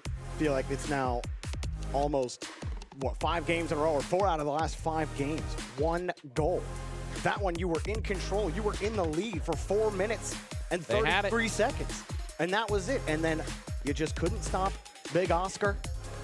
And that's gotta, I don't even, as a competitor, I know how I'd feel in that situation. I don't know how I'd keep my mental together, but you know, Gladiators, they've been here before. All 3 of these players have been here before. And while it's been close, they just don't have that extra bite. They don't got that spice. They got like level 2 spice. They need level 4. I mean, depending on the spice scale, you know. I think everyone knows the spice scale I'm talking about. Yeah, you don't need 5. I'm a solid 3. You're 3? I like that. It's mid-range. You get some kick without sacrificing any of the flavor. Yeah, but Gladiators, to get back in this, are going to have to bring that level 5 out. And they had a good start in the last game. They were controlling the game much better. But when the going got tough, Oski got going. Touch quality better at times. Tho has resorted to slapping himself into a 50-50 as first man, hoping that Virtuoso and Maxiu pick up the pieces. Low pass in front, and Oski dunks his own teammate to get into the net, 1-0. And whoever has Archie is going to be really happy about this play, you know. Gets the assist, pokes it in, actually bounces off Archie there before Oski hits it back into the net. Oxygen, they made the start of this series look a little easy. Game 2 was suspect, but game 3, they have another commanding start. I just think as long as no one really makes any grave, simple errors on Oxygen, should have this one in hand. Gladiators can still make a question mark of it. There's been some good pushes. See if they can keep it up. They have to commit 2 to beat 1. Back around the corner. High bounce, and Virtuoso with no boost, hoping he can force him off the route. That's just a perfect 50 back to his teammate. And Oxygen get to play with their food. Nice cut from Archie. Now he's got another free touch. We'll just take a pot shot, make it a difficult clear. They're getting back to it. And everybody starved on Gladiators, but nobody in the midfield for Oxygen. Yeah, 20 is the most anyone has. You can see Virtuoso picking up small pads. Oski tries to push this back towards center. Another double commit. Does get a pinch that sails it out, and Tho will get the extra touch despite getting demoed. That relieves enough pressure for Gladiators to get some boost, but Archie will have a shot, and Tho will be there. Another double commit from Gladiators on the back line, and this is going to be really tough for the Gladiators to work out from. Here from Virtuoso, give yourself some space. Oski went high, so Tho went low. Doesn't matter, that follow-up always so quick. And Oski right behind you, see him turn immediately as Joyo takes the challenge. Full confidence in the rotation. Archie has the demo from Joyo. Very smooth here from Oxygen. Don't have to do too much take too many risks, and you should be okay playing textbook. All three of these guys have the mechs. Joyo punts it downfield. Boldness to go for a team pinch there. Oxygen maybe not feeling threatened. And they certainly feel in control. Up 2-0 over Gladiators, as well as being the heavy favorite. Now might get another goal. Oski has been fantastic, scoring pretty much everything for Oxygen. Good return to form here in game 3 for Archie.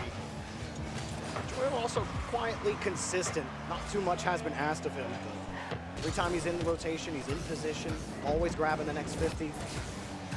Buying time for his team when he needs to, and even there, Phil has to find a way to neutralize that ball. Now Virtuoso has to use all of his boost just to get back to the 50. Maxu the same deal, and Joyo's already ready for it. He sees Maxu coming across, and Joyo's like, I don't care what Maxu does here. I'm gonna be in position for wherever that ball goes. There's nowhere for him to go. And even though Gladiators are sitting around here in the midfield, the Oxygen are just playing keep away, and then they run into each other. Phil just took the ball off Max. That is a moment where that wasn't communicated.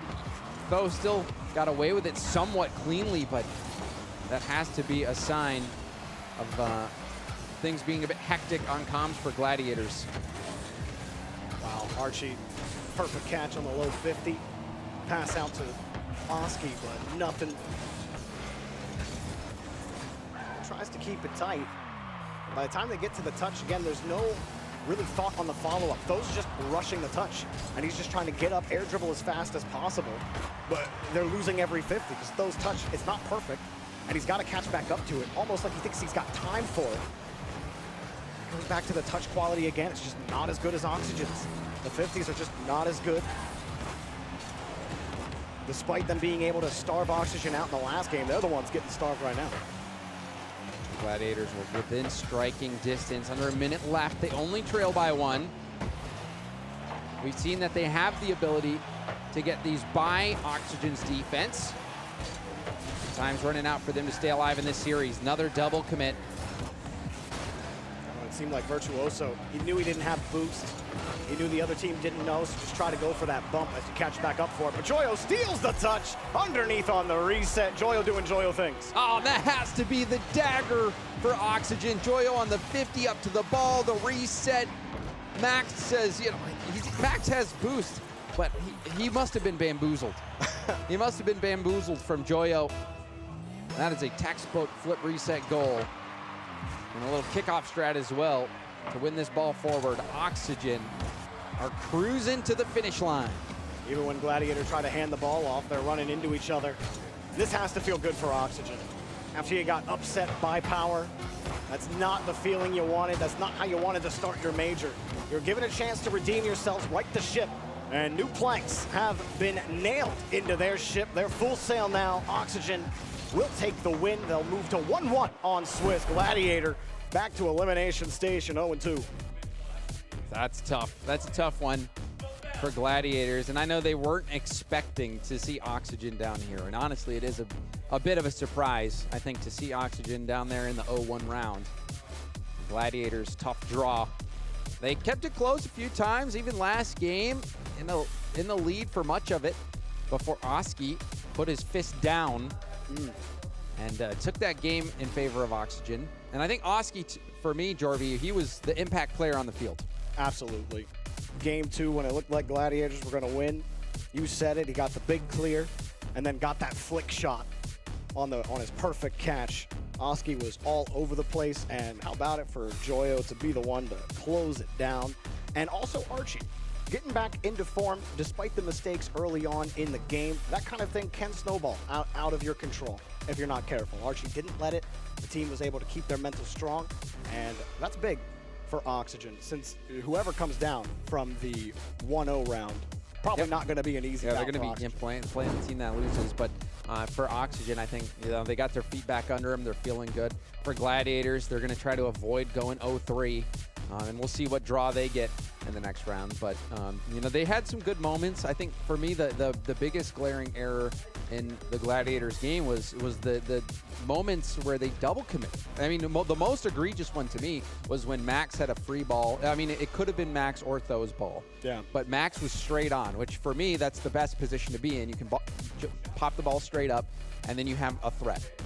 But Tho cut right in front of him, and those types of double commits, you cannot have them, especially when it's going to be a tight game like we saw these games be. Well, we have lots more Rocket League coming up. Next up on the B stream, it's Team Mobula taking on Space Station. Space Station just coming off a close 5-game series against Falcons. They'll be looking to bounce back into that 1-1 round. We'll see what that result is after the break.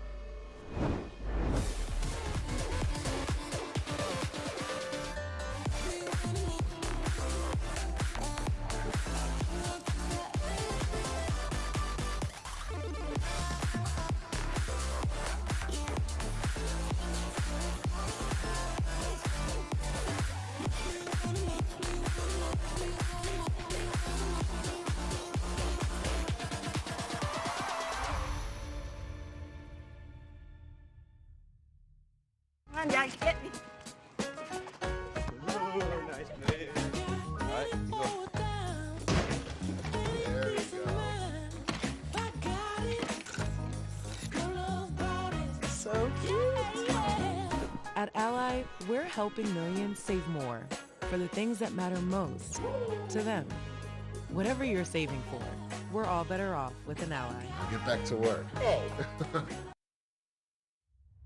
Dickies Arena, Fort Worth, Texas, welcome to Championship Sunday. This is the moment, here, now, the final countdown to the final chapter. No back and forth, it's turn after turn, bumps it off, now comes the follow! No one from G2's there, they went for the dunk, now Monkey moves downfield, a pass in front! We are going to Champions Field! EUPU, NA Shmene. I know you all want to hear how the rest of the world made it to London, so let me tell you. Sam's runaway leaders Furia and Team Secret each cleared third seed by a massive 12 points. KV1, Motta and Brad immediately stepped it up post Copenhagen for Secret with a grand finals appearance versus ever dominant Furia. In Open Qualifier 6, they went even further. Parte de Team Secret fueron los Bams. Efectivamente los Bams de Moda abrieron muchos espacios. ¿Qué pasó con Brad? Que teniendo la pelota ahí, bueno, cada uno va a solucionar. They may have lost out on South American first seed due to overall season points, but if they secure the 2 series wins they need to catapult themselves to Worlds in place of complexity, that's a job well done. A perfect 3-0 run from Team Falcons meant the race for second seed was what mattered in MENA. Thankfully for Twisted Minds, an Open Qualifier 4 quarterfinals loss for anything, formerly Rule 1, meant SMW, Mossen and Ahmad could secure second. Now, the pressure is on though, as if Twisted Minds make top 8, they'll make Worlds at anything's expense. Torsos Fever and Banana Head won every single Open Qualifier, not just post-Copenhagen, but this entire season. Round of applause in chat for the lads. Meanwhile, a tooth and nail scrap went on for second place. Going into Open Qualifier 6, Kibgang, Pioneers and Chiefs all had a real shot at second, but as Kibgang fell, Pioneers knew they had to defeat Chiefs in the semis to stand a chance. Finn full take a boost, can't read Super Locky! Finn doesn't get a touch on it, it's now Hunter all alone, but Locky will go over the top and straight to the grand final! If Pioneers could only defeat the Oceanic Titans in the grand finals, they would be Oceania's second oh wait, no, never mind, we already know that Power won everything, so Chiefs qualify. Good job, lads. APAC has one sought-after spot to fight for, and 2 dominant teams, Gladiators and Elevate. Long story short, it all came down to one last epic final, all-important, critical best of 7, the winner of which would not just qualify for London, but also make Worlds. And in true RLCS fashion, it was a certified thriller. 相手ゴールまで運んでいきました。そして最後はマッシュ Alright, sadly it wasn't a series we all deserved, but Gladiators handily got the job done, and Maxiu, Virtuoso and Tho will seek to continue APAC's good work over the next 2 lands. Regional newbies Mobula won 3 out of 3 events to make London, with ease. The good news for usurped Super Team Limitless, Mobula need at least a Grand Finals appearance in London just to force a tiebreaker for Worlds. So expect to see these guys when we get to Fort Worth, unless something seriously unexpected happens.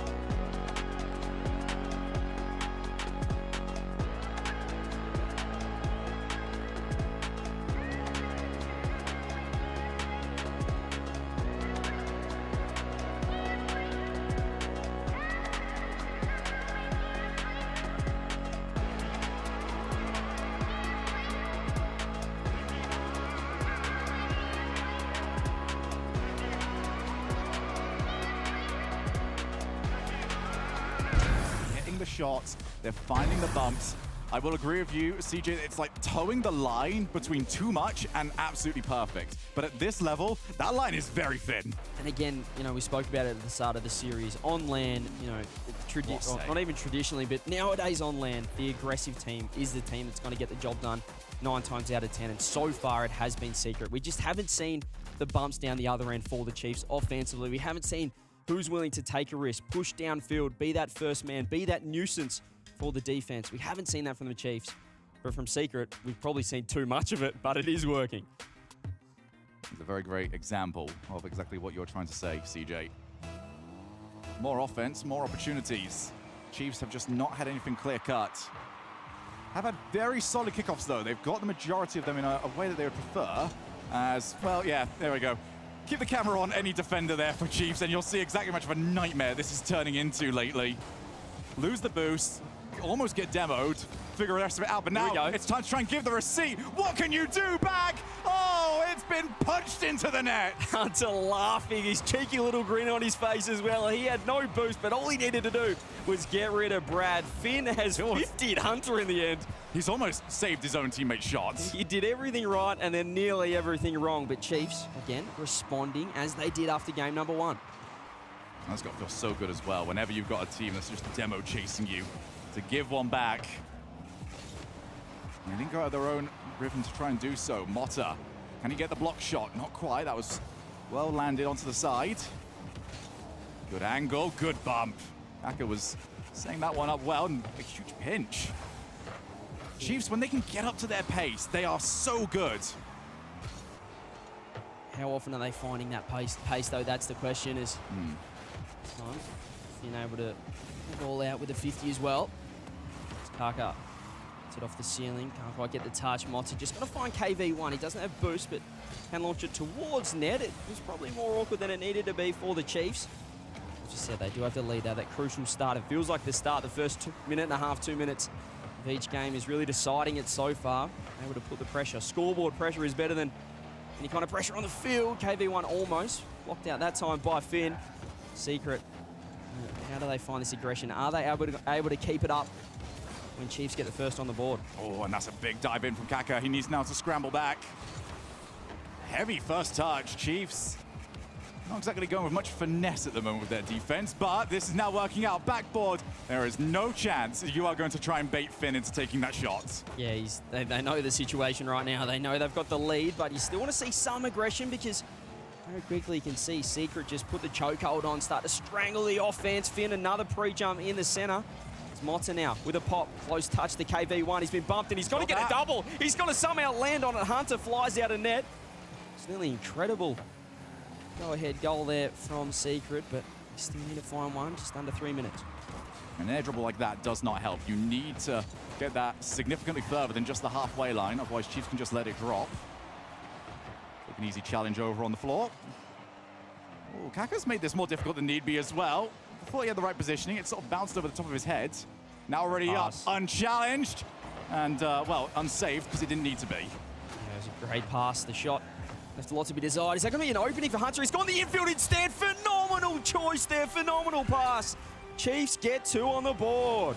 That is such good discipline here from Hunter. He's got the option to go for the near corner and instead play it for the full checkmate. Leave the goalkeeper absolutely stranded. 2-0. He just guaranteed the goal, and that is the LAN experience paying off. As I said, the guy that's been here more than any other player on the team, and this could be another one. It's going to be Finn getting the goal on the board, or is it going to be Carl? I'm so confused. I'm looking at Finn in the bottom left corner. It's not him.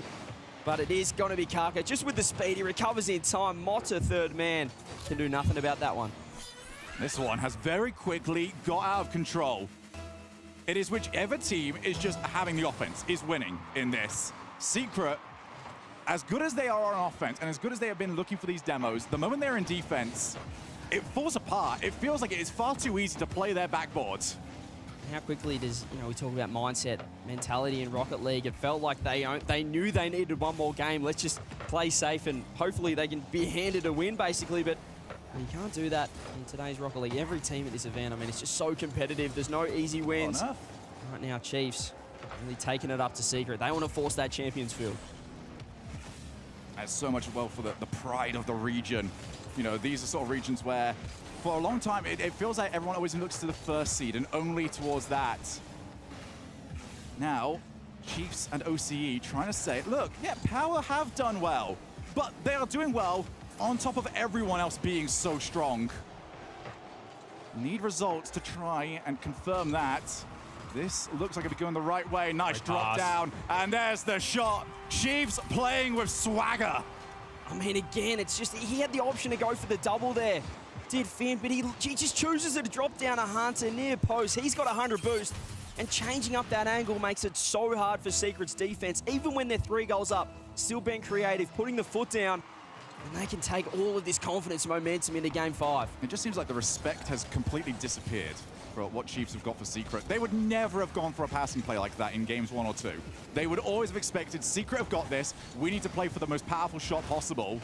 Now they're saying, oh, but they actually probably don't. They are human. We can outpace them. This first goal, I mean, this one's done. We are looking at Champions Field. We are going to Champions Field. The first goal in that game is going to be massive. As we said, it just feels like whoever can start stronger just puts so much scoreboard pressure on the other team. The bump comes through. What a save, though. Kaka on the goal line. He was getting tested by everyone. Like homing missiles them with KV1. We're bumping him up, and then they just can't find anything. It might not have meant the world, as they still would need 3 after that, but we're talking about confidence going into Champ Field. Missing something like that, it can be tilting for the team. I mean, on a day as well where we saw the follow-up games between Falcon and SSG, just getting something going can be so big, especially ahead of a big game like that. You're just cutting the momentum. You're the ones from the most recent goal, and also you're sort of breaking that mental barrier. That says that Chiefs are, unbeatable. You can't get past them. Like, no, you know that now. You can get the ball past, but it is a 4-0 OCE second seed, dominant in Game 4. Let's go to Champions Field. Let's see who moves to the 1-1 round and who will be on the brink of elimination. A massive game number 4 there from the Chiefs, and you look at the LAN debutant Finn. Every game he plays, every ounce of experience he's going to get on LAN, on the international stage, they're only going to get better and better, this lineup, which is just why that game number 4 was so huge. Able to force Game 5 now. They're only going to get better, as I said. Team Secret, they look fantastic in Game 3, but it just felt like they thought Chiefs were going to give it to them. They're going to hand them the easy 3-1 win. Well, it's not to be against OCE. Now we do get Champ Field. Like, I almost don't blame them for that. Chiefs did not want to take the game to Team Secret at all in Game 3. They were so lackluster, so passive. And then suddenly, Chiefs turn around and they're playing like this. They're hunting down demos, playing the checkmate infield. There was nothing that went wrong for them in this one. And now, both teams with a huge 5 minutes ahead of them when it comes to the rest of their season. We're talking about mindset as well, playstyle. I know that man in the lovely Chiefs polo standing behind LBP. There he is right there. I know he would have said to them, as he said to me, former coach of my own back on the Renegades, LBP, if you're going to lose, you've got to lose playing your way. What's the point of, handing it to the other team, letting them play their own style? So they threw the kitchen sink at Game 4. They got the reward 4-0, and now they've got to back it up on Champ Field. Let's find out, shall we? We've been told for so long about the turn. Oh my God, how has that been kept out? KB1 stuck with it, but that somehow took longer than expected. And we talk about how important the start of these games are. The first 30 seconds, the first minute, it's 7 seconds into Game 5. And Secret with a kickoff goal. Well, Chiefs will not have the option here. They cannot play passively. They've got to go for it from here on out. Team Secret, on the end of a 4-0 loss, can still go ahead and get another one. They are looking for the demos, looking for the bumps, looking to make Chiefs' life miserable. It's only early, but this is trouble. It feels like Game 3 all over again. The reset from Brad, the confidence from Secret. They're throwing everything at this offense. They've completely changed it up from Game 4. They're looking like they're trying to actually go out and take what's theirs. Brad, off the wall, very heavy first touch, but where's the follow? Hunter just wanted to take the 50. Chiefs stuck in their own side of the field. They have not even been in the orange side. This is the first trek that we've seen. How long is it going to last? Not very long at all, or at least for the start with. KB1 just puts it behind Hunter. Been into the midfield, but Kaka didn't want to jump for it. They're going to have to take some risks here. Yeah, what's crucial now for the Chiefs, the next 90 seconds, they've just got to stabilise. They don't want to let this lead get out to 2 or 3. Really write themselves off in here in Game 5. There's a great chance. 50 through, Finn keeping the ball in. Smotza is in a little bit of trouble. Double commit coming through. Hunter, he's looking to go. He's been faked out by the demo. A nice pass across. Brad reaching, has no boost. Kaka now going to leave it for Hunter, but it's a great dunk again. Motza, Secret doing well to keep it in the blue half. Yeah, the passes are good ideas, but they've got so much distance to travel that Secret have been able to react. Good boost steal. Kaka already up, decides to play it to the far side. Secret have not been incapable when it comes to having a double commit. Across the face of the midfield, Hunter always been beat to it. There's the sort of plays that if Hunter's going to go out that far, I feel like he does need to commit. Talk so much about Game 5s as well. It's less about play style, less about structure, more about moments. Who's going to make the most of their opportunity? I'm looking to Hunter to be the playmaker for the Chiefs. As I said, he's been here more than anyone else on his team. He's got the experience. He's been the veteran back in OCE for this lineup. He's been such a cool head. He needs to come up with something.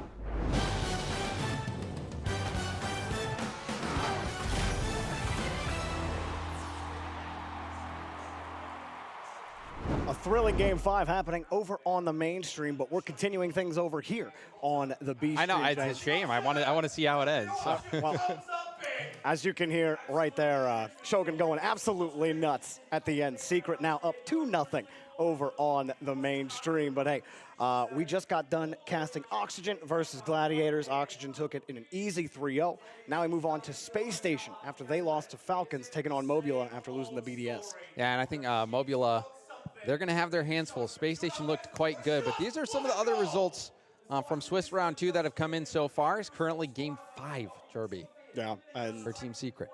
For Secret, definitely want to close that down later on. Their South American brothers taking on Gentlemates. That will be a fun one. You got Vitality Gen.G to round the day What out. is the match that you can't wait to see out of all those? Oh, Gentlemates Furia. Definitely. Really? Oh, yeah. To me, I want to see that. I want to see that Falcons Team BDS. That would be good. A lot of I mean, people got are G2 going Power. BDS. A lot of the talent are picking BDS on that. Yeah, I think I'm probably going. Did I even do my round 2 predictions? I You don't might think I need did. to quick. Yeah, I mean, it's too late. You're going. That means you got the coin if you didn't do it. Oh no, I'm gonna get the coin pick. Look, there was a lot going on. Okay.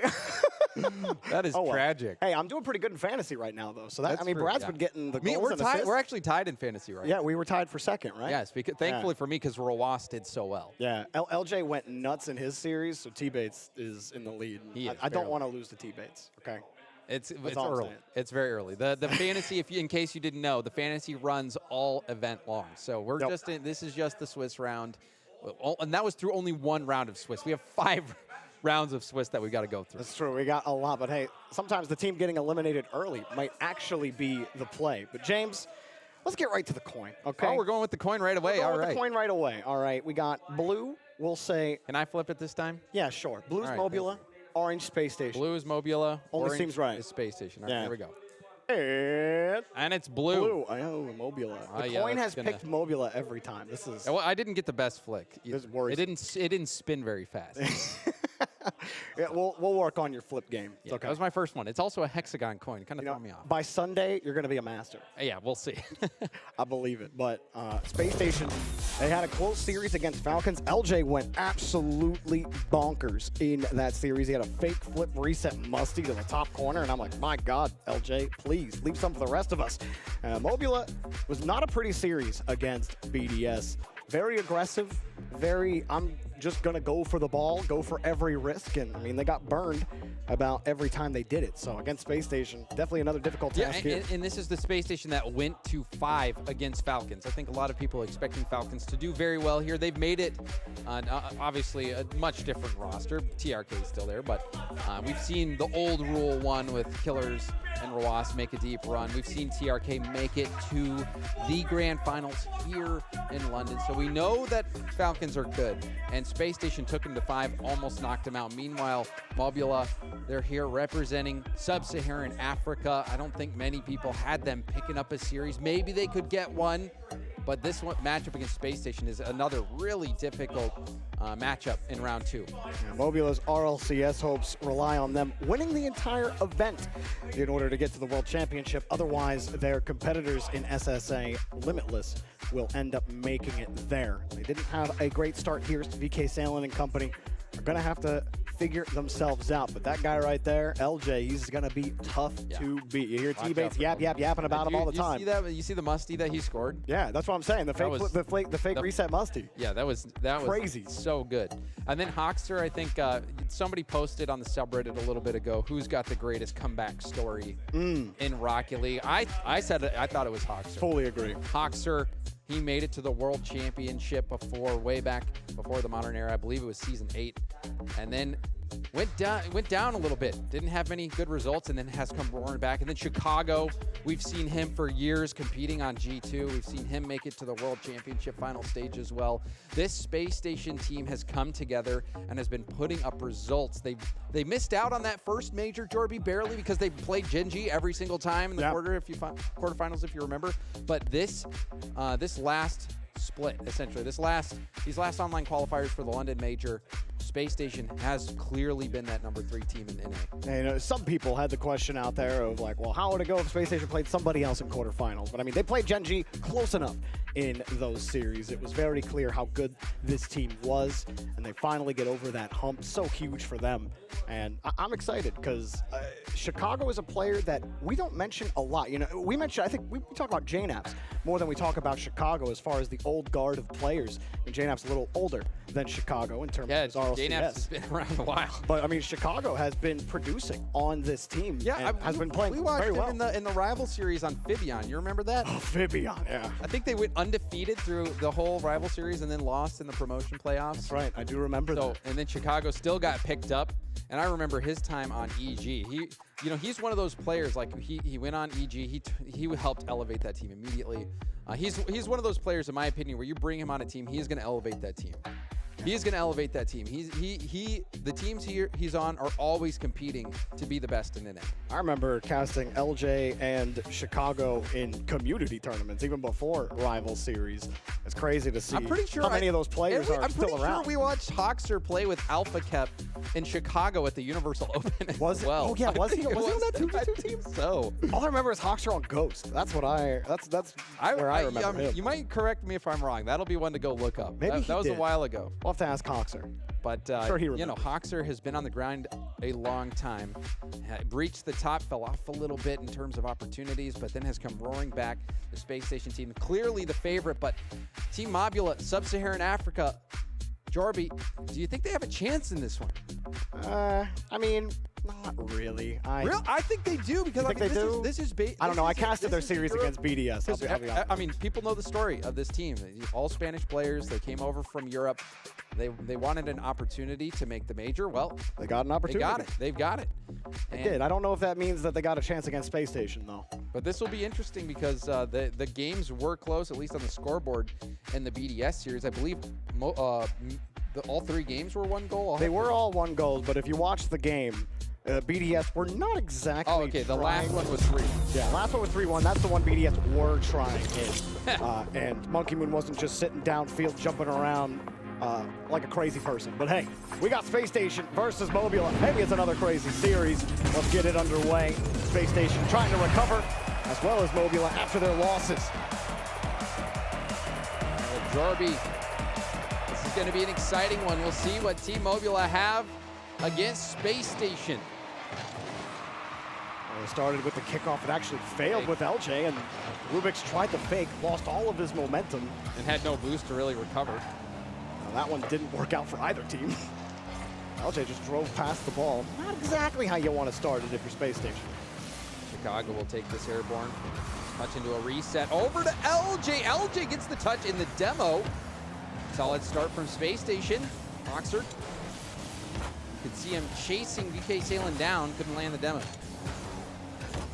Free touch. Chicago sees he's got the whole right side of the pitch, and LJ sitting right there to catch the ball just in case he couldn't get it on target.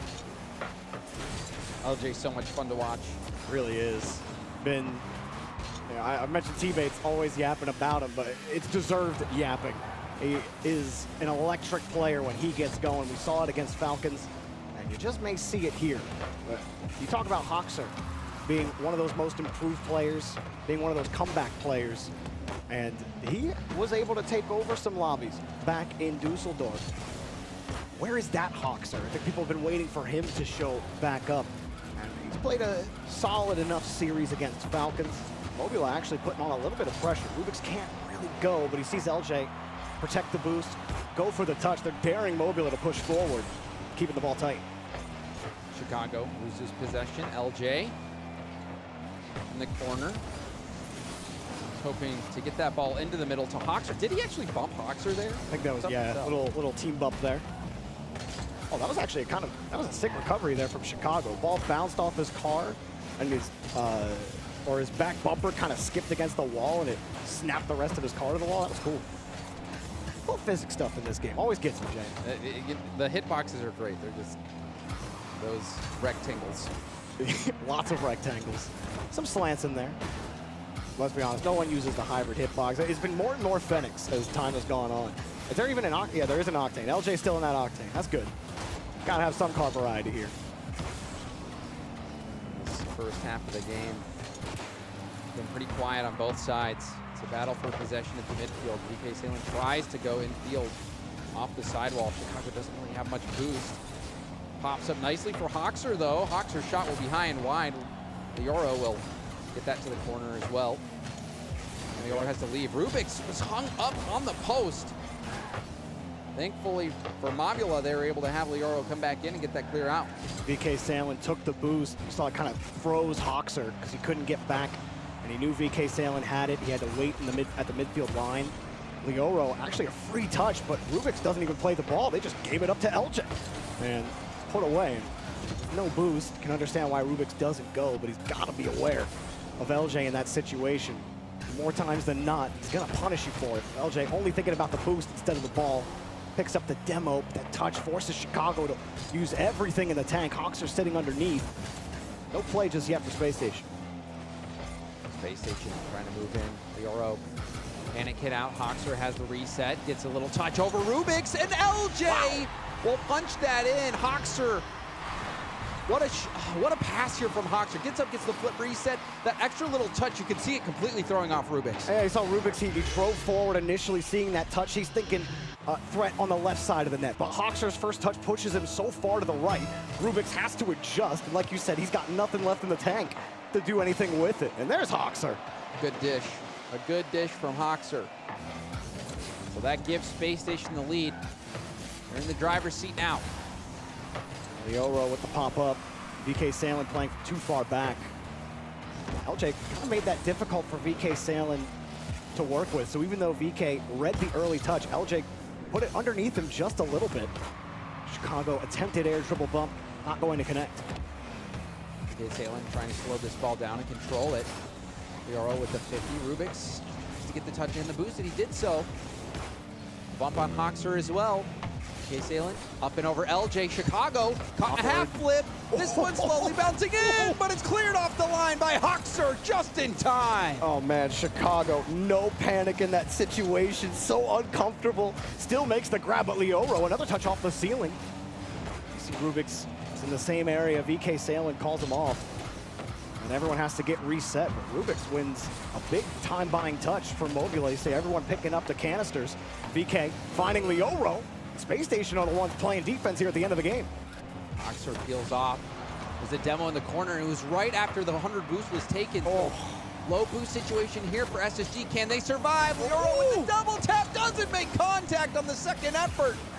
And now it's a race down to the ball. Chicago will get the 50. Well, not over. Leoro gonna go hard into the corner. Chicago's ready for that. That won't get it done. Rubik's will look for one more lane. He's got Leoro, but Hoxer read it all day. Got the catch. The ball just has to touch the ground. Maybe give LJ one more double tap. Don't stab pad T-base for me, please. Here's Chicago putting it down, and that's game one of the Space Station. It was a close game though, Jorby. Only one goal, and it came off of that flip reset pass from Hoxer. I think it was Rubik's who was trying to jump up to that challenge. Hoxer immediately flipped. Used his flip to get that pass over to LJ, and LJ sank the shot. Two chances for Mobula there at the end of the game. You had the shot from Rubik's, really weak, and then the Leoro pass attempted. I think it was VK Sailing who had a chance to put it in the net. They had Space Station right where they wanted them. They did. I can't remember who. It might have been LJ or Hoxer who got the corner boost and immediately was demoed. Yeah. And then there were two players over there, so you had two players from Space Station up. Neither one of them had much boost at all. That was Team Mobula's best chance, and they couldn't put it in. They didn't really have a lot of control for the game that final minute. They really started to wake up, dominating the midfield. Space Station more willing to let Mobula have the corner, push it towards the back wall. But like you said, they just started chipping them off, started going for the physical plays to pull them off the back line. So Space Station have to keep aware of that and impressed by Chicago, because he had a couple of awkward touches he had to make to bail Space Station out. The situation where it was 2v3 for a brief moment after the demo. Chicago clutching up. So Space Station, they get out of game one with a win. It was a narrow victory, however. Now off kickoff, we're seeing an early chance, but hit off to the side by Hoxer. And then also, Jorby, you remember that one ball that was slowly bouncing in that was cleared off the goal line. Very easily could have been an overtime or even a win for Mobula in game one. Kickoffs have not been the best for Space Station. Luckily for them in the last game, they didn't have to use, or they didn't have to do it too much. LJ playing deep back. No rebound. Leoro also no boost. Smart back pass for Chicago. Give your playmaker the ball. Nice fake. And he got him. Hoxer's also downfield. Oh, he fakes out two. Hoxer goes a little redirect. That was so good from LJ, though. He fakes the guy in the back wall, brings it down to the ground, fakes out another. LJ was cooking. Faked Hoxer. But you can't blame Hoxer. He's just making sure the lane was clear. It still almost worked out for him. It really did. Oh. Still love those short hop little resets to give yourself a chance with control and momentum, even when you have low boost. Didn't work out for him that time. Mobula, VK will wait for Hoxer. LJ's right there. He's got the read. VK not going to let him in, but a bit of a miscomm there from Mobula about who's going for what, and a hard pinch will make no question about that clear. Hoxer up against Leoro. Nice ball out to the middle for Mobula. LJ wall dashing, trying to get up to it. Mid boost taken from him. LJ does grab that corner. That could allow Space Station to do a tight rotation and keep this ball in Mobula's half. And you can see LJ powering that off the sidewalk. Gets another touch to Hoxer. Was that touch perfect to Hoxer? That was like a 360 no scope, honestly. If a 360 no scope could be a pass. Man, LJ is so fun to watch. Now, Chicago playing the bully. Hoxer just playing the 50. Space Station starting to really clamp down on this Mobula rotation. No boost for Mobula as they go up for the ball. It was Rubik's on the last one. VK, enough of that for him. He'll take Space Station out of the play. Hoxer was so close. Had he grabbed that mid boost, that would have been a great situation for him. Just missed it. See LJ going for the bump, leaving the corner for Chicago. Hoxer bring that ball right in front of net. Space Station They're having chances. They're having possession in Mobula's half. There's the fake around one, and LJ couldn't get it past the second defender. Potential demo could have been opened up there to open up the gate for LJ, but they decided to play the option on the pass. You had him, Rubik stuck with no boosts. He was on the near post. Rubik did a good job managing his position on defense. Still can't really get control of this ball. Every touch, see VK, I mean, that just gets back to him by chance. Falls right back into him. LJ trying to stuff him. Look, Rubik's trying to harass Hoxer. Doesn't quite work out for him, but you're seeing Mobula do that, rotate into the play a lot more on their way back, trying to pick up those demos.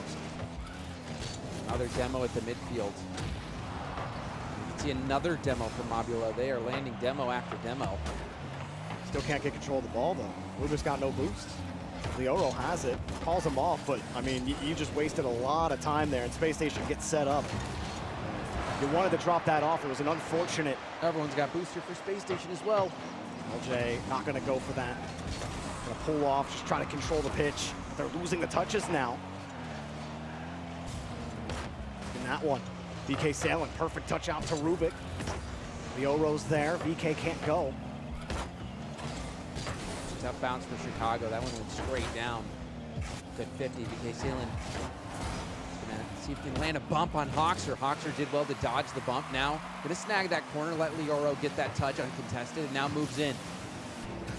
Hoxer fakes the follow-up touch, and the 50 goes right through. He tried to force it, but Leoro was there.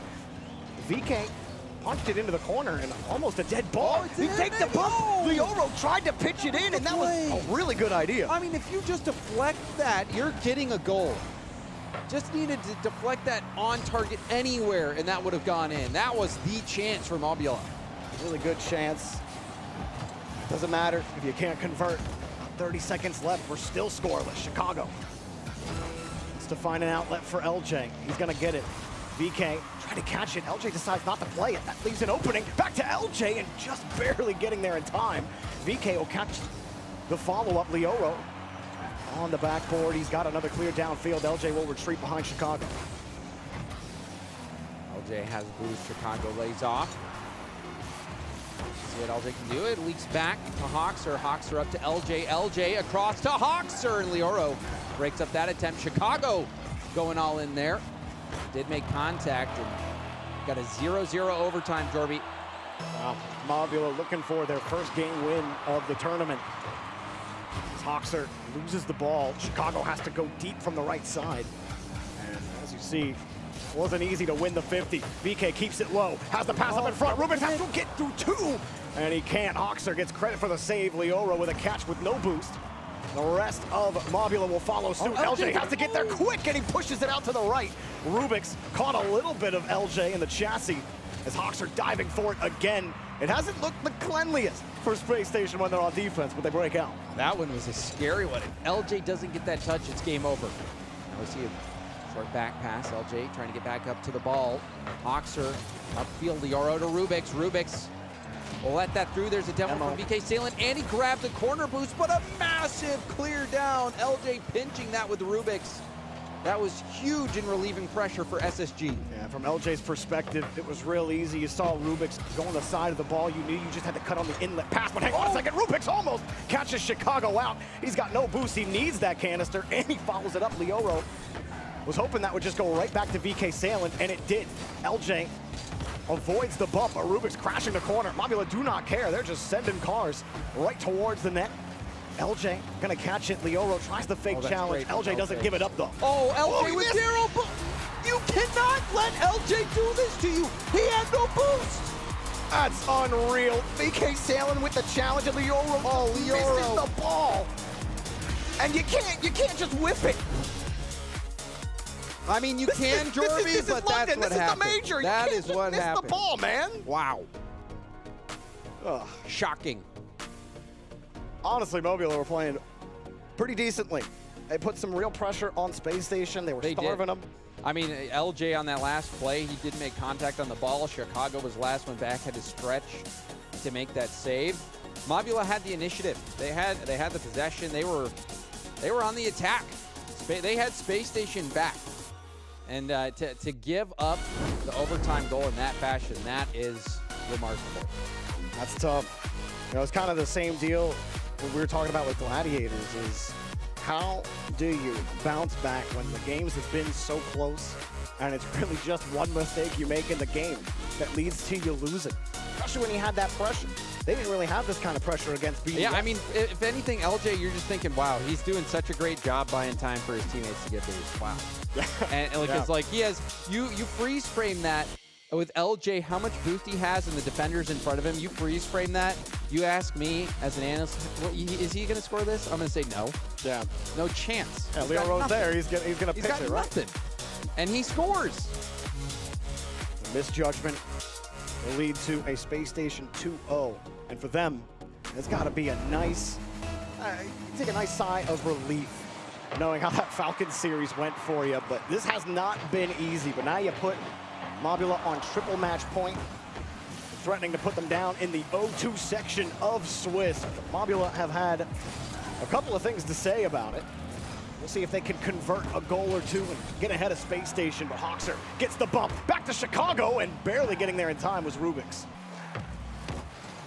Jorby, I don't know if you have caught it, but 2 1-goal victories. This might be a perfect sweep for Space Station if they close out this game with another shutout. So Mobula not only will they get the L, but to be perfect swept. They have got a lot to fight for in this game. And hey, you know, credit Space Station. BDS weren't able to do that. Here's LJ back over to Chicago, and Leoro barely getting out to that touch off the back wall. A soft touch from Chicago. VK has to force it out. You saw everybody playing the wind touch. LJ was playing deep back. Nobody could get that follow-up. As a result, Space Station are in this corner. Leoro will grab that corner from behind, tries to stay in the play. VK Salen over to Leoro, and Leoro will sneak that in near post. Didn't look like from that angle he was going to get it, but a nice steal on the cut. Chicago gets bounced off on the 50, and LJ, I don't even think he thought Leoro had a shot at getting back to that ball. But I could not look from LJ's perspective, so hard to see how he was seeing that one. But it goes right through him, James, and the perfect my bad. sweep is I mean, now as soon as I gone. bring it up. Caster curve. Yeah, I think the caster curve is like 100%. Once. Knox are almost getting the bum. Yeah, that one's on me. I'll take that. Whoa. Okay, LJ, good recovery. Weak shot as well, but Rubik's gets the free ball. Good back pass for Leoro, who has so much space. It was the right idea to pop that up and try to take it. Surprised VK even got a chance at that play. He had no boost coming back to it. Space Station weren't expecting it. Hawks are going for 2 resets. Not going to get it. Chicago over to LJ. LJ up and over 1. Will bail out of the play and opt to just steal the corner boost. Almost landed the bump. Leoro, had he got bumped, would have been giving up that goal, but Space Station still on the attack. VK Salen 0 boost, knocks it downfield. Chicago, high pop, bumped off the ball. This gives a chance to Leoro. Again, that physicality opening gaps up for Mobula, but then the quick clear negates all of that. They get doubled up. LJ underneath, easy goal. I think Hawkser got a 2-for-1 here on this bump. We take another look at this replay. Watch this. Oh no, look, was that a team bump? Yeah, they bumped each other. That's tragic. I think you're right. Hawkser did get a bang for your buck. You just put the fear in them.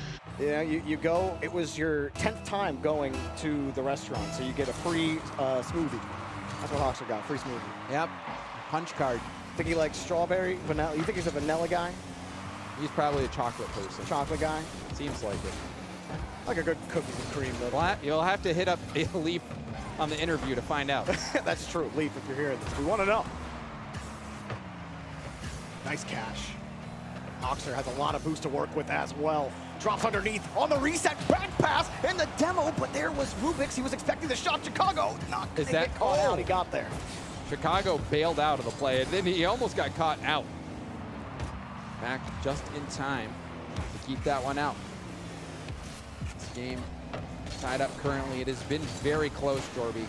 And you know, a lot cleaner from Mobula. I talked about how ugly that series was with BDS. It has not had that same, the same smell to it, if you will. They've played. Well, there were a couple heartbreaking plays for Mobula. That team bump, the whiff, and the whiff as well. And those were game-changing plays. And still, it didn't look as bad. Mobula definitely have their hands full. Sometimes they're the ones filling their own hands up. Space Station happy to drop the anvil on their head. Here's LJ dropping the two-tonner, but can't quite find the mark. Backboard pass from Chicago. Leoro going for a 50. Hoxer beat him to it. LJ wants to get that mid boost. Grabbed it. Now a chance for Chicago off the post and out. A good demo from LJ as well. That was a scoring chance. Gone by the wayside for Space Station. Gotta hit those. Well, Chicago secures his own boost. Love that flip to push it high. Gave a chance to LJ. You had that challenge coming underneath. Good ideas. Chicago's coming up underneath on the ball. Well, 40 seconds left. Feeling like another overtime may be coming. Leoro tries to cut again. He's been cutting everything. Trying to create opportunities for his team. Here he is coming across in the midfield. Opening up the spot for VK. Sailing! Forces Hoxer to make the save. Rubix puts a question mark up. But Chicago and company have the answer. Hoxer with a full tank. Puts it underneath. Will take the play himself back to LJ. Full tank. Time running out in regulation. Off the ceiling.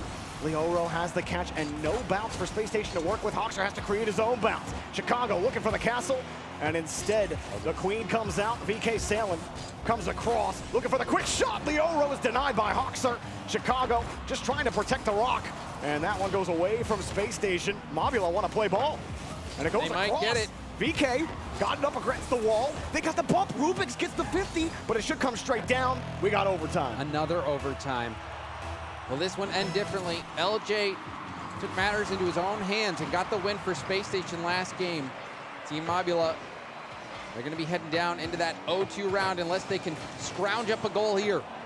Chicago, nice soft touch into the corner. Rubix was forced to get that pass out, and it skips right by Leoro, and the lane is closed down. Mobula have to find a new way through.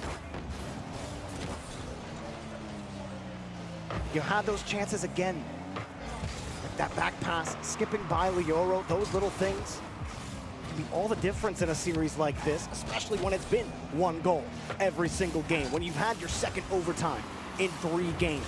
If you're not collecting on those half chances, Space Station will shove it down your throat! Hoxer takes the series! A beautiful pass. LJ from his own back wall pushes it out. Flip reset pass right on the nose of Hoxer, and Hoxer beats Leoro. Leoro got his fingertips on it, but the fingertips were not enough. Hoxer shot overpowering him on the goal line, and Space Station will sweep Team Mobula. Slipped his grip, and just like that, Mobula are down in the 0-2 portion of Swiss. Space Station move back up to the 1-1. They will secure at least a round 4 appearance and a good return to form for Space Station, or really not even a return to form. They looked in form against Falcons, and while Mobula played them close, James, series like that, I feel like I've been saying this on repeat, but they can get away from you when a team like Mobula is playing you close. You feel like, I should be able to play my game against this team. Why is what we're doing not working? Why am I getting bumped? Why is VK Sailing just sitting in my corner? But they never lost their poise. Space Station did a great job in those 2 overtimes. Oh, certainly. Everyone on Space Station contributing, but I really think LJ had those impact plays. And LJ, he is that impact player for Space Station Gaming. You expect him to be able to make those plays, and he had a pair of them, especially that overtime winner where he had almost no boost. He's dribbling it through, somehow manages to score. And then even in that last overtime on his own back wall, to be able to get that ball out, to just control it. I mean, that's one thing that is so impressive to me, is seeing how good pros can take that first touch on their own back wall and then take that downfield. We saw LJ do that.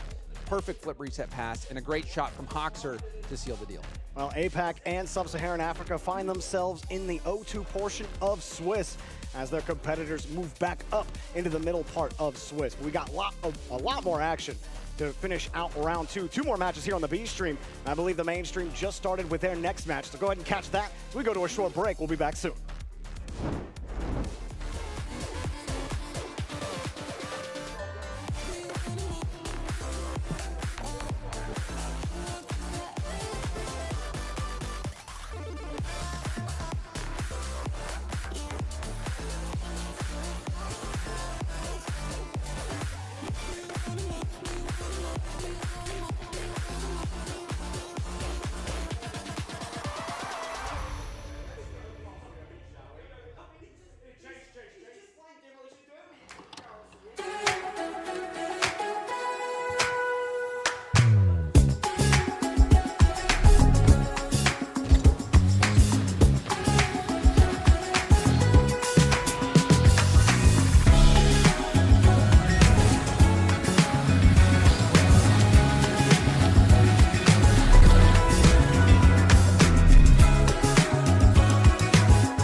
Dickies Arena, Fort Worth, Texas.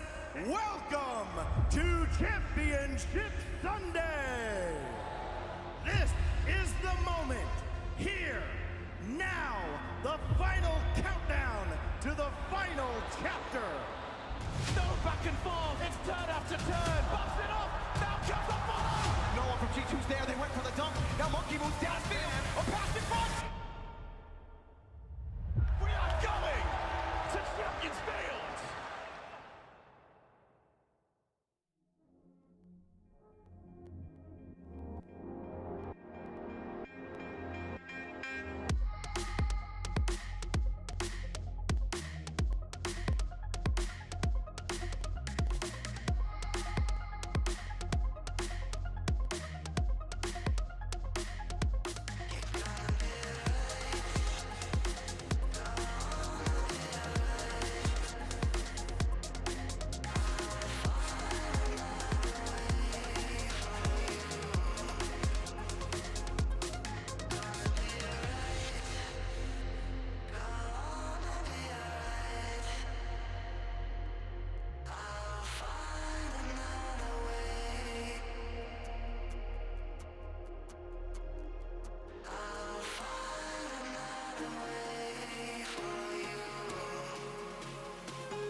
And after all this chaos, only 2 matches remain. Stacks alongside Johnny Boy here, welcoming you back to the alternate stream, where we've got 2 pretty good bangers here coming up, Johnny. Yeah, I mean, it feels like we're on the A stream with G2 playing up against Power, who have already got a win on Oxygen today, and then closing out the day even better with Vitality Gen.G. But yeah, action's kicking off on the A stream as well. It's going down to the wire between Twisted Minds and OG. I think OG have just taken 1 game in that series to come a little bit further back, two games down initially. But all the regions kind of showing up today, and especially OCE, one of their best day ones in the open era, with 1 win and almost another win. Chiefs against Secret, not quite getting the job done. Well, yeah, it's been quite the opening round here in London. You can see the results now on your screen. We had the 1 Game 5 with Team Secret just barely prevailing over Chiefs.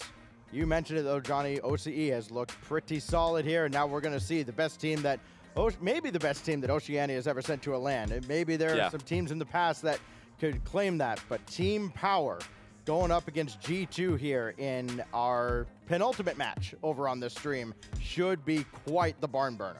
It should. I mean, if Power can show up with the same quality they had against Oxygen, they've definitely got a chance of doing something here. And realistically for them, at the end of a day like this, playing Oxygen and G2, they've got nothing to lose. Like going 1-1 on a day like that is a good result. If they can get a game, they're a minimum even on game win-loss differential as well, which is going to be massive for them if they do make a late, a long run through Swiss.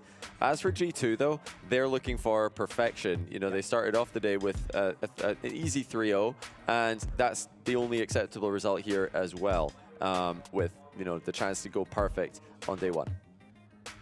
The undisputed best of both of these regions. Oceania has sent Power, who have swept the entire qualifying schedule. And on the North American side, G2, runner-up at the Copenhagen Major. Any thoughts initially going into this series, Johnny, about who, I mean, G2, the favorite on paper, do you think that plays out here based on what we saw in round 1? I do. I think so. I think G2 were not tested in round 1, but I think they're ready for a test. They've had plenty of LAN experience. In fact, they've played as many series as you could play on LAN. They went all the way to round 5 of Swiss and then all the way to the grand final. So no team could possibly have played more in LAN or in RLCS this year than they already have. So they've got plenty of experience. And Power, yes, the best we've seen from them, but they've got to go up multiple levels before we can start talking about them in the caliber of G2. So of course I'm picking G2 to win this one. I don't think it's perfect. I'll say Power can get a game. I think a game is reasonable based on what we've seen from them today. I don't have anything more profound to add to that. I got G2 here. They're the favorites on paper, and I do think that they take care of business here in this second round and get 1 step closer to going on to the playoffs this Do you think a sweep? Sweep, though? As we get the coin? Well, yeah, it is a sweep. You think a sweep? You know what? I do think Power can take a game. A game? A game. Them a game? Yeah. Yeah, what do you guys in chat think? Do you think they get a game is a good question. The coin is going, okay. Do you want to ask the coin what it thinks? Yeah, we could check it out. Orange is got to be Power here, is it? Yes, orange, blue, Power. G2. G2 blue. And okay, it's going Power. Going Power. It's going Power. It was the only one to go Power earlier on. It was right, so we'll see if the coin can go back-to-back on Power predictions. Yeah, this is going to be an interesting one. Power with a chance to do something incredibly funny. G2 with a chance to go perfect on the day. It is OCE versus North America. Top team from OCE versus top team from North America. One of the things about this Power team, people tend to kind of overlook the fact that Banana Head has been so much better from Split 1 to Split 2. As we look at G2, and of course, everything that could be said about this G2 squad kind of feel like has already been said, because we got to talk so much about them in Copenhagen and then all throughout the North American Open qualifier process, because we got to see them make deep run after deep run after deep run. Meanwhile, on the Power side, you've got Banana Head, who I think in the first half of the season had 70 some odd goals. He's up over 100 in the second half alone, as Powers won their 4th, 5th, and 6th Open qualifiers, and of course, a win earlier today. Yeah, Banana Head's been brilliant. He really has. Torsos has been trolling everybody. He's been trolling EU on Twitter, and you can absolutely bet he's going to be trolling NA on Twitter if they win this one. It's going to be the absolute end of debates as well. So let's hope that doesn't happen. Seriously though, one thing we didn't talk about with G2 is Beast Mode's facial here. Look at that. how impressive of a beard that is. Fully connected, the mustache to the jawline there. Really, really strong for a man of his age. No beard there, though. Yeah, Daniel's lack of facial hair, though, don't let that fool you. This is an experienced veteran of the game at this point. He started off, you know, a youngster, and now he's well into his 3rd season competing at the highest level in North America. And this has, you know, been another step in the right direction for him, as every season has been. We saw Banana Head a moment ago, and Torsauce there. Banana Head and Torsauce combined for 200+ goals in the Oceanic region this split alone. Got to be one of the most prolific duos. Granted, you look at the competition and you go, okay, sure, whatever. They also did it here on the international stage. Banana had 5 goals and 4 assists in that first round. So this is a team that is accustomed to racking up goals, and they've done it against more than just OCE. Can they do it against North America, the runner-up from the Copenhagen Major, G2, standing in the way of Power and a 2-0 start. Here we go. And Power can start strong. We've seen it from them in the past, even at Copenhagen. They got game 1 against Gen.G before falling 3 times in a row. The last time they played G2, though, they didn't get a goal. They need to start strong here. They've got to get G2 on the back foot early if they're going to have a chance to get a game and even get this series. Memories of that series surely still lingering as they're off and running. Daniel trying to line up a double. He's dropped it down in front, and Atomic had to put on the brakes. And that's thrown everybody for a loop, but Power comes away from it unscathed. Physical play up in the air. Atomic's got that away, and nothing comes from that effort out of Team Power.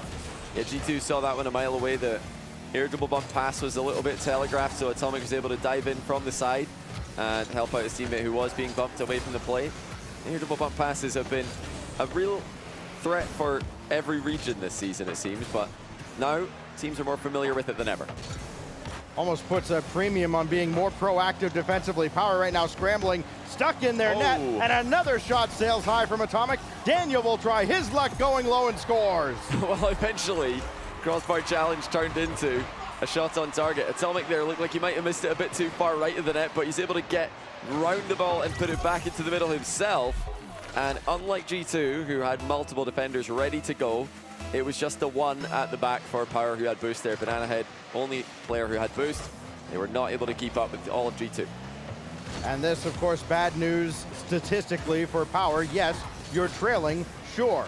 G2, 90% win rate when they score first. Again, a vast majority of the games in NA against some substandard competition. But even then, they've done it on the international stage as well. Beast Mode, his shot going wide. And Torsauce just slow played that a little bit. Daniel brings it back in, and Power getting very little reprieve from the G2 assault. It's a good back pass there by Fever. Banana Head's lost control, though. Torsauce has not put a foot in. Now he does. It's going to be all about efficiency in these moments for Power. You know, G2 don't have tons of boost in a lot of these attacks as well. They are circling back to mid to pick up the hundreds, of course, but it's all about being able to make the right move with low boost positions when both teams are playing this aggressively on the ball. Well, Daniel trying to take as much time on the ball as he can, and Fever, right place, right time, well read. Now Beast Mode will have a go at it. Waterfall down, and Fever's all over that as well. Fever having to work overtime, and then a blistering shot from long range. Easily lined up by Daniel for the save. This is G2's game, really. If they can get Power hitting the ball up in the air, you'd favor G2 to be the quicker team to it. That being said, Power were fast to the punch in their first match of the day against Oxygen. G2 will need to be on their best behavior. That's not a good clear from Torsauce. Beast Mode pounces on it. Daniel's on the end of it as well. Brings Atomic into the play. Little bit of a wayward pass still behind him. And that gives Power a chance to break out. Oh, they're going to get plenty more opportunities. Atomic going after Torsauce, and then Beast Mode scores just left of center.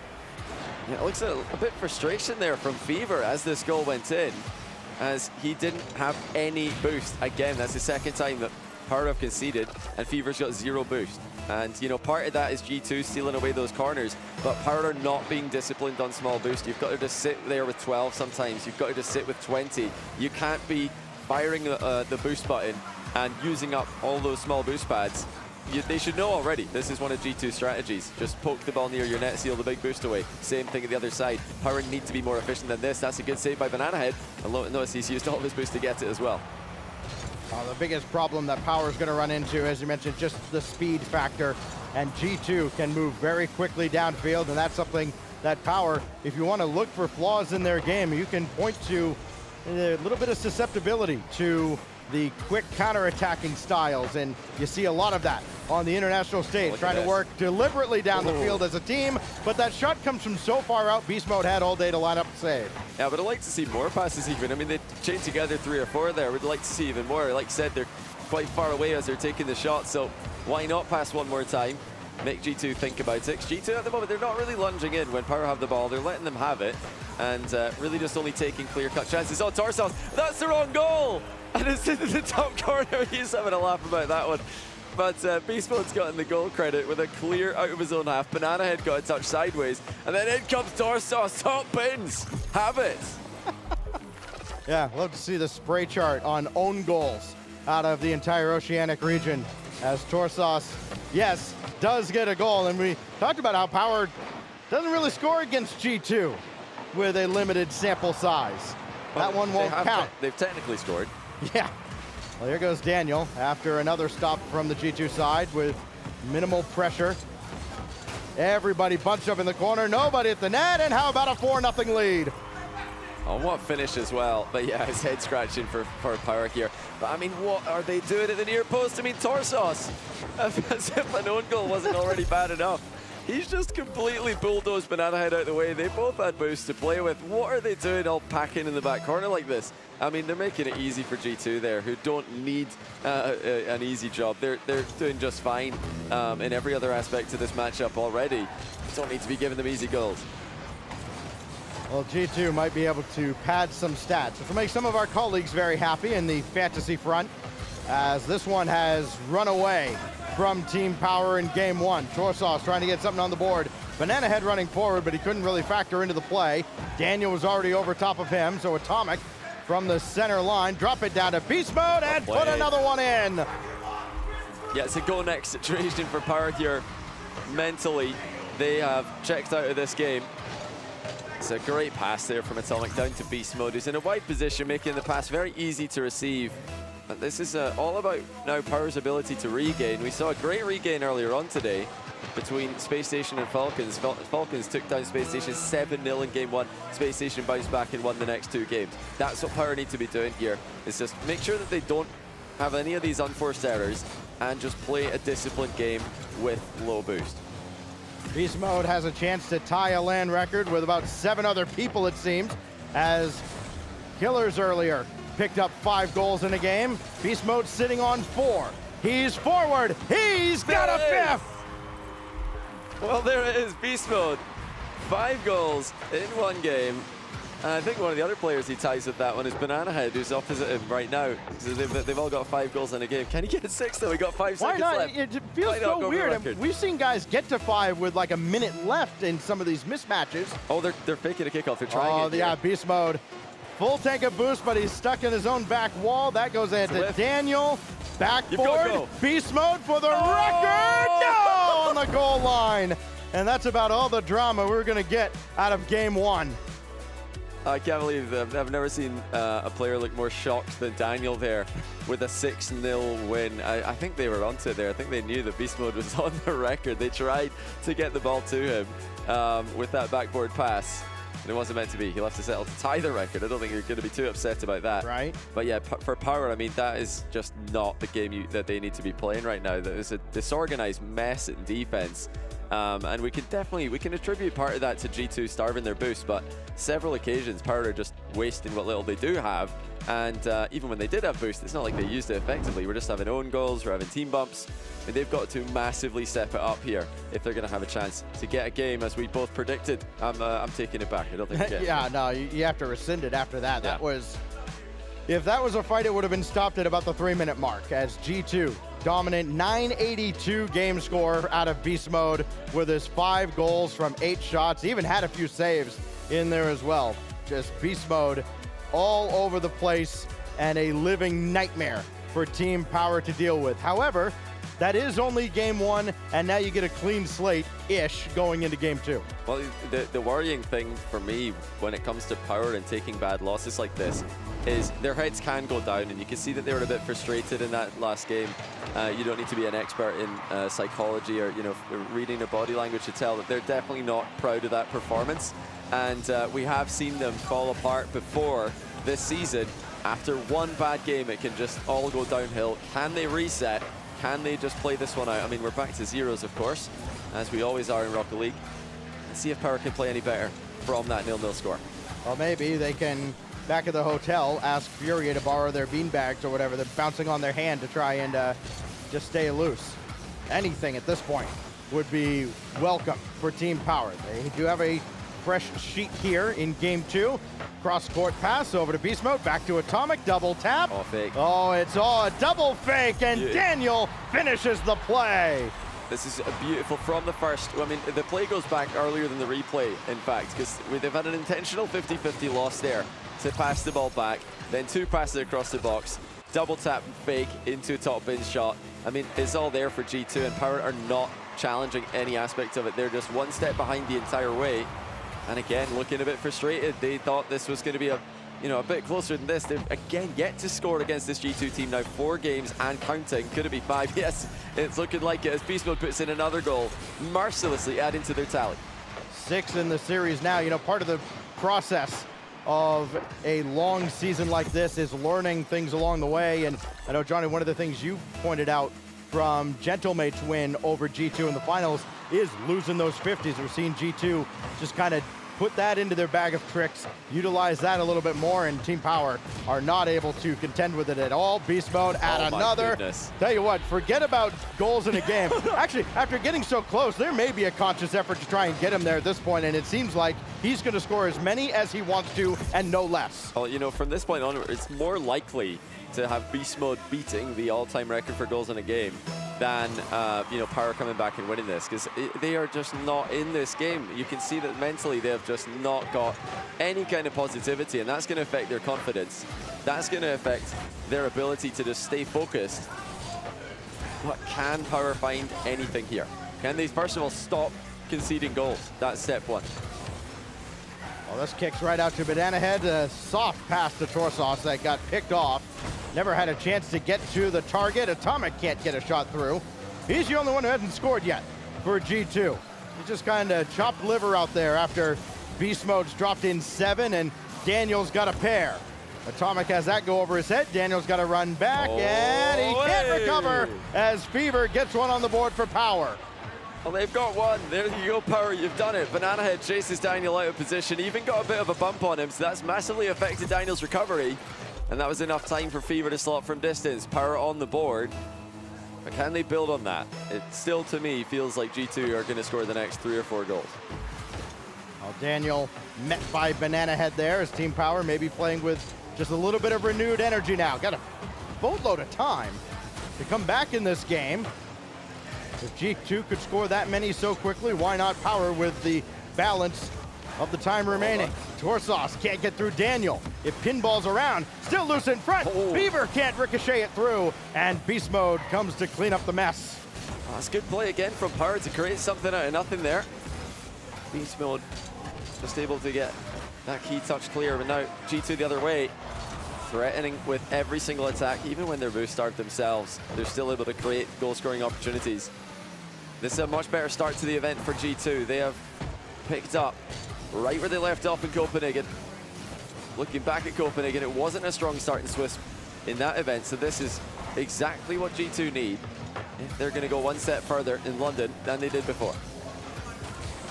Fever winning that challenge through. Banana Head has been kept away from the ball an awful lot here. He's got a touch deep in his own territory. That triggers Torsos down the field. Fever coming up on the weak side, but he can't go after the ball as it's taken away by G2. And then deeper they march into Power territory. Now Beast Mode out of the corner, trying to stay with it. Banana Head on an island all alone in front. Daniel's there too. Here comes Atomic, and it's cleared away yet again. Well, it's a good passage of play for Power, but they do still trail by 2. G2 back into a comfortable position in the midfield, but that's a good challenge by Fever. Nice and early. Calling the fake there by Atomic brings Daniel into the play. He's blocked well by Banana Head.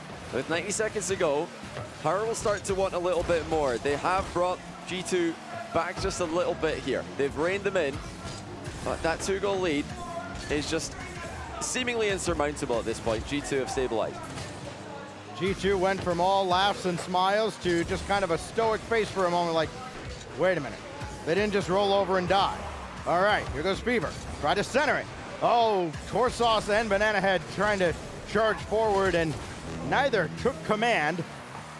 Power don't get a shot out of that. They'll try again. Banana Head over to Fever. Oh. Much more intent this time around, but then it kicks back out to midfield, and maybe a numbers opportunity for G2. Fever shuts the door for now, but they're still playing a lot of defense, down 2 goals with 40 seconds. This is much better though by Power. This is promising. They do still have time to go and hunt for that goal and then pull out a kickoff strategy, something we know that they do have at their disposal. Pre-jump there by Banana Head, although albeit low, and the back post not quite available to them. Daniel in transition, double reset, throw a fake in there as well. It's a team play with Atomic on the enemy goal line for 4-1. It's about time he's done something on the score sheet, as Atomic has the last touch, fighting with Daniel there to put Game 2 officially out of reach. 3 goals now with 24 seconds to go. And Torsos at least trying to get some forward momentum, but again, G2 has never really felt threatened so far through the first 10 minutes of this series. Power at least gave them something to think about, had a couple decent looks, and maybe if a pass connects here and there, it's great, but the connections have been a little bit wayward. Atomic will add yet another, so everybody who's got him in fantasy is all happy. Beast Mode gets an assist, and it's another lopsided scoreline in favor of G2, 5-1 in the closing second. Yeah, this is what G2 fans want to see. For Power, I mean, they're just, the only thing they could be happy about is that goal differential does not play a part in Swiss seedings. They're seeded plummeting at the moment. If they are to get swept here, then they are going to go into the 1-1 round and face a very tough team who have just picked up a win at the end of today. OG, meanwhile, on the A stream, have reverse swept Twisted Minds. What a result by OG. And, you know, talking about teams coming up from that 0-1 round into the 1-1 round off the back of a win, OG are one of the teams who have just done that. One of Vitality and Gen.G as well. Sorry, they both won. Actually, no fear, you're not going to run into them. But you're running into some tough teams here. Team Secret coming out of the 0-1 on a win. Yeah, Power not going to have it easy if they pick up a low seed here after this round. It's looking dire. It's looking extremely difficult as G2 are just going through the motions here, and Power they've just not shown up. Unfortunately for them, they used all of their energy, all of that, all their planning on Oxygen earlier in the day. I mean, G2 saw them walking into the building a little while ago, and I think Sathu cracked a bit of a smile because somebody greeted him, and that's about it. It is all business going into this match for G2, and then it's become a bit more relaxed, but they understand what needs to be done here. Total domination. One more game to sweep Power out of the ranks of the undefeated. Fever will kick it off for Team Power and do a lot of nothing with that attack, and there's no follow-up. Beast Mode, Atomic, 1-0, 12 seconds in. That's another great team play by G2, but I mean, I'm watching this just wondering, when is Torsos planning to hit the ball here? Because he's just a spectator in that play. You've got to go for it. You can't assume that G2 are missing that. You have to assume that they're hitting it into your net. And, you know, sitting underneath the ball, hoping they're going to miss, doesn't work. You know, that might work in OCE, not going to work at an international level. At some point, you've got to just challenge, and I feel like the earlier the challenge is, the better when you're up against a world-class opponent like G2. Well, everybody has decided to rebind jump, so it can happen now, as Fever has that 50 go across right over towards Banana Head. A little slow developing. He couldn't get a clean shot through, and then goes right by this ball, and that's been just a bizarre problem for Power to have after they looked solid in round one.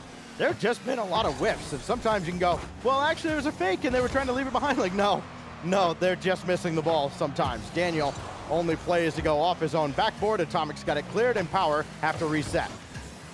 This is fine for Power, though. I feel like if they can just boom the ball back and forth to G2, they won't mind that. It's a little bit easier to read that than G2's air dribble plays and ceiling shot plays and all the other kind of mechanical plays. Here's one from Fever. He's dropped that onto the goal line, in fact. G2 have multiple players ready to help out with the defensive effort. And that's, you know, been one of the obvious differences for me between these two teams. G2 they're spreading out in defense. They're covering all of the angles Power have got. There's always seemingly another player ready to come through, except this time Fever slots it. But, you know, I want to highlight again, G2 have got somebody back there with at least a chance to contest. Atomic actually went into his own goal there for fear of a bump. Otherwise, he would have been there for the save. So nice off-the-ball play by Power. Yeah, I tried to make the most out of it with an inside-out save attempt, and Fever just jumping from way outside to go low. Now Banana Head. After Power has tied this game. This is the most positive Power has looked so far in this series. And hey, better late than never. You still have some life here in game 3. Plenty of time to work with. Drop down in front, and Torsas has it away, only as far as Daniel. Well, there's a couple of missed touches there for G2 as they finally give Power a small mistake to work with. It is small, you know, G2, they're not double committing. They're making it very hard for Power to get consecutive touches in the ball, but an outlet pass from Torsas to Banana Head. He's versus Beast Mode 1v1 off the post. Beast Mode stood strong in the way. Oceania has been at its best when they're able to kind of pass the ball around and kind of stretch the defense, make them burn a lot of boosts and keep them off balance. Has not been the case much in this series. Fever with the save. And Banana Head to try and counter. Beast Mode just caught up to it, and back it goes, trying to keep Fever and Power honest. Still is an interesting game from G2's perspective. Definitely their weakest game so far. They're giving opportunities to Power that were not available in game 1 and 2. And Beast Mode definitely crept up pretty far on that last play. Good cover there by Power. In fact, they played it into an air dribble. It's an air dribble bump pass, and it's Banana Head off the post for a lead. Power have shown up in game 3, and now it's G2 who need to respond. I mean, Banana Head and Fever, that duo, this whole second half of the season has been a nightmare for the rest of Oceania. Over 90 times during the qualifiers, they connected on goals one way or another, with Banana Head, of course, scoring the most of them. Banana Head now to Torsas, but nothing through the demo smoke. Yeah, Torsas might have played a 50-50 there. He didn't have to. Banana Head followed through, took out the opponent. Power are spreading out so much better right now, Stacks. I like that they're giving each other passing options in defense. They're struggling to get clears earlier on, and they're struggling right now because Daniel is lurking on the goal line. That might have been in already, but he's going to pick up the scoring credit. Banana Head, he centers it. Daniel demoed last. That's a wayward touch from Banana Head. A risky pass middle to no one but G2. Worst case scenario for Banana Head and Power on that exchange, a minute 46. And now Atomic almost cleanly through to chase that into the corner, and he can still play it. And I think Beast Mode might have been expecting him to back out where Atomic had no boost, so an opportunity now for Power to reclaim the lead. Torsas in front, nobody there. So even though he got maybe a piece of a G2 defender, it's all for naught, and they have to go back to the drawing board. It's that same touch middle. This time Fever is there for it. Daniel loses control of the ball while trying to air dribble out of defense. Power going toe-to-toe with G2 in the midfield in game 3. Can they pick up a game win here? Maybe at that point they can start thinking about even more wins, but for now, one win would be exceptional. I mean, they've lost the last 5 games they've played against this G2 roster between here and Copenhagen. This is the only time that they've looked competitive with them. That's a great pass. Middle, Fever slams it, but Beast Mode intercepts well. It's funny how maybe about 10 minutes ago we were thinking, okay, Beast Mode is going to score about 18 goals in this series, and it's just going to be a walk in the park for G2. Suddenly, Power have put up a real fight here, and Beast Mode hasn't scored since picking up his 7th goal. But yes, also his 7 goals in the series. Daniel downfield, and Fever's got that one collected at the backboard. Yeah, it's the best game we've seen from Power, but with 20 seconds left, they just need that 1 goal. So do G2. Here they come looking for it. Daniel intercepted well. The mechanics have been on point for Fever and Banana Head this game. Can they find a way through, though? G2 have waves after waves of defenders. Anytime you get past one of them, another one emerges. Final seconds now. Atomic slow to that play. Daniel not in the play either, so Beast Mode will trigger it downfield. And Banana Head's got it. Will he play for overtime? No, he was looking to play that forward, and that could be real dangerous because G2 will absolutely play this game, and they may punish Power. Atomic Beast Mode for the win! Oh, it's a heartbreaker for Power, but what a play by G2 to take it with no time left on the clock. That one stayed up for a whole long time. Beast Mode loved it up to Atomic, who just dropped it back down to him. What a play by G2. You know, we got to see a little bit of what Power are about there in Game 3. The mechanics started to show up, and the team play was definitely a lot more synergistic. But G2 remain relatively comfortable, very supremely comfortable, I'll say, on day one. They have not been tested by either of their opponents in the first day of action. Their big challenge will come tomorrow. But so far, perfect for G2, 6-0 on the day. Standing here thinking, okay, I've got all these overtime stats for G2 because they're so good in overtime. They played so many. Nah, never mind. Power gives up the 0-second goal, and G2 stride their way to a 2-0 record in dominant fashion over Team Power. Again, Power got better as the series went on, and they will be a tough out for other teams in the Swiss stage. But also at the same time, Johnny, it's yet another case of Power running into a buzzsaw in the Swiss at a major. Yeah, I mean, improving as the series goes on is great. That's, you know, definitely a positive for Power. They did get better as the series went on, but you can't start off at whatever level they were at the start of the series. G2 were, you know, comfortably better than them as we expected, but you can't be giving away multiple free goals to a team like G2 and expect to have any chance. So G2 go perfect, Power back to the drawing board. Well, that was not the banger that we expected going into the series, but guess what? We've got one more to go. Vitality, Gen.G coming your way as we close out round 2.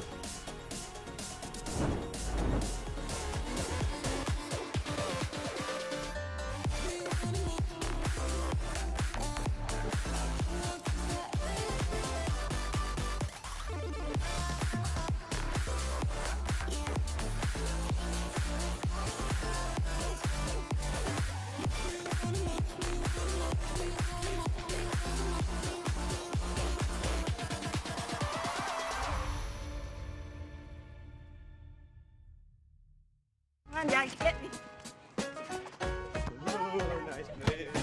Alright, you go. There we go. So cute.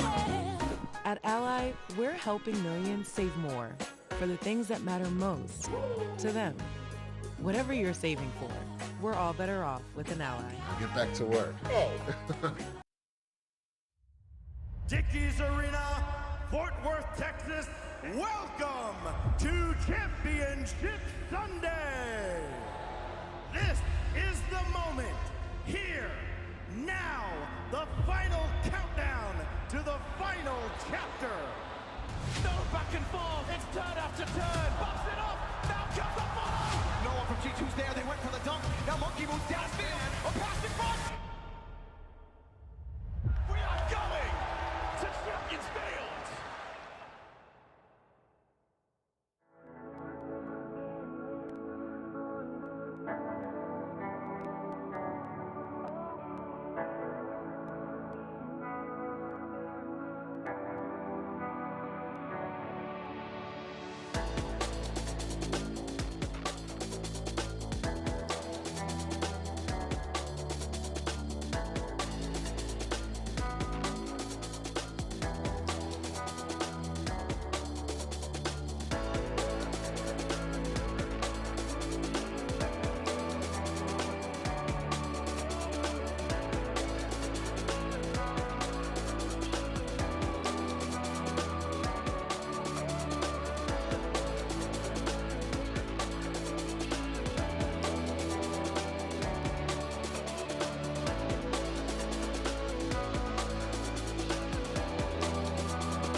Getting lost time, gotta rent a car, gonna stay a while. If I don't move ahead, then I get stuck behind. I'm at a friend's place, gonna stick around. The puzzle pieces fit for now. The things you said replay loud. There are people outside living their lives. Thousands of stories move through time. There's only one face on my mind. All I want is you.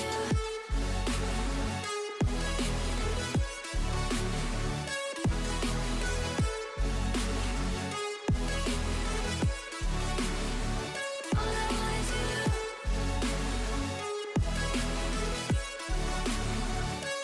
There are people outside living their lives. Thousands of stories move through time. There's only one face on my mind. A century long ago, I traded in my halo. Whoever it is that you think I am, I'm still figuring it out. I'm jealous of the people outside, just living their lives. Millions of secrets get lost in the light. Tell me how to reach you, show me inside. All I want is you.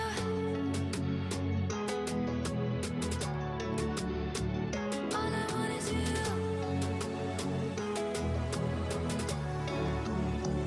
All I want is you.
You see the drip and it slugs. You need it, pull the trigger.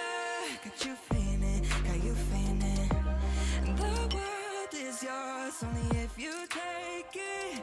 So sign your name and choose to claim it. You need it in a hurry, you want it in a flash. Can't get this time back, we don't get this time back. You need it in a hurry, you want it in a flash. Can't get this time back, we don't get this time back.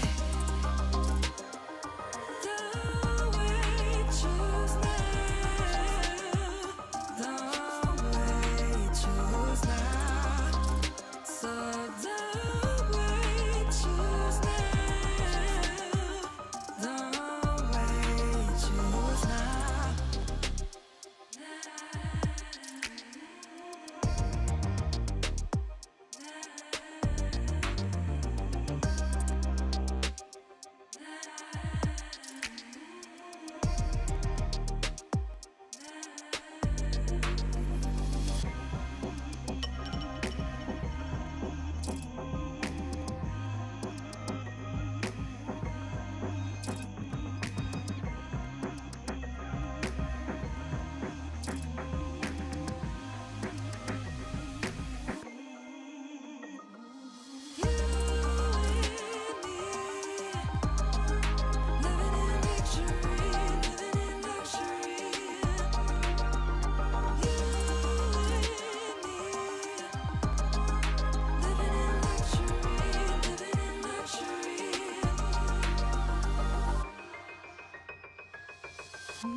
We're We back. are.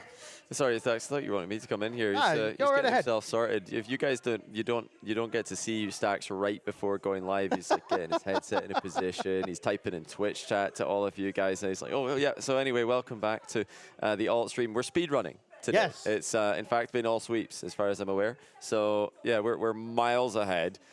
I don't think we're gonna get a sweep here though. I think this one should not be a sweep. No, it absolutely should not be a sweep. You see, there they are.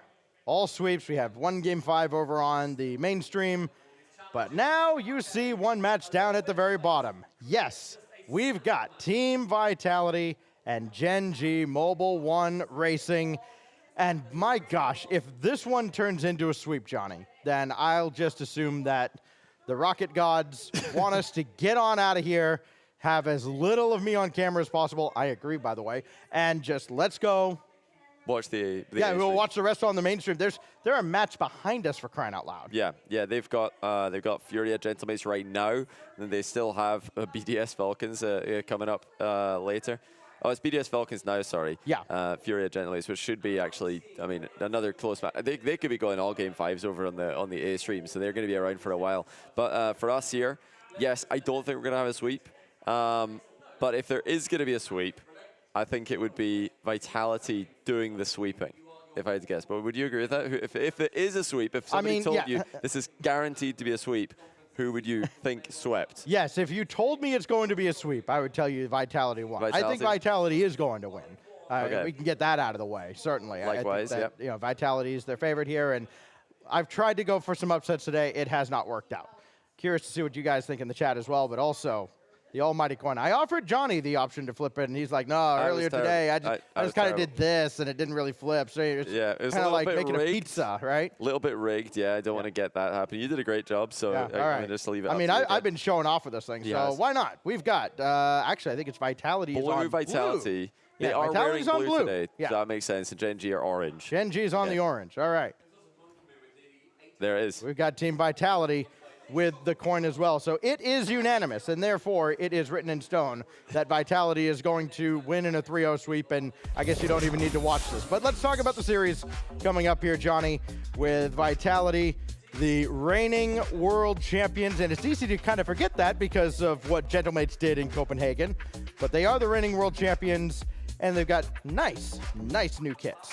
I know, I love what they've done there. Obviously matching the color scheme of the UK flags for the London Major. I'm sure that's what their plan was when they put together blue, red and white there. But I can't see any resemblance to France in there, if you ask me. But truth be told, yeah, they're red looking and flag. white and blue, right? Like, they're matching all of the surroundings brilliantly. They're kind of blending in, you could say.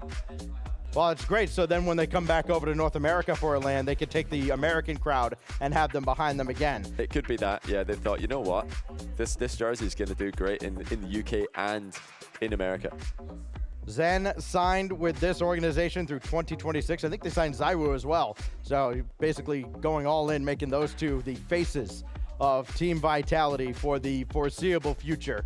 And the future is bright for Team Vitality. What's waiting in the future for Gen.G is that squad. And of course, first killer. They talked about it a little bit on the desk, Johnny, where he's been kind of the consensus #1 in NA, and then he's kind of taken a step back, but for the betterment of the team, it seems. Yeah, I think he's quite happy on this squad, despite the recent struggles. I would assume that they're confident coming into this. This is where they stumbled. Actually, no, they stumbled in round 3 last time. It was to Furia, round 3. They were perfect on the first day over in Copenhagen. But when they did run into EU, when they ran into Vitality, if I'm not mistaken, it didn't go too well. Was it Vitality? It can't have been, because Vitality ended up in round 5 as well. Against LG. Who did Gen.G lose to in Copenhagen? I'm sure one of you experts in Twitch chat, you're all experts watching, will have the answer on that one. There are like 3 Liquipedia editors just shouting at their monitors right now, like, come on, really? It was Carmine Corp, was it? Was it KC in round 4? I think it might have been KC in round 4. But yeah, they didn't have the best Swiss. They beat G2 in Copenhagen. They did take down Power in the opening round. BDS, was it BDS? Everybody's saying BDS or KC. Gentlemates, no, it wasn't Gentlemates. Stop it! You're throwing us off this chat. The game's ready. Let's just get back to the present. Team Vitality, the reigning world champs, taking on Gen.G. Abjack with 4 goals, first killer with 3 in the first round.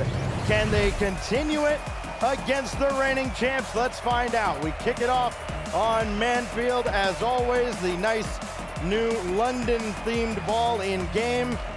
It's been hit or miss with some fans. I absolutely love it, and I love this matchup on paper. I love it. Oh, early chance for Abjack here.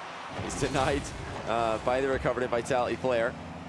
And let's see what Gen.G are all about here. They've been struggling in the tail end of this split. They were able to win the first event back, and as were Vitality. Both these teams, in fact, won the Open Qualifier number 4 for their respective regions. And then it went downhill, although Vitality's losses were to teams you know, kind of expect them to have close matches with. Gen.G were so dominant for the rest of the year that their losses come as a bit more of a surprise. So often these teams get compared to, like at G2, especially Gen.G getting compared to G2 throughout the entire year. Chronic has that waterfall down and it's cleared away. And where both teams struggled early in their first round matchup, we saw G2 absolutely dominate in round 2. Gen.G has to kind of match that because they cannot afford to fall behind Vitality. Any sign of weakness, this team is going to pounce on. I feel like this series alone can completely swing the narrative around Gen.G back into a positive light. Lots of questions being asked about this team. Some people are even asking, are they still top 2 NA with Space Station's rise in the second split?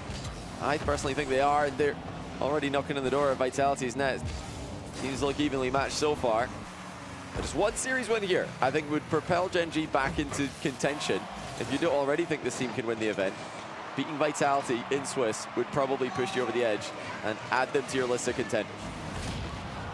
Chronic taken out by Alpha, and Alpha's got that clear away as well. So now first killer looking for Chronic again, back into the play. First killer can't get around on a shot. Apparently Jack will come join the fray, and Zen and Radosin have that one swept out to the corner.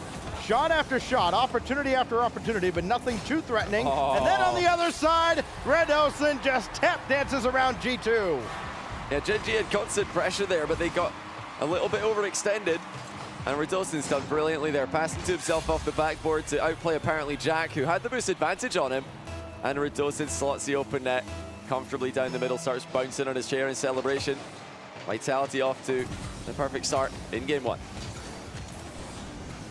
I knew I was going to do that. Yes, around Gen.G. Gen.G is definitely the team that's playing that Radosin beat all by himself, and he almost beat him single-handedly again, as Zen had to come in as well. Could not convert. And apparently Jack has that one just away, but not really in a threatening position for Gen.G Mobile 1 Racing. I'll get it right at some point during this series. Is that a little bit of a leak there, Stacks? Have you given us a little bit of a look into what's to come later on in the tournament? And there is still a chance that we could have Vitality match up against G2. If they win this one in a close series, then there is a chance they could play in round 3 of Swiss tomorrow. That would be exciting. Not for Gen.G fans, though. I'm sure they would love to see Gen.G match up against G2. They've had a good matchup when they have played the last 4 or 5 times. That's also on the cards, all depending on how close the series is. Oh, apparently Jack's come off the ceiling here. Couldn't reach it, the ball dropped down too fast. All about matchups, all about game scores from this point on, and all the tiebreakers that come into play.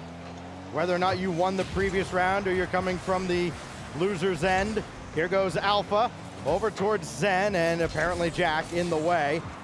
See if Gen.G can get just a little bit of sustained offense here against Vitality. They're gonna have to score on second and third chance opportunities unless they can get a real cheeky opening shot.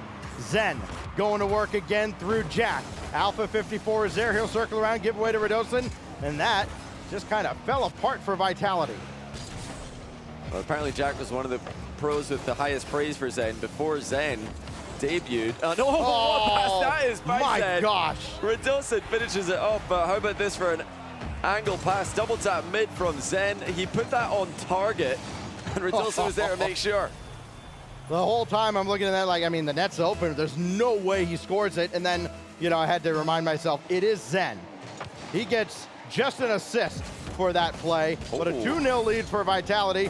Threatening for another here as Radosin goes smartly over to the corner. Keeps possession alive for Vitality. Zen all the way across. And right now, it's like Gen.G is just trying to chase its own tail and coming nowhere close to catching up. Well, Vitality can keep up the consistency. They're going to be tough to beat. But here comes Gen.G. 3v0. Zen stops them all. Oh my goodness. What a defensive play by Zen. And Radosin has got a hat trick on the counter. Unbelievable. Zen just tops it. And Radosin watches it roll home. And all apparently Jack can do is shake his head like, what do you want me to do? I mean, what on earth is that play by Zen? He has just created a goal out of one of the most tough defensive plays you're going to be in. I mean, we see pros tweet about this all the time, just screenshots from scrims where they're being hunted by 3 players ahead of the ball, as if to say, well, what are you supposed to do against that? Well, I guess Zen just laid the blueprint. Not just a save, but a clear ball as well. 3-0. And with Zen playing like this, if the rest of Vitality, Radosin and Alpha can show up with any semblance of their consistent selves, this team is going to be a real contender. Zen makes it 4. That is a statement game by Vitality's talisman Zen as they completely mop the floor with Gen.G. The last one broke their spirits for this game. That one could do a lot more damage. 4-0 now to Team Vitality. We mentioned it earlier, Johnny, the team that's most likely to sweep, if it's going to be one, is in fact Vitality. Radosin adds one as well. Hey, we've seen multiple players score 5 goals in a game today. That's 4 for Radosin. And Zen again with the assist. I mean, Radosin's got 4 goals, and they're all in Gen.G's net. Probably the most surprising stat about that fact. Give the poor guy a break. 13 seconds. Can he get a 5th? That's the only drama that has been there for the outset for Team Vitality and anybody here in game 1. Zen, decent challenge. Alpha's there. Radosin waiting in behind. Ball touches down. There will be no fun. There will just be dominance from Team Vitality. Yeah, it really was just a perfect performance from Vitality. Early on, it looked evenly matched. Gen.G were getting into the Vitality end, but it all started with one overextension, just a slight overextension at that, and Vitality scored, immediately punishing Gen.G on the counter-attack. From then on, it was just playmaking brilliance. Zen setting up Radosin time and time again, setting up himself as well for a 1 goal to put them ahead by 4 with not a lot of time left on the clock. Vitality's output was not far beyond Gen.G's. In fact, they were down on total shots, but more clinical by a landslide. Now, you know, that has been a bit of a problem for Gen.G at times this season, where they've just not hit their shots. Maybe taking shots they shouldn't be taking. So, you know, bad shots, really, if you think about it, are just giving the ball away, passing the ball to the other team. Gen.G had a few quality chances. Vitality had an entire boatload of them. The teams are evenly matched, and then we had the opening kickoff. So now Gen.G gets to reset. We talked about this with Team Power not too long ago. Okay, game 1, that was not good. Now you try and reset going into game 2. Power was able to over time.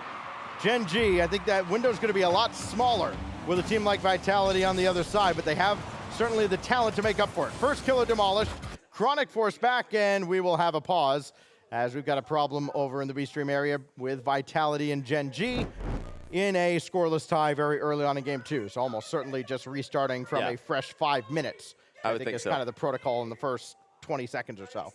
Yeah, it looks like Jack's got some kind of issue here, so hopefully that'll get sorted. And not too much time so we can get back into the game. Meanwhile, over on the A stream, BDS and Falcons tied at 1 game apiece. BDS have just taken the lead in game 3 to go up by 2-1, just over 2 minutes left in that game. So again, no sweeps on the A stream for the second half of the day. We could still be in a full sweep day on the B stream here if Vitality could pick up where they left off. But for Gen.G, you know, that's going to happen. You just got to, when you play against a player like Zen, when you play against a team like Vitality, you just got to, you know, sometimes say, well played. You know, you've got us there, and it's going to happen. But, you know, can they bounce back? That's on them. You know, if Zen's going to play like Zen, if Vitality are going to score a bunch of goals against you and just play a game like they just did, fair enough. But now it's up to them to respond. It's up to them to find out a game plan, whether it's physical play, whether it's just being a little bit more selective with their shots. They got plenty of shots in the last game, just no goals to show from all of them. Yeah, so just to reset again, it will be probably a full reset with Vitality and Gen.G. We had just started game 2 before we had a technical pause after Vitality dropped 5 unanswered goals on Gen.G in the opening game. So this, if nothing else, you talk about things that are kind of out of your control in a LAN environment. This is one of those things, and it kind of, you would think, benefits Gen.G in some way because you get a little extra time now between the end of game 1 and the start of game 2 proper, or the restart of game 2, as it will be in this case. The players are in a test lobby now, just making sure everything is good to go, and at least judging from Jack's body language, what little we can gauge from it, seems to be fine and we'll be ready to go shortly. Yeah, I think so, and these are both extremely experienced teams, and it will be a welcome accidental break there, I'm sure, for Gen.G, just to give themselves more time to forget about how one-sided game 1 was. I mean, that was a slaughter at the end of it. It didn't tell the story of the full game, where Gen.G in fact did create a lot of chances and played pretty evenly in the midfield for large parts of it. But we're looking at a team stacked of playmakers on both squads. First Killer, Chronic, apparently Jack, all able to make their own plays, make plays for their teammates. Now, in a best of 5, it's a little bit harder to pull those out of the bag on demand. Will Vitality's defense remain as solid as it was in that game? Will they be able to continue with that more consistent level? Because earlier on today, I mean, there were some mistakes actually for Vitality. It looked a bit lackluster at times against their underdog opponents. They did, of course, sweep the Chiefs in the first round. Gen.G going to game 4 with Team Secret. Secret's had quite the eventful day so far. They go to 5 games in their second round, en route to a 1-1 record. So now, players getting back in here at Forbidden Temple, and we'll be ready to go with game 2 shortly. I haven't seen any admins checking in with the players in the last couple of minutes, so everything seems to be in order. Again, 4 goals out of Radosin. Probably could have had a look at a 5th if anybody wanted to have any fun on the field here in game 1. An assist from Alpha, and a goal and playmaker, 3 assists out of Zen. All in game 1. Let's see what game 2 brings us now at the Temple. Radosin boostless, able to find Alpha with the defensive touch, and those are key defensive touches, making sure that you don't just poke the ball towards an opponent. Having those outlet pass options, always helpful in those situations when you're running dry and a hard clear is not possible. Zen doing the same things. Alpha lurking at the side there, being a passing option in defense that his teammate has to aim for. Quickly on target as Chronic has to make a save right at the goal line and then eats a demolition for his efforts. Radosin dishing that off initially, and he's right back onto the play. Off from the side, up top, First Killer there to meet him, and then it just kicks back out. And boy, he had First Killer just waiting on the back wall. I don't even think Radosin actually touched that down, just kind of taking advantage of First Killer's shadow defense on the backboard. That's nice passing on the transition by Gen.G though. First Killer to Jack first of all, who then brought Chronic into the game. Well, again, it's another attack for Gen.G. It does not create a real scoring opportunity. Vitality going the other way are getting very realistic chances to score, and it looks once again like they are the more clinical team. They've not scored yet, but they are knocking on the door here. Gen.G yet to figure out a way to just be comfortable in defense against this team. When Vitality plays, it almost looks like every field is the old wasteland. Everything just kind of funnels in towards the center, as that one does as well. Red Ocean shot saved away by apparently Jack. He'll give way to Chronic, who did not get a clean touch on that at all. Zen and Radosin up. Alpha coming in as well, and Chronic set that out indirect for apparently Jack to run onto, and he eventually will, though it took a bit of a detour on the way. Yeah, it looked like Abjack might have team bumped Chronic on the last attempt to get a counter-attack started for Gen.G. Those are mistakes you can't afford to make. Zen drop down pass, Radosin 50-50, and a follow-up shot into the open part of the net. Radosin scores again, and it's still all Vitality. Sometimes Radosin has games or days where he can do no wrong, and he has done very little wrong here in this series so far. Perfect drop-down pass right in front of him, and he eventually cleans it up. Alpha now has that ricochet off a defender, and Radosin's there. Alpha will bail out of the play for the moment, and then right when Gen.G thinks, okay, we got a little bit of space. Nuh-uh, not so fast, my friend. Here comes Zen, here comes Vitality yet again, and Alpha was waiting for a wayward rebound. He just has full control, Zen. He's going for a back corner double, of course, why not? In this instance, he feels like he's running hot, so he's gonna go for any play that is humanly possible. And probably even beyond humanly possible when we're talking about Zen. Is he human? At times, we do have to ask ourselves that question. Gen.G looking for a chance to equalize. I do say looking for a chance because that seems to be the first objective for them right now, is just create a goal-scoring chance. Vitality slowed the game down well here. This is frustrating for Gen.G. Radosin faking it out to let Alpha come in and get a free touch, and here comes Radosin again. Dealt with well by Chronic. It's got to be frustrating too for Gen.G because you're going up against a player like what we saw with Beast Mode a little while ago. I mean, just go for everything until they give you a reason to respect them. And that's exactly what Vitality's waiting for. Waiting for Gen.G to throw a punch back. A few light jabs, but that's about it. As this falls towards the net, and Radosin tried to leave it for Zen, and he sailed it high. More possession though, a smart pass all the way back to Alpha 54. More possession again for Vitality. They're just wearing out Gen.G. It's a 1-0 game, Johnny, and it feels like it's 3. Yeah, they're just pressing. It might be 3 if they keep going like this. The amount of chances Vitality are able to create. The passing's been fantastic. Gen.G have not had the same kind of synergy. There's a little bit of anti-synergy though from Vitality as Radosin and Alpha get in each other's way. Hasn't led to a goal for Gen.G. But those are the kind of plays you don't want to see out of Vitality. You don't want to see them getting in each other's way. They've spread out really well. They've been synergizing brilliantly and producing something close to their best. 44 seconds to go. Gen.G still scoreless in all of 2 games. Oh, Chronic threw 1, but Zen with the save. First killer going after Radosin, can't catch him. And now apparently Jack burns all his boost to keep that play alive. Kicks back out and just past Jack. Over to first killer, back to Chronic, and Gen.G tie the game.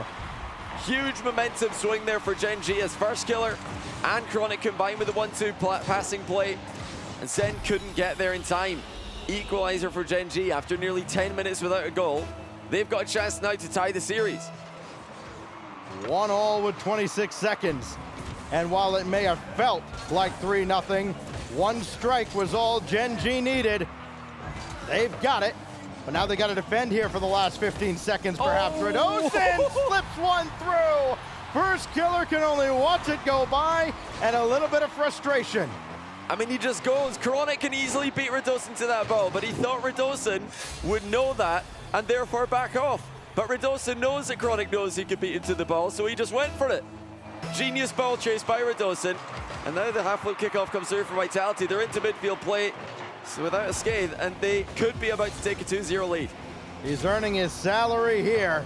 6 out of the 7 goals that Team Vitality have scored have come from Radosin. And that second one, is it enough to hang on in game 2? Apparently, Jack Floater saved away. Zen has all the cards. They'll bring it down to ground, but not quite. Desperation station now for Gen.G. It's a mad scramble trying to keep this in the air. Radosin going deep downfield, and first killer can't keep it up. So Team Vitality 1 win away from sweeping Gen.G. It's fantastic play by Radosin at the end of the game there, just taking all this thing out of the game. There is a chance, obviously, for Gen.G on 0 seconds, but when you've got Radosin air dribbling straight at your only player who's in the play, really nothing you can do there. It's a safe ending for Radosin to a standout game. He scored 2 again. I mean, Radosin is getting on the score sheet, 3 goals per game in 2. He's got double goals per game of Gen.G. In fact, he's 4x'd their goals per game of the entire roster. Yeah. I know it's a small sample size, but Radosin do be scoring. He is scoring in bunches. 6 out of the 8 goals from everybody in this series have come from Radosin. He has been an absolute monster. And now Gen.G has that to contend with. When, again, you go into a series with Vitality and you're thinking, okay, Alpha's been, you know, the guy for so long. We've got to stop him. Okay, we can't let Zen add like 3 installments to the top 10 against us. We got to worry about that. Radosin's got 6 goals. Yeah. Like, all he has ever done in his time with Vitality is prove constantly, time and time again, that they made the right decision by keeping him with this team. He's a world champion for a reason. And now he's about to lead Vitality to a sweep over Gen.G unless something changes drastically in Game 3. A-Stream BDS versus Falcons has just gone to Game 5 meanwhile, so we are keeping the streak of Game 5s in the second half of the day, and we're keeping the streak of pauses between Vitality and Gen.G. And it looks like this time it might be over on Vitality, or is it? Well, we're looking at Radosin's PC there. He's clicking about. He's not a mouse and keyboard player, so something has to be wrong. But, you know, this didn't work last time for Gen.G. The accidental, the technical timeout, not the tactical timeout, just a technical timeout here. So don't expect this to really affect Vitality negatively in any way either. No, and you really wouldn't expect anything to affect these teams negatively at this point. I mean, they've been through so much. They've seen just about everything you could see in an online or LAN environment. A lot of familiarity between all the players through their various years of competition. Even for Zen, who is, of course, the youngest of all, still has been playing with and against these guys for so long. So nothing new for any of these guys. And so you look at what has happened up to this point. It's been all Vitality. They've got a collective Brazil over Gen.G, 5-0, 2-1.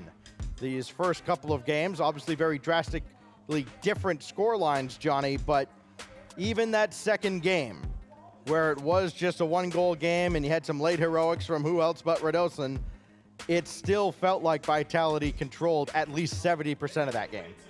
Yeah, when it comes to creating clear-cut chances and, you know, actual shots that matter, because, you know, sometimes shots can be a bit misleading in Rocket League. You'll see a ton of shots for one team, but none of them are really dangerous. You know, they're just essentially straight at goalies. This is not how I would describe the Vitality today. They are creating real chances to score. They're really putting pressure on Gen.G. Gen.G have not been able to do that at the other end. They're just not creating realistic chances to score at a high enough capacity to match Vitality's output.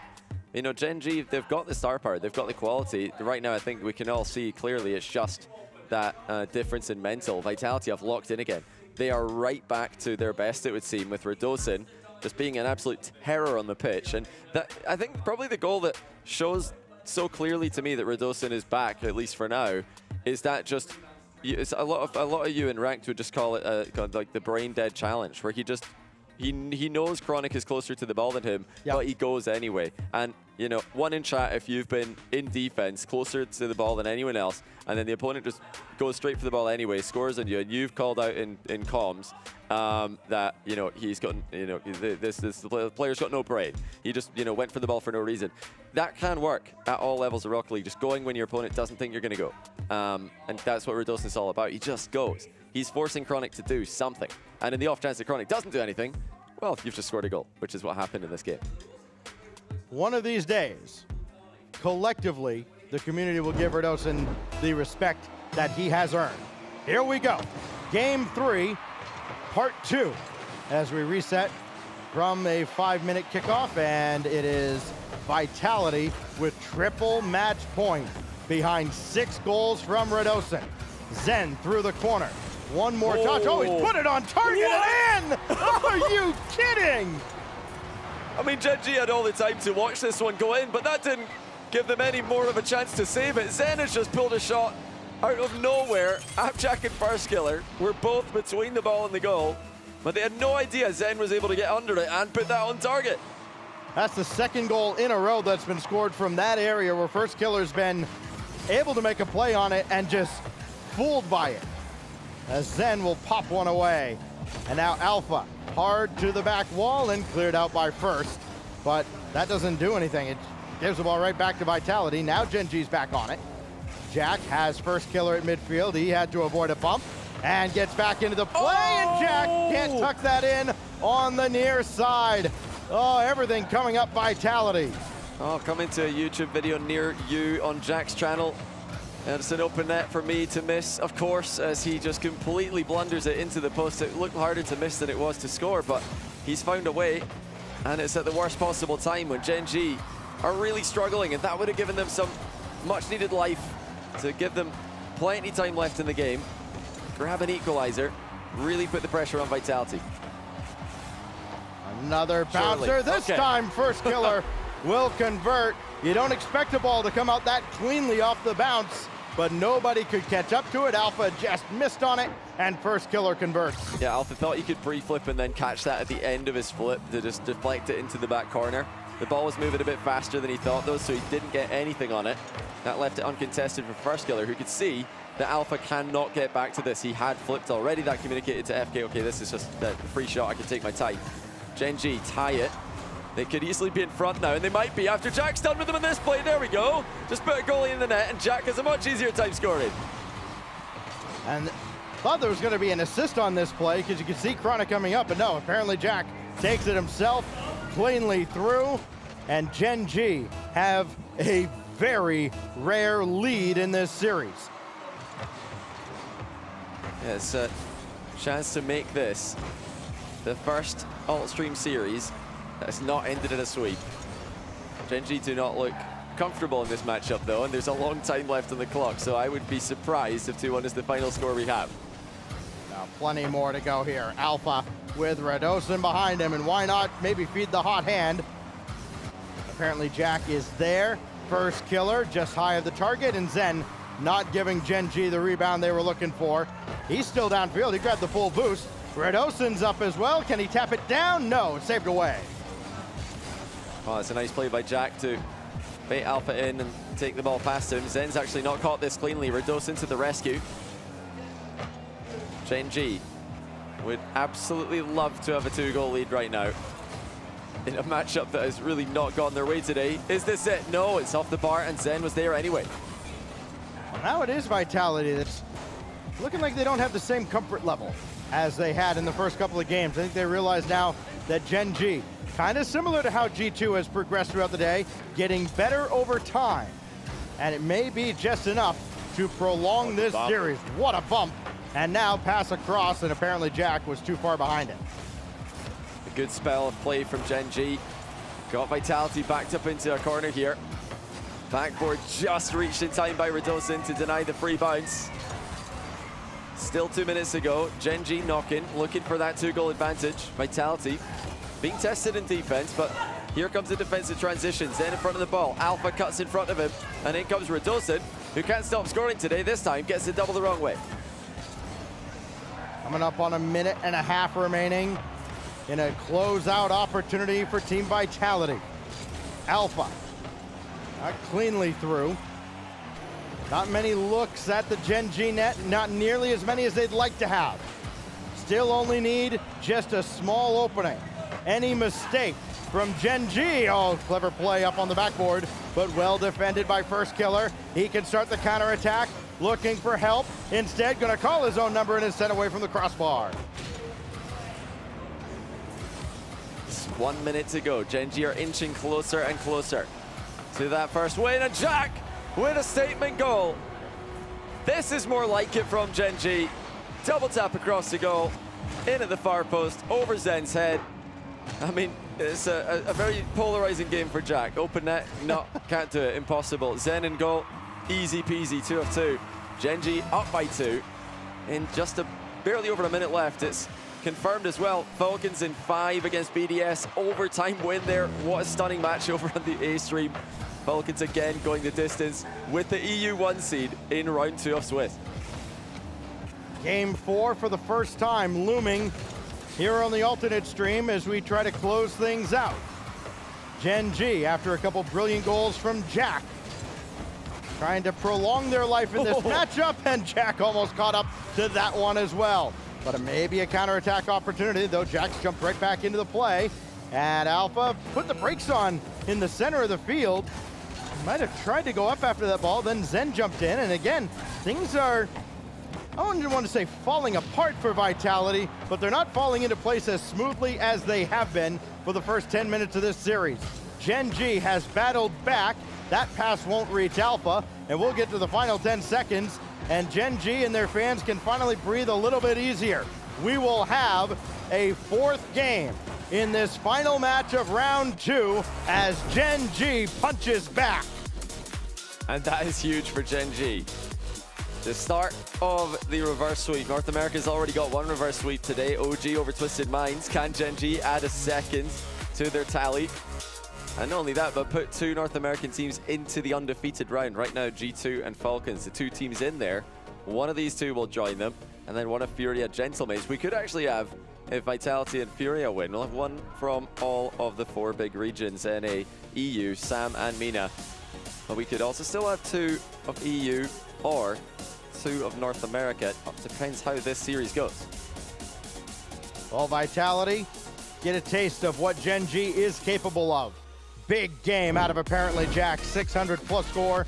More importantly for Gen.G, those 2 goals that got them right back into this series. And anytime you have an opportunity to close a team out, especially a team as good as Gen.G with their pedigree, 1 win the other way, you start to think, okay, wait a minute, what do we got? What do we actually have to do to close these guys out? Because it's clear Gen.G have changed things up on their side. They've become a little bit more aggressive. They've gotten more of the play here against Vitality. Now Vitality has to come up with a game plan to counter that and finish the job. Yeah, Vitality have been in this position many times. They're an incredibly experienced team. In fact, as a trio, they've got to be the most experienced trio that still exists, with every other team changing pretty much coming into this season.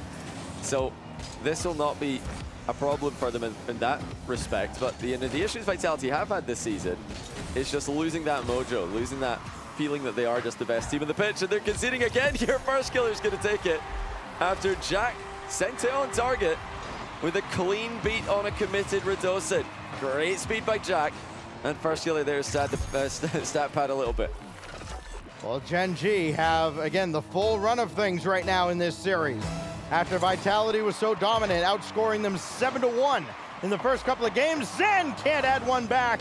First killer must have got a piece of that, just keeping the young prodigy out of the net. And now here goes Alpha on the counterattack, and that one saved away as well. Oh. Stopped at the goal line, and Gen.G can't make any mistakes. That's a great save by Chronic. He jumped early, but managed to keep the ball with him as he landed.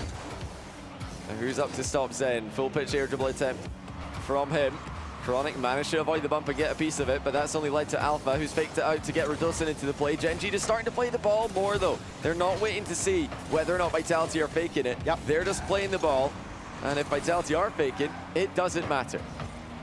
Vitality was picking Gen.G apart earlier, knowing they had so many options.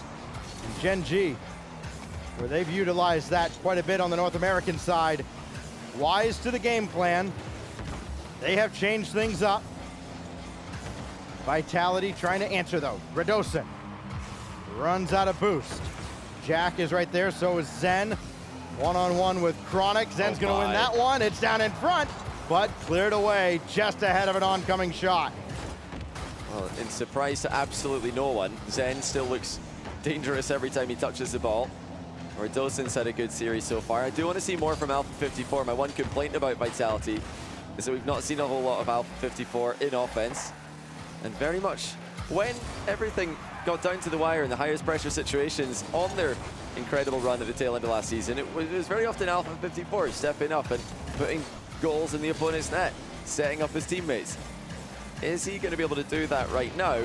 So it is seemingly heavily reliant on Zen's playmaking, as it so often is. It's not a bad thing to have Zen as your main playmaker, but we all know what Alpha can do. Just put him near a wall, soon enough you'll see him in the ceiling. Gen.G have slowed the game down brilliantly here. They're letting the clock do some work for them, frustrating Vitality as they keep them scoreless for the longest time that they have in any game this series.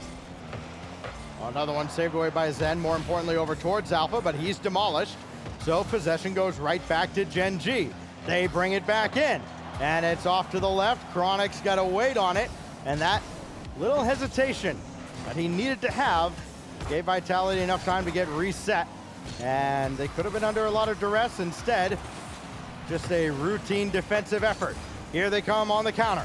It's Radosin from the corner. Nothing else there thanks to a demo at midfield.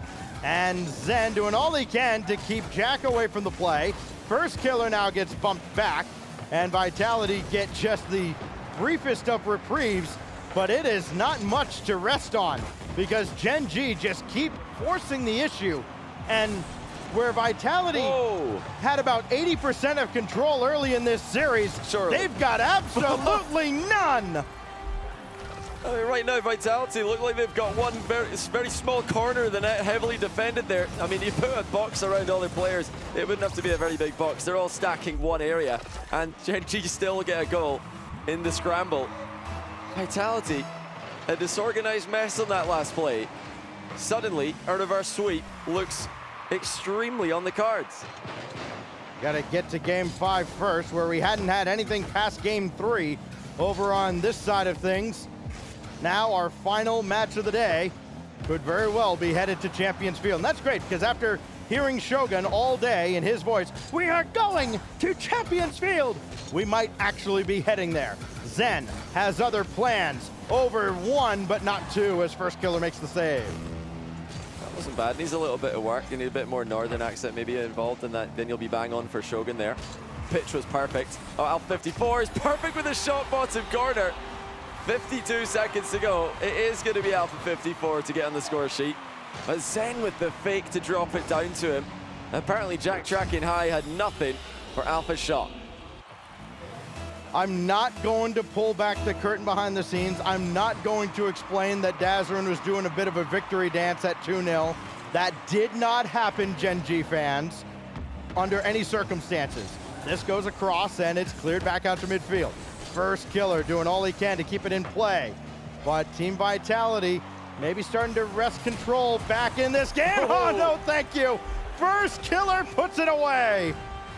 Well, before Vitality can think about an equalizer, First Killer comes in with a flip reset and a finish that none of them saw coming. And it's Gen.G leading by 2 late on in the game for the second game in a row. They have absolutely turned the series on its head. Looked like a sweep. And now suddenly, Vitality in shambles. Clowns to the left of us and Jokers to the right as game 5 seems more inevitable than ever. First Killer waiting for a pass to come back to him. They still have some work to do Gen.G. 15 seconds. Zen trying to take charge, and then all he can do is just watch for a few seconds as he respawns, and that time is going to evaporate rather quickly. Final countdown on Utopia. Gen.G has come back with a vengeance and sent us to Champions Field. And this really didn't seem like this is where the series was headed. Gen.G were lifeless. They could not stop Zen. They were getting terrorized by Radosin, but they have bounced back. And you've got to think they're the favorites from this point. Two straight wins, and Vitality not within a goal. They've been beaten by 2 goals in this game and the last one. Comfortable stuff for Gen.G. Where did this come from? An 861-point game there from First Killer in regulation, by the way, just casually, no big deal. 3 goals, 5 saves, and a whole bunch of work on the ball and off it. Gen.G can, like I said, answer all the critics that they've had for this so far disappointing split with 1 game win right here. All comes down to game 5, and so much from not just the match here, but for the entire weekend can be decided by a bounce, a mistake, a bad challenge, a respawn left or right after a demo. Everything goes under the microscope as we head to Champions Field between 2 juggernauts from their respective regions. The reigning world champions of the Rotterdam Major in Gen.G, going to work now on Champions Field. Yeah, First Killer, the only player on the pitch to not win an RLCS LAN. He has come so close. He had a 2-1 lead on Karmi Corp in the Winter Major just last season before KC ran away with it. This is the best team he's ever had around him. Yes. And looking at their Game 7 loss to Gentlemen, the eventual winners of Copenhagen, I think we can all safely say, yeah, they were definitely in with a chance of winning that one. So they, you know, can assert themselves here with just 1 more win here against Vitality. EU Qual 4 champions. What a bounce back that would be in more than one way. Radosin very quiet after 6 goals in the first 2 games. To be fair, all of Vitality has gone quiet. They need him to pick it back up, or somebody else has to make a spectacular play. It's the only way they're going to get through Gen.G with any amount of confidence. Apparently Jack through the air, Chronic falling in behind him. Goes right at Zen. That sends Chronic in retreat mode, and that means First Killer's got to wait, and Radosin tried to screen him away from the play. First Killer got around. This ricochets back to the net, and still saved away at the last moment. Gen.G keep it level for now. Now here comes apparently Jack. First Killer circling ahead of the ball in midfield just to box Vitality players out of the play, but Radosin enters it anyway. It's Alpha asked to make a play in defense. He tries to drop it to Zen, who does get there, but Gen.G were closer to that one. Now Zen in front of the ball. Backboard well defended. First Killer consistent as always when called upon in defense.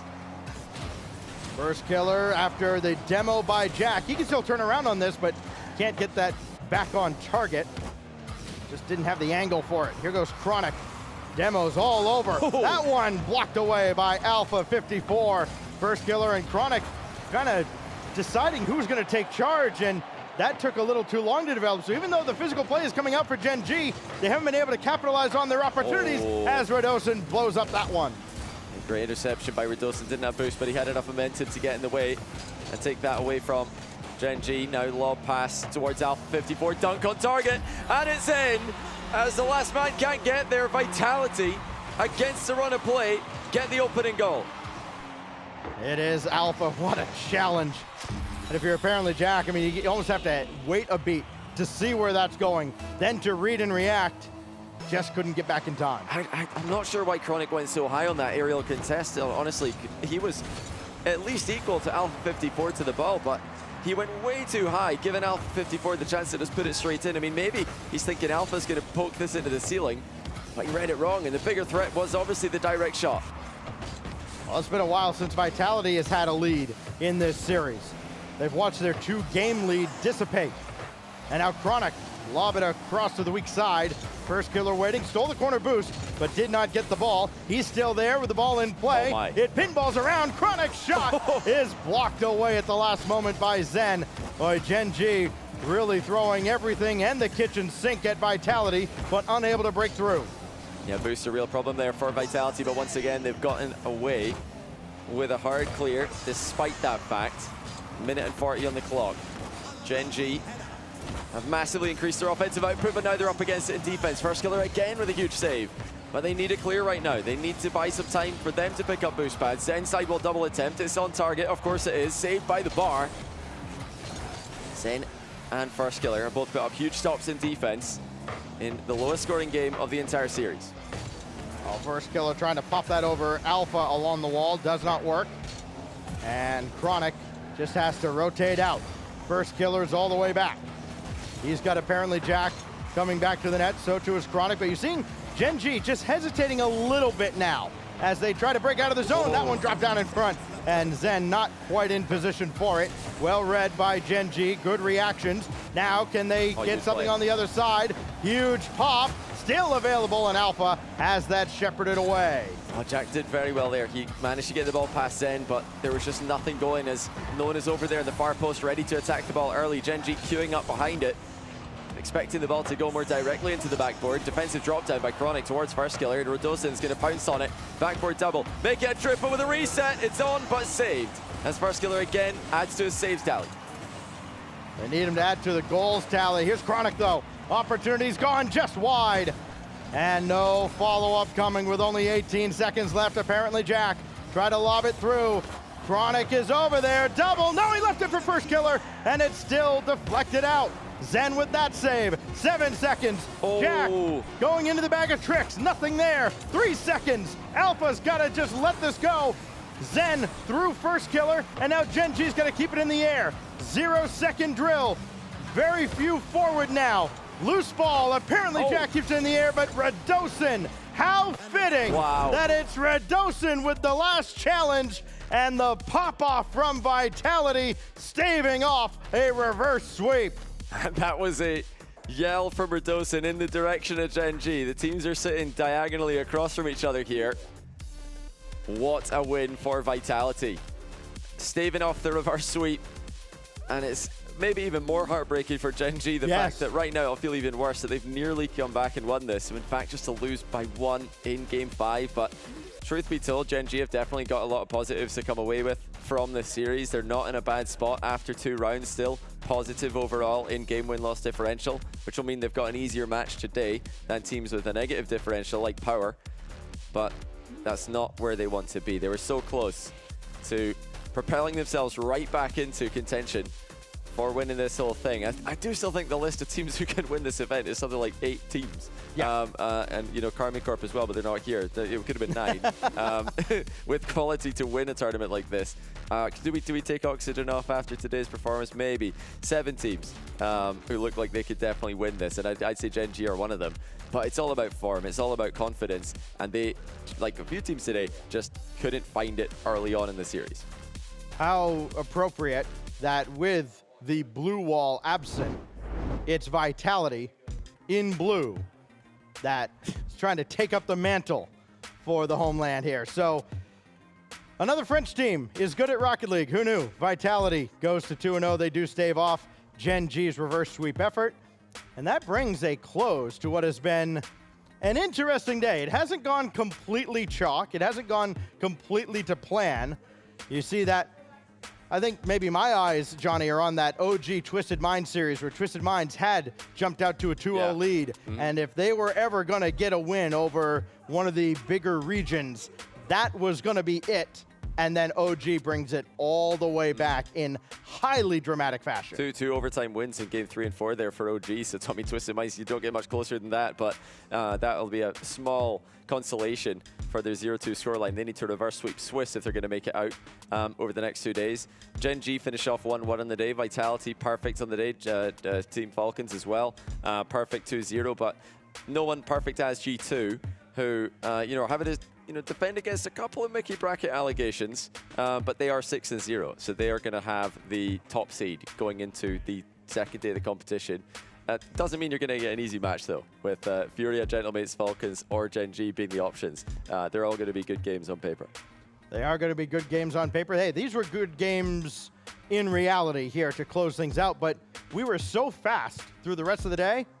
We're done. You got a whole other series on the A stream to enjoy. Yes, over on twitch.tv/Rocket League. The main stream still has one more series to go. And yes, it should be a lot of fun. But that does wrap things up for us over here on the alternate stream. We thank you for joining us, especially through what was a wild ride with Vitality staving off Gen.G at the end. We say so long until tomorrow when we bring it back for more of the Swiss.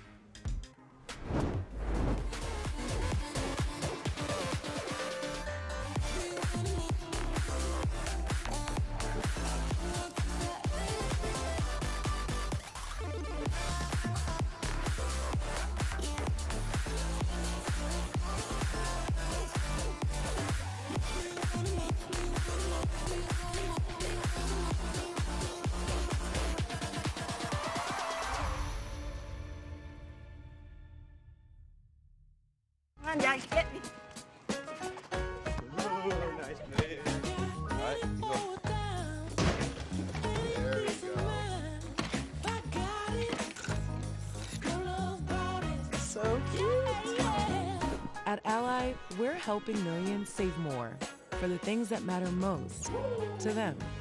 Whatever you're saving for, we're all better off with an ally. Get back to work.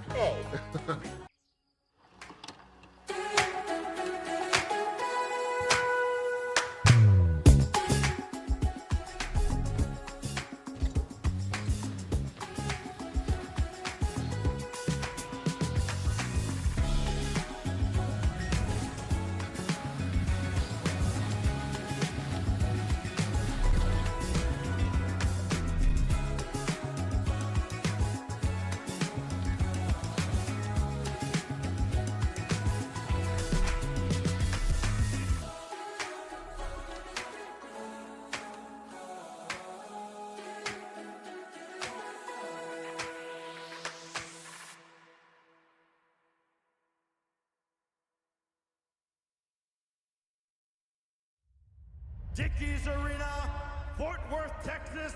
Welcome to Championship Sunday.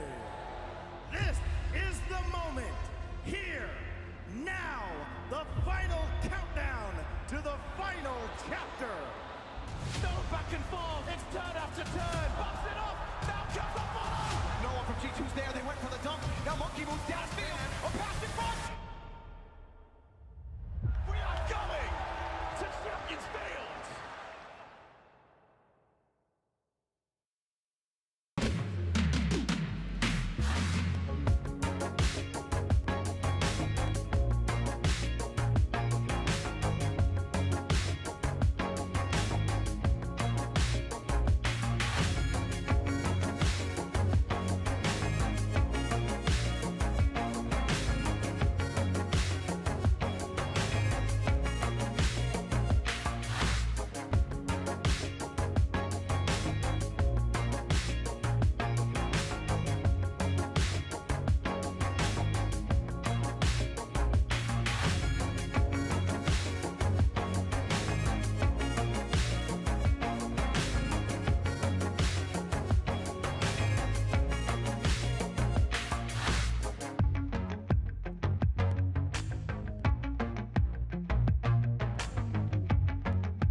with you now, and there's nowhere to run. Alright.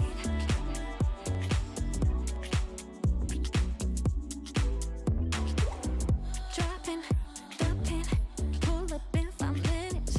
When I come through, it gets ridiculous.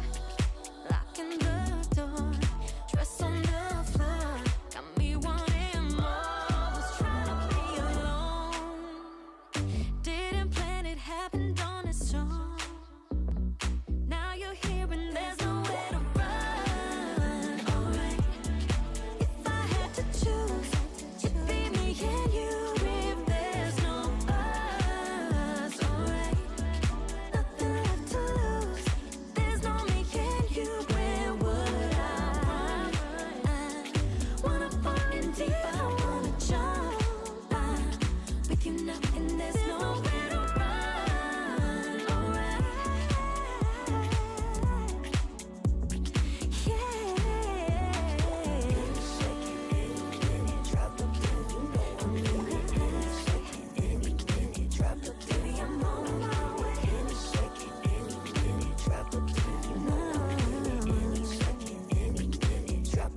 you know I'm in it.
You see the drip and it slugs. You need it, pull the trigger.